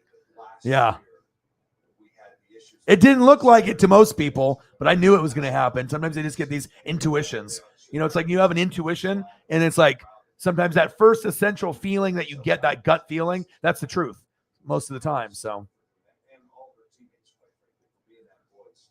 yes, that's true. Very, very bright. Said OSU, and then you guys do the and they have like the chainsaw thing going on with like the wood. They do that for like the timbers too. Sarah with $1. Thank you, appreciate you. Promise I'll get caught up. I downloaded Public and it completely changed my perception of investing. I was able to discover stocks, ETFs, and even crypto to build my portfolio. Sarah Small representing the Colts, the lead mod, always representing for me and the channel, and I'll represent you and some Matty Ice. I'm really excited for you guys this year. And when you build bonds with the friends and the fans, like, you know, I can get excited for my Buccaneers, but when I know you love a team, you know, I root for you. Like, you know what I mean? Like, I'll give you that extra juju and that ESP, you know? So sometimes if, you know, things work out right, like, you know, if I have an ESP moment and I like you and the team and, you know, maybe shit will happen. But I'm really excited to see the Colts in the AFC and the Vikings in the NFC. Those are my two sleeper teams that are not being talked about right now, but should be. Really, really excited to see where that goes. That's big facts. I promise I'll get caught up here. I'm almost caught up. Appreciate you, Sarah. Holly Hundo with another $2. A $2 holla. I think she left the room, but I appreciate all of the options for music that we can go over with a little Dave Grohl. That's a cool photo. Shout out to Holly Hundo, always being a Holly Hundo. Without Holly Hundo and without Cyberpunk, there is no full-time on this channel, point blank. I mean, we got a lot of goats that come in here and do a lot of things, but when you donate as heavy as those two do on a regular basis to me, I mean, they make it possible for me to do this stream. So, and there's a lot of you other goats that do the same. But there's just a few of the elite goats that are donating just like crazy amounts to be able to make my dream come true. And it means a lot. Thank you so much. Every dollar counts. It really does. You know, every dollar counts on Cash App, Super Chat. I mean, I'm doing this as a full-time job. I have no other income coming in, so I have to work hard. You know, it's like I'm not working 2 or 3 jobs like I did. It took me 10 years to get here. You know, and most people that go full-time, it's like, you know, Grossi, but he already had 200,000 subs. You know, he's got way more people in the room. So to be able to do the full-time dream with less than 20 people in the room is a real special thing. And it shows you only need quality people. You can have 20 people or less, but you can still, you know, have great vibes, great times. And you can even compete with donos with someone that's got 1,000 people in the room. If you have, you know, that connection with the fans, and that's facts. Because with people that have 1,000, a lot of them are kids, trolls, assholes. You know, how many people are really loyal and how many people that actually do you have a bond with, you know, for some of these bigger channels, gaming channels and whatnot. All right, bro. Have a good one. I'll talk to you tomorrow. Yes. The underdog Sun Devils were more than willing to let it run. Arizona by 15. Arizona State for the 9. Healy drops back over the middle. Touchdown! Todd Heap. I got you. See, it's all about the connection. And I appreciate that. And a lot of us are just so different. You know what I mean? Like, everyone has got their things. But if you like wrestling and you like football, I'm probably going to get along with you, or vice versa. If you like one of the two, we're still going to vibe. But I mean, my wrestling and vibe for football and wrestling is at an all-time high. I love NASCAR now. And, obviously I love the baseball, but NFL, college football, and wrestling are a real big part of my life. And I appreciate you. New world order for life, brother. Oh, yeah. Because when you're NWO for life, Michaela. Oh, yeah. 250 yards rushing. 16 carries, 236 yards. A new Arizona record. Strong was, at that point, you could say, arguably the greatest running back in Arizona. All right, I'm almost caught up. So I thought it was I'm only like 10 minutes behind in the comments, 15. So, yeah. Put in that light. With so many great running backs that have come to the Pac-8. Their music makes me feel good. When I listen to Red Hot Chili Peppers, it's like touches the soul. There's just like certain people that I can listen to, and I'm like, I'm in a good mood. Like, there's just certain ones that always put me in a good vibe. When it comes on the radio, I can listen to it and just really enjoy it. Oh my gosh, you did. Let me see. Did you send it to me on? Let me see where she sent it. If she sent it on the Discord and I know she was taken off. I want to see this photo. I forgot to talk to Holly and ask her about the gym that she was going to go to. Oh, wow. That's cool. Oh, I'm posting this. Holly, come back. What happened to the gym? I'll talk to her later. Okay, let's get this.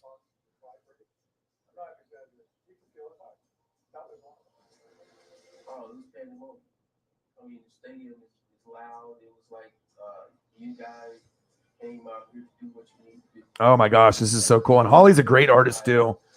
So for people like Megan that are new, like a lot of us know, and I promote Holly's stuff all the time. Candy snacks or whatever. I really thought that we had She did it when she was a teenager and she still has it. That shows you how much you love something, when you have a passion for something, which is animals for her, but her art it's awesome.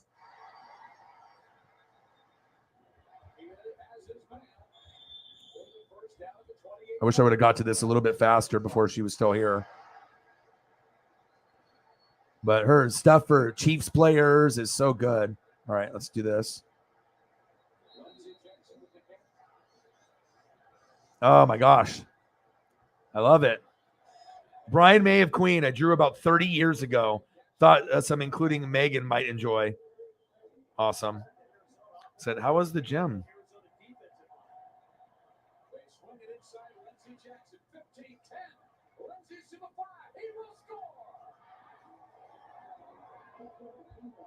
It's freaking cool.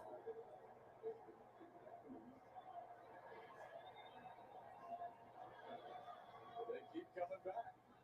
That's when you went, something could go wrong here, really wrong. Because now it didn't matter how good or bad ASU had been during the season. It was all coming down to the fourth quarter. And they had enough good players. Always facts, dude. Bye. I just messaged her. I don't know if she'll check her Twitter, but I just thanked her for sending the photo and drawing. It's always cool. And she always has awesome stuff. Derek Thomas, like a lot of us have seen the art. It's awesome.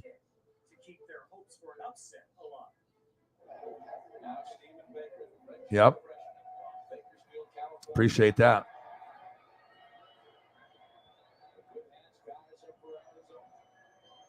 There you go.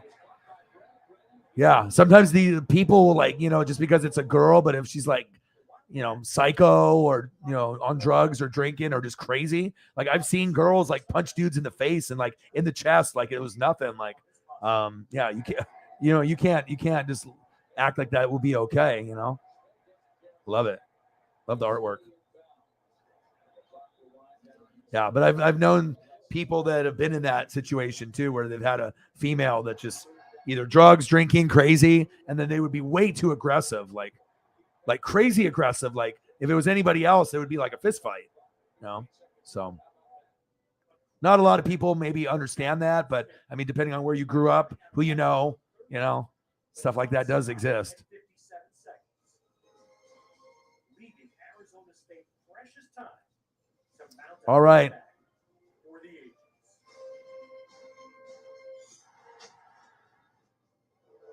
Yeah.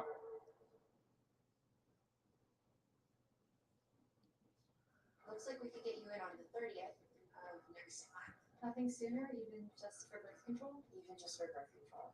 Tell her about Nerds. She can get her prescription online from a licensed medical provider like me.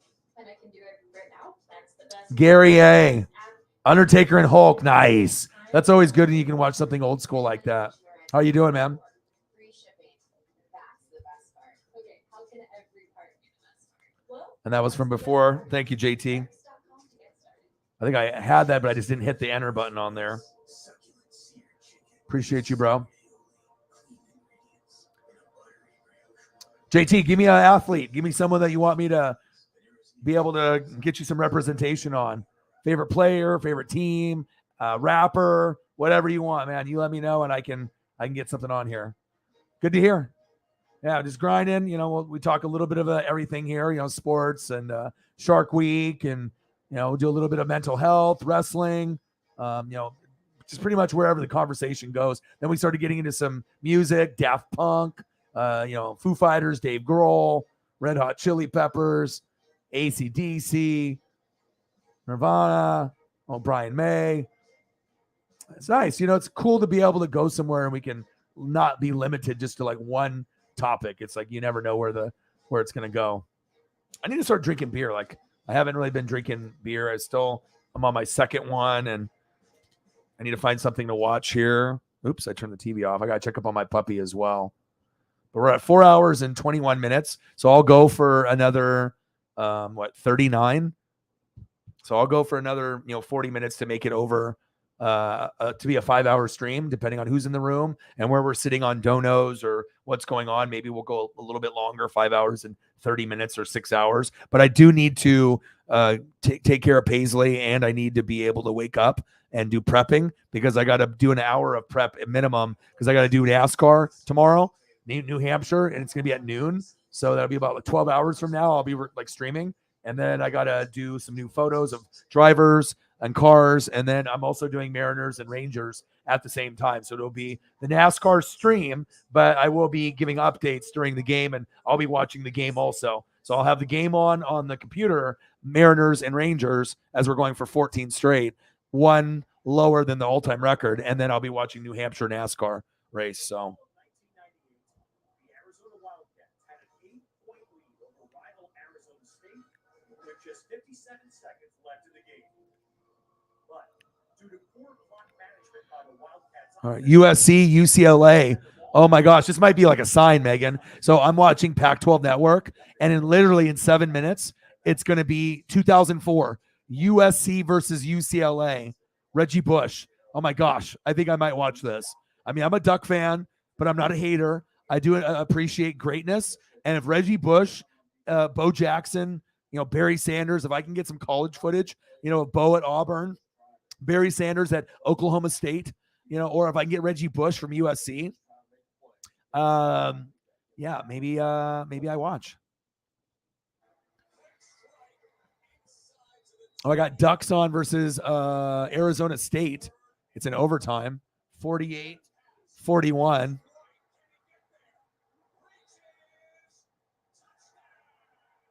Oregon at Stanford from 2000. Ooh, they got some good shit in here. So I got some college football I can watch. Oh shit. SEC Rewind. 92 Alabama versus Florida. Oh my gosh. I love old Florida 90s footage. It's the best, especially if it's like 95, 96 with like Danny Werfel, Ike Hilliard, Jaquez Green, Rydell Anthony. I will literally drop everything and start watching that. Like I've been wanting to watch like 95, 96 Gators old school footage. That's a part of why I'm a Tampa Bay Buccaneer fan, besides Warren Sapp and, being at the U and Derek Brooks at Florida State. We got the Holiday Bowl, Iowa versus USC. Okay. The first for Matt Fink coming in for Keaton Slovis. 28 to 24. 9-3 Iowa versus 8-4 USC. Wow, there's all kinds of USC on. Megan has been tapping into my DVR. She's trying to flood my brain with USC footage. And we got Brewers and Giants. God, I know the Brewers are struggling right now. Oh, I think I'm going to watch a little bit of that Florida, though. That Alabama-Florida footage sounds amazing. 82, Jameson's taking over. I appreciate you. I mean, we got to try to get at least to, a hundo, there. That would be amazing. And then looks like we got 45 on the Cash App. And then we had 17. Let's see. 45 on the Cash App, 17. So $62 was on either through the Facebook app or through Cash App. And then it looks like the other 20 was on here. Yeah, we can always do that. Talk about favorite NFL players right now and growing up. I can show you pictures of mine. So, yes, 14 in a row. I've been calling the games too. Like I've been watching and, we'll be having conversations, but I mean, we're watching and I mean, I got a chance to get a Julio ball already. I went to a game in April and in the 2 games that I went to, I had no chances in the first game, but in the second game I had 5 that were within 5 seats of me. And 4 of them were thrown into the crowd after the inning ended by J.P. Crawford. Kids got the other 4. If I wanted to be a dick, I could have stepped in front or dove and got 2 or 3 that day.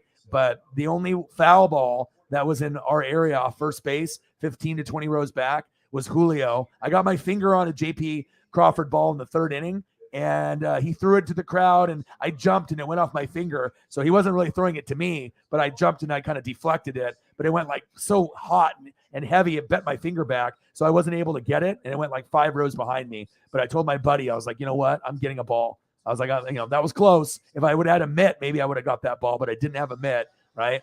And then in the 9th inning, I ended up getting a Julio foul ball, which is awesome. So it's great to have a superstar like Julio to get really excited about. I mean, this is the first guy that I've been excited about since Ichiro, being a Mariner fan since the 80s. So, and obviously I'm a Griffey guy. So it's like when you're 7 years old and you meet Ken Griffey Jr. and he's going to be the greatest thing that you meet in your life. Pretty special, being 7 years old and recognizing how special this moment was going to be. And then meeting Sandy Koufax when I was 10, and that's my dad's hero. And me and the Pops. I mean, he gave me that love for baseball, and we tried to go to games. And yeah, he grew up in LA. He's been a Dodger fan since the 50s. So I always try to do Mariner games, and I always try to do Dodger games and give coverage there. Oh, this Alabama footage is great. Florida Gators. This is before Saban. Oh my God, love it. Love this old school Alabama Florida Gator footage. So cool.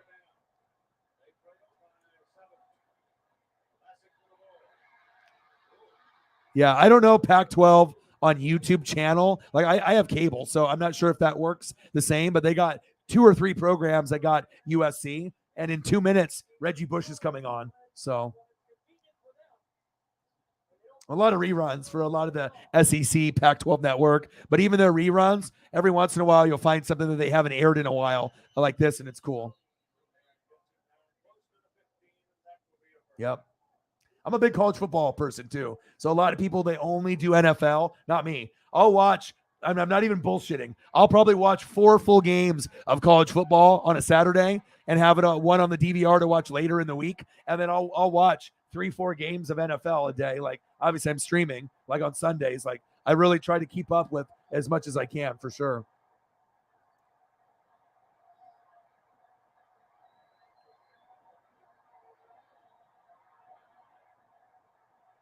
Yeah, Reggie was special. If Reggie never went to the Saints don't have a Super Bowl.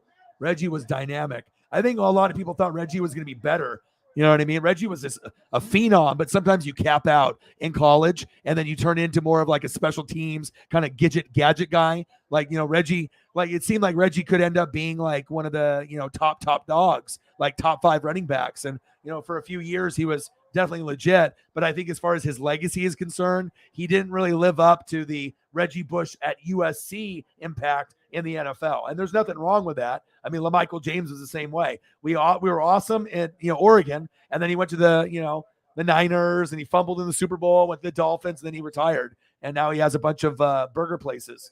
He's got killer burgers in Oregon. He's running business. You know what I mean? So sometimes you can be a beast in college, but you just kind of cap out there, like Marcus Mariota as well and DeAnthony Thomas. But they're still legends in my heart, and I still like rocking their shit. Joey Harrington, I rock that. DeAnthony Thomas, I rock that. LaMichael, I'm always rocking the guys that I love, and I love Herbert, but there's other guys too that are in my top 5. So obviously Joey Harrington's in my group. LaMichael James, DeAnthony Thomas, Mariota, and then Herbert. And I love Haloti Ngata a lot too.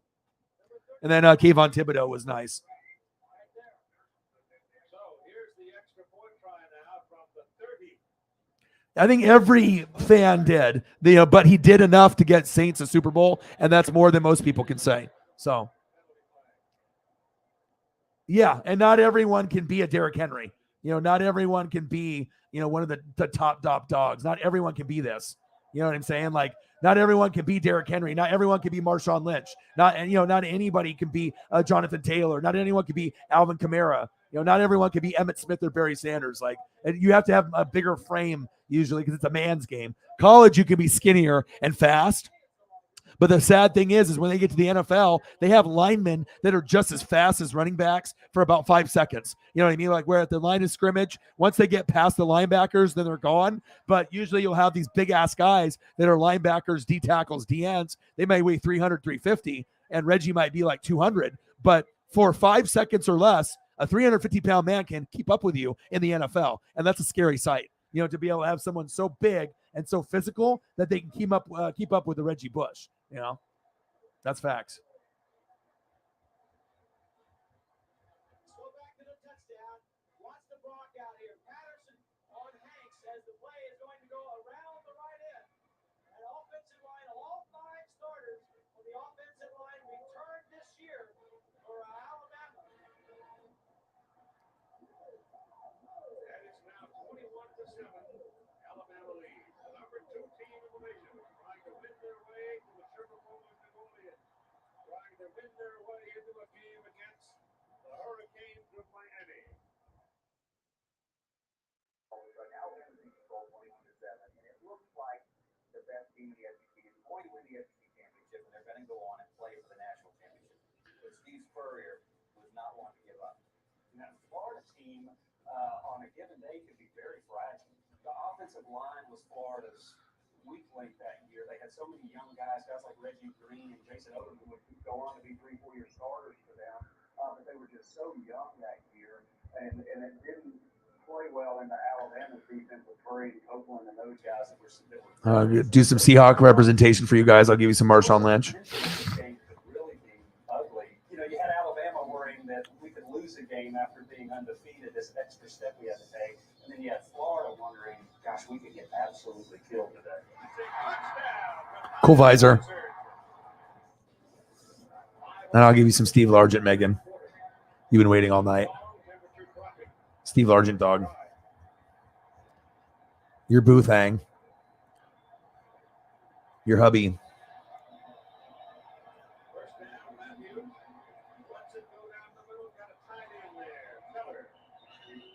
I wish there was more Steve Largent to get. There's just not a whole lot just because he's an older player. Wish there was this more I could bring up, like have 20 or 30 different selections. There's a lot of stuff, but a lot of the stuff is not going to fit the screen or it's really grainy. It's just sad when you can't get more stuff that's fire HD. So.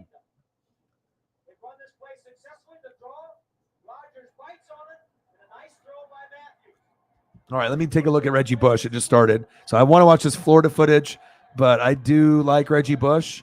So it's USC, UCLA, and I haven't seen any USC football from this era in a while. And I just clicked on it, and they don't even have it on. They changed it to Texas A&M and Colorado. What the fuck? Well, that sucks.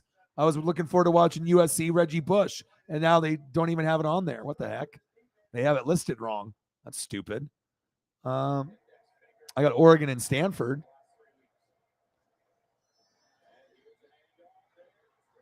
Go, baby, go.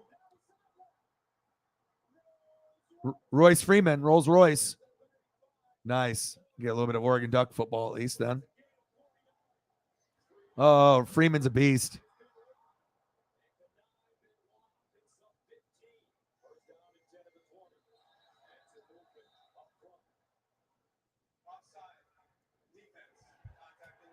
I got to check up on my puppy here too.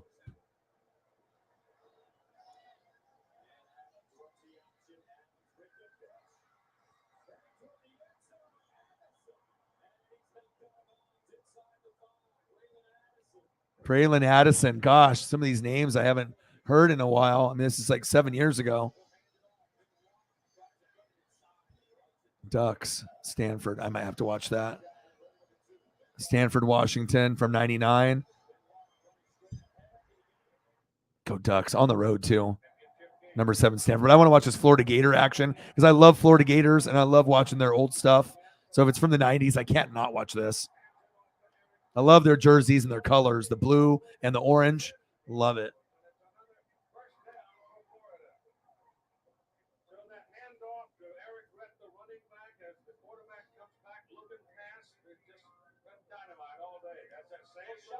Good old pups. Then I got some Shark Week stuff I need to watch too. So.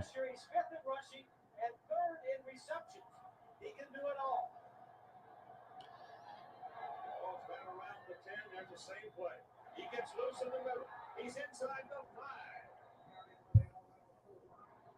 Sometimes the way that play starts is you're rolling around in practice, and you just go back and you just kind of shovel it to him. Now that's not when you're running your offense, but maybe when you're running somebody else's plays or something, you're just goofing around. Garlic dog.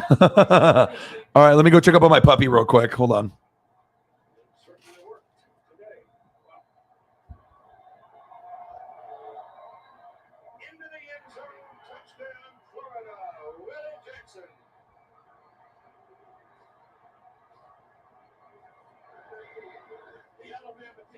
Looked confused through almost that entire possession for the Gators, and they took it right to the end zone. It's going to be coming right at you. London 55 on a blitz. It's a little slant from the outside, and Matthews gets it to him on T before he gets inside too far. Chuck Davis for the point try.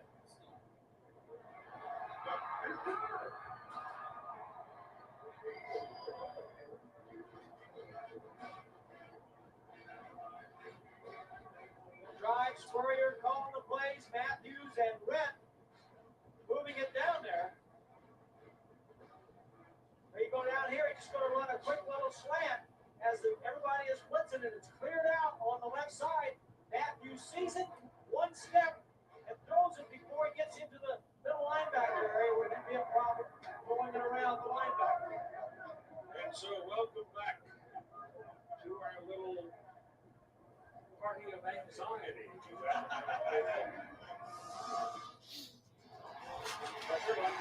All right, she's being a good girl. She's wrapped up like a little burrito, like I left her. She's just sleeping on the bed. I mean, she's awake a little bit, but she's gave her a bunch of kisses and told her I'm going to be almost done, and I'll snug with her and we'll watch some TV together, and I'll read and watch some probably watch some Shark Week stuff that I got on there. Let me check my DVR real quick. I got that. I got some Simpsons. I always have to watch Simpsons every day. If I don't, my day is off. Like I really have to make sure I follow, all the things that, make me happy. And if I don't get Simpsons in at least an hour to 2 hours of Simpsons, like 4 episodes, like 2 to 4 episodes a day is good. Like if I don't get my 2 to 4 episodes a day, I need at least an episode of King of the Hill or 2 also for sure. But it's like to laugh, and I like to be able to feel happy, and they're really witty on there. I mean, if a cartoon lasts for 30 plus years, it's one of the best of all time. I mean, they've been able to stand the test of time. You know, I started watching Simpsons when I was a little kid, and I'm 40 now, and I'm still enjoying it and watching it. I started watching it when I was like 6, 7 years old, and they base it. You know, the guys out here like Matt Groening is from Oregon, so it's like a lot of it is based off Springfield, Oregon. You know, they say, "Where's Springfield?" And there's all kinds of Springfield all over, you know, America, but The Simpsons is based off Oregon, which makes it even cooler. So.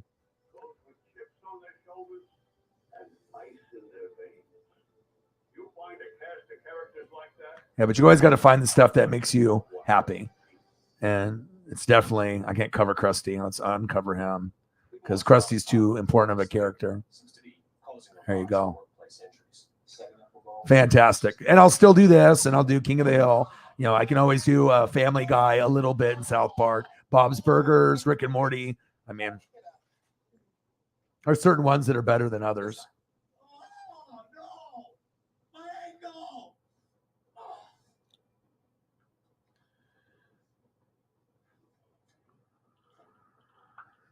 Here's to the spatially challenged, the nearsighted, and the far. My friend went to the beach. Oh, that's awesome. My friend went to the beach when I thought it was going to be bad. And then I had my friend, Jamie and Joey. They went to Ringo's, and it's the first night out, baby free for the first time in like 2 or 3 years for my my Latino and Latina friend, Jamie and Joey. How cool is that? Looks like they had a good time. Especially if you have a kid, and, you know, it's a young kid like that too, so.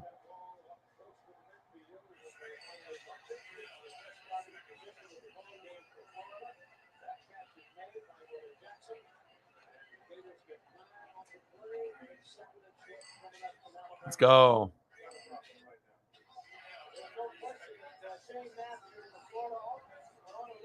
I have to post on their thing right now.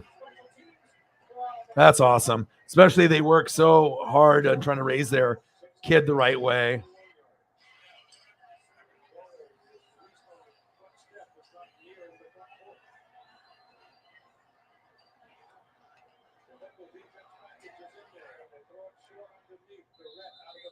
That's awesome.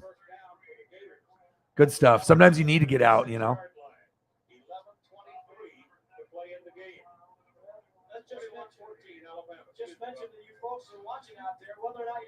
Oh, Rick and Morty is great. Rick and Morty is for a younger generation, you know, but it just depends on, you know, if, you know, you like that type of style of cartoon, but I think it's one of the best ever. And I'm pretty, you know, critical on the stuff that I watch. You know what I mean? Some stuff can be like Family Guy or South Park, where it's kind of raunchy. Rick and Morty, it's more like adventure type stuff, and you know, they'll swear a little bit in there, but it's like it's good. But this last season, it wasn't as good as the previous ones. It's, you know, I don't know. I don't think it's really lost it, but I mean, I think some of the older episodes were a little bit better. But I definitely think Rick and Morty is one of my top 5. Oh wow, Pinky and the Brain. I used to watch that. Throat cancer. Oh my gosh. Oh, no shit. That is awesome. I mean, not the cancer part, but the, you know, being the voice. That's cool. I've always wanted to, you know, to down the road, if I could ever be like a voice in a cartoon, I think that would be so awesome. Like a voiceover actor would be very, very cool to be like a cartoon character. It'd be very neat.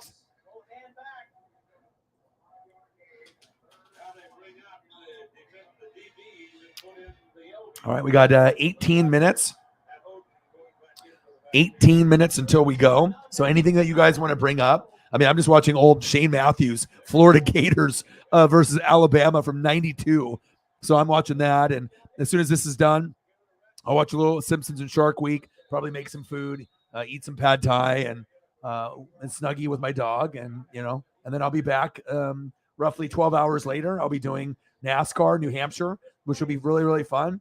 Even if you're not into NASCAR, you can come and you'll see me work. And I mean, obviously having to pull up a lot of photos and a lot of people moving positions, but it's fun. It's probably one of the hardest streams to do, but usually we get way more people in those. We'll have about 1,000 to 3,000 people that will watch the stream at some point during live or after in a replay. So yeah, my NASCAR streams do really well. And I just started doing them this year. So we'll see if we get some good results on that tomorrow. And I'll be doing the Mariners and the Rangers that are on at the same time. So Mariners and Rangers are on at 11:30 a.m. Pacific time, around lunchtime, around noon, and then this starts at noon. So, and this will be about 4 hours. So it's just nice to be able to grind it out, and I can watch two things I love. I can watch Julio, and I can watch Chase Elliott, and I can watch Napa Know How, and I can watch a little NASCAR. So good times. So the center alert to things. Of course, he's alert to a lot of things. David Swain, the sophomore offensive lineman, University of I love Ninja Turtles. That's like one of my favorites of all time. The toys, the cartoons, the movies, even the newer stuff that was on Nickelodeon. I even watched a little bit of that because I was dating a girl at the time that had a little boy that was like 5. So we'd watch Ninja Turtles together, and I would go to Toys R Us, and I found a really rare, box of ooze. Like if you have an old ooze from like '88, one container of ooze will be like 300. It's crazy because everyone opened it and played with it. But most people don't have like a new ooze, and they came out with like a reproduction ooze from the cartoon on Nickelodeon from like I don't know, maybe like 2010 or something like that, 2005 to 2010. It's been like 10, 15 years since that came out. And I went to Toys R Us and I got they just put it out, and it was a whole case. The box itself is worth like 100 to 150, and it comes with like 12 oozes. And then normally they were running, maybe $5 to $7 each. And then obviously now they probably go for 20 each or more, but the whole box with the ooze is worth like, 2 to 350. And I think I paid $60 for it. So, I like those rare, obscure items like Ninja Turtle ooze. Big Ninja Turtle guy. That's really cool. Yeah, no worry. Yeah, like I said, usually when I do NASCAR, we still talk about, other things while I'm doing it. But when it's an event like that, where it's like, people are there watching me, do the NASCAR and stuff. So yeah, and I'll be doing baseball coverage with the Mariners. But yeah, no worries. Yeah, I'll be live. I mean, if you want to talk Mariners and watch the game, if you're able to watch the game where you're at and watch the game together, well, there'll be a lot of people that'll be watching. So,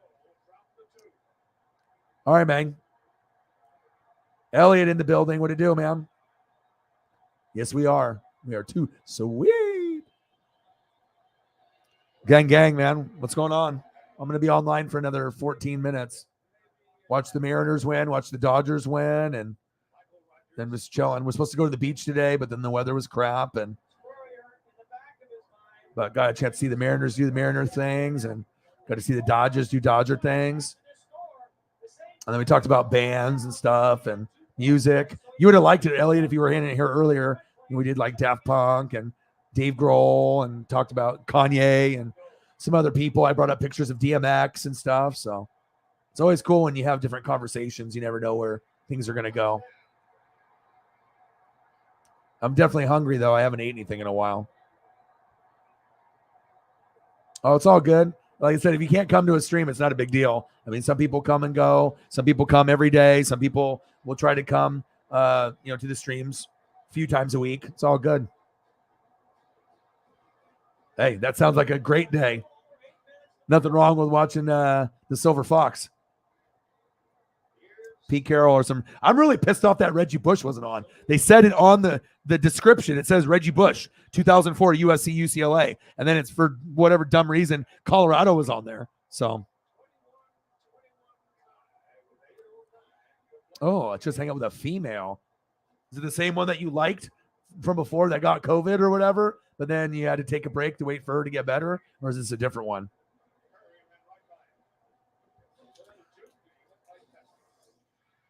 Let me throw up some Saints photos for you, my bro. We were starting to have to go over what will happen if this thing ends in a tie. Back in 1992, there was no overtime in FBS. I don't think or Florida wanted to get in that type of situation. Nobody thought that far down the road. I mean, what do you do? I mean, because you can't have an SEC championship at a tie.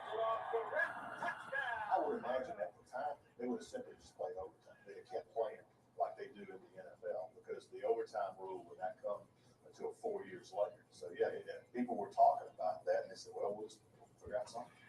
I think, and to be honest with you, everyone who's in the stadium that day, they will tell you it was the league, or at least they feared Florida was going to drive down and score the winning touchdown, and there was going to be no time left, and there was going to go their dream of winning their first national championship since Bear Bryant had died.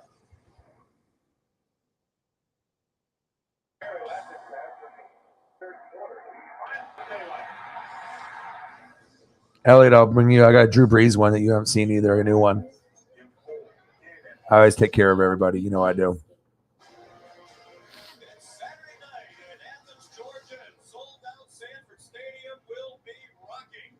Love those color rush jerseys. I need that Alvin Kamara. It looks fire. Even though I'm a Bucks fan, I do love Alvin. Hopefully he doesn't get the 6-game suspension for like doing the curb stomp shit in the elevator with his homies being all like faded and beating that guy up. But I mean, he's gonna probably get suspended. Look at that one. It's icy right there, crystal clear.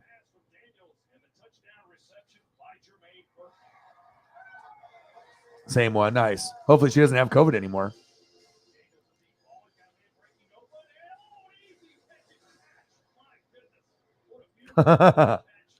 Yeah, every once in a while we'll get some Saints people like that. You know what I mean?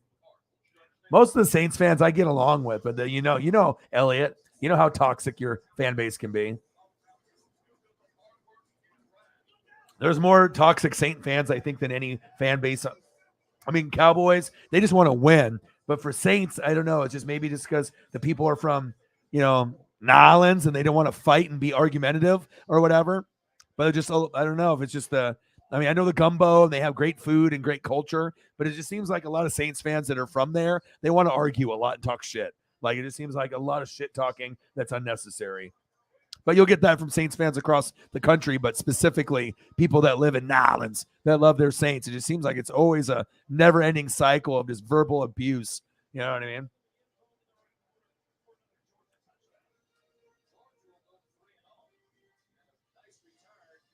But most of the Saints fans I do get along with. But also I think they're bitter to see the Buccaneers, have the success that we did too. So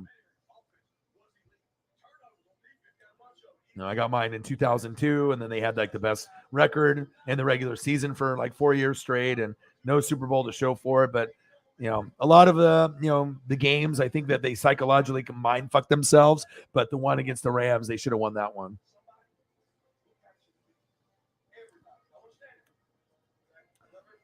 You like the Chargers?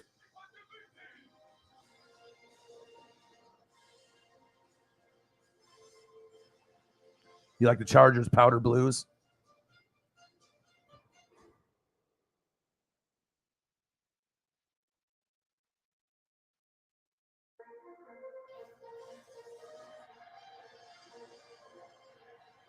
I understand that in 1990, Steve Spurrier's first year, they won the SEC, but they had the crown stripped away because of what the previous coaching staff did. Then they won it in 91. Then they go to divisional play in 92 and certainly come close to it. They had a brilliant passing attack. Steve Spurrier was so far ahead of the other coaches in the league. He completely changed the dynamic in the SEC with his running gun offense. The SEC had been Bear Bryant running the wishbone. Fun and gun. No longer the wishbone, Bear Bryant. It's all about Steve Spurrier, baby. Here comes Spurrier, this brash guy who played at Florida, who won the Heisman there, but Florida had never been a real power in the SEC. Yeah, I loved when Florida was a powerhouse. That was a fun time in college football. So you had a great contrast. Old school Alabama with Gene Stallings, who wanted to win on defense. If he scored 6, he thought he had enough. You had new school Steve Spurrier with his passing game. Steve Spurrier in the passing game. Nothing like it. So much fun. You like those?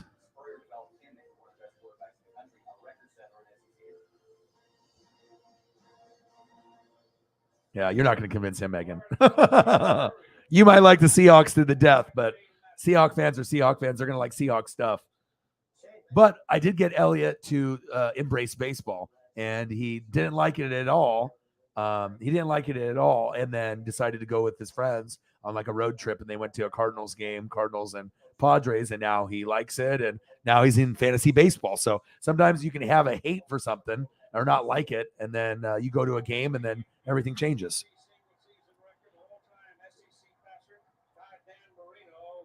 Yeah, it doesn't matter if they haven't been a powerhouse in decades. I just have good memories when I was a kid watching them. So, when I see stuff from when I was 12, 13, 14, 15 years old, that shit is special. 12, 13, 14 years old watching college football. Gators, Steve Spurrier, that was a good time.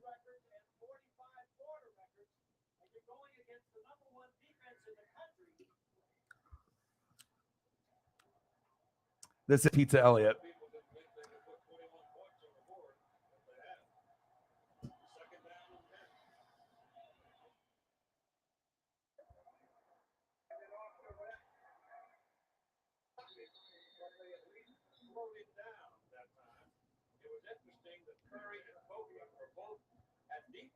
Yeah, and also I like the old school stuff because I like listening to the old school guys. I like listening to Keith Jackson for like, Pac-10. I like listening to Madden and Summerall. Those are my favorites. So it's like anytime I watch old stuff, it just reminds me of being younger and being a child and being just, in that moment with like these amazing announcers, which I could remember thinking to myself, gosh, these guys are so good. Like I imagine they're not going to be that good in the future. And they have some amazing, iconic voices from back in the day.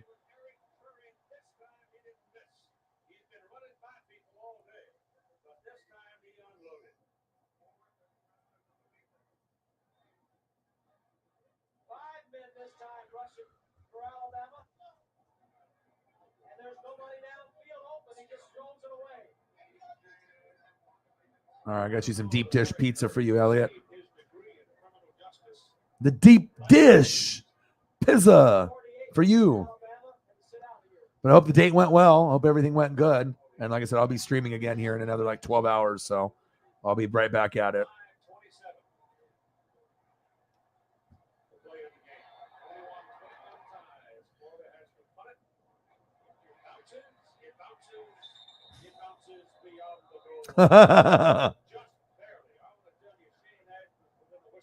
Oh, this guy loves pizza more than anyone I've ever met, but it's usually just pepperoni. I just had to give him the Chicago deep dish right there, but he just loves pizza. Like he only eats like 4 things in his entire life.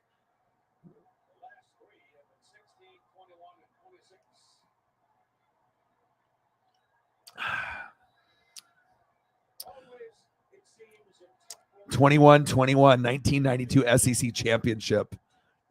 The Gators and the Alabama Crimson Tide.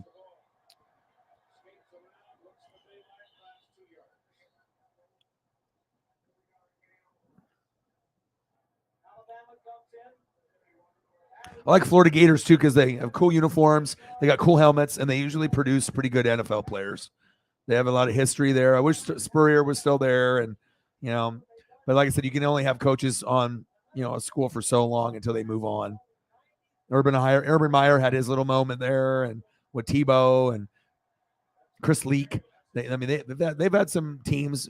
My favorite though is from the '90s. That's a lot of memories of those teams back then. And like I said, Warren Sapp, Derek Brooks, and then obviously Florida football is a big part of why I'm a fan now.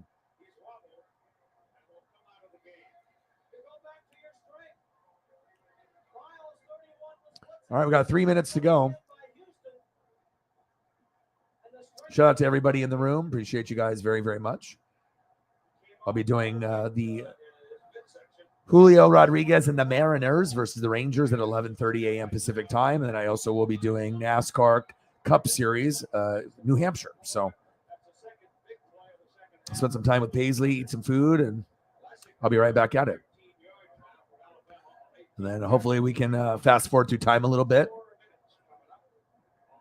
and get closer to football season. I mean, it's just crazy how long it is to be able to get to football season. But when it comes, it's never long enough. It's just never, ever, ever long enough. And I just love it. It's just so much fun. The best time of the year is during NFL season, period. I don't care what anyone else says. When NFL season's going on, it is the best, the absolute best.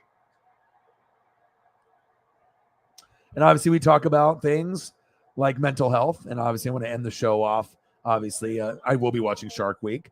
And, I bring the heat and bring the fire. But we want to make sure that we remember this as well. This is very, very important. Okay. With mental health and anxiety and depression. And Jim Carrey says, I believe depression is legitimate, but I also believe if you don't exercise, eat nutritious food, get sunlight, get enough sleep, consume positive material, surround yourself with support, listen to music, then you aren't giving yourself a fighting chance. So true. Because whenever I went into my ruts and my holes, I didn't do any of those things. So shout out to the GOAT, Jim Carrey, for recognizing, mental health and obviously people with anxiety. There are people that are struggling, but sometimes people sabotage themselves. And if you can find a way to find that balance of good and obviously, having a routine that's good for your health, that's a big, big thing. Yes. Let me put some Lil Wayne on here.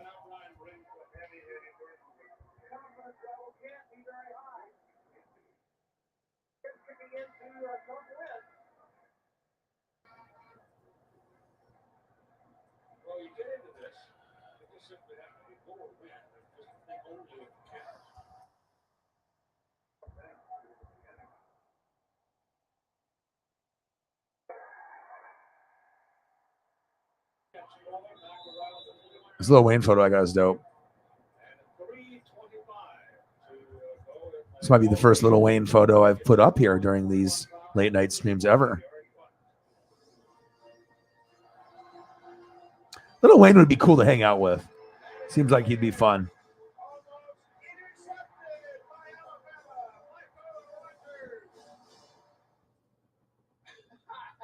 It's me again. Listen to this. Medicare Part C plans. Yeah, and that's why I try to bring, good positive, vibes to, people here. And a lot of the people that are in the room, the GOATs, and a lot of the people that come in, they all go through the depression and the anxiety, and they got a lot of shit on their plate too. So it's always nice to be able to, be a support group for each other. It's fun to be able to, be somewhere where you can be yourself and not feel like you're going to feel threatened, and just you feel safe and you feel good, and you're around really nice people. So, dude, you got a 215? That's good. Bro, anything over like 180, if you're an amateur, is like, oh, wow. At 200, the perfect game is 3. Dude, if you got 215, dude, that's smoking, bro. Dude, if you get 215, bro, you know what that is? 215 is straight fire. That's good, bro. I don't think I've even ever gotten a 215 before. 5 strikes in a row? Dude, you were bringing the fire, bro. That's awesome. You won, right? Or did someone or was there like a pro, someone better than you that like goes every day or whatever, or like a bowling league bowled like a 280 or something? That's crazy. That's awesome, dude. Well, I love you guys, and I appreciate you guys very much. For everyone that's still here, Megan, Elliot, just dropping in, Holly, Hundo, and everyone else, Jameson, everyone else that was in the building. I love you and I appreciate you.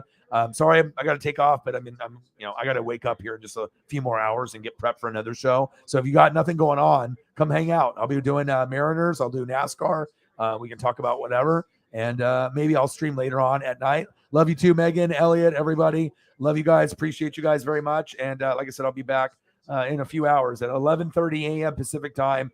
We got NASCAR Cup Series, New Hampshire, and Mariners and Rangers at the same time. So I'll be covering both. I'll be streaming for about 5 hours. So I look forward to seeing you guys again. I love you. I appreciate you. And I got one question for you. Who talk sports like us? Your boy Ryan, Northwest Sports Fanatics. And I am out. Gang.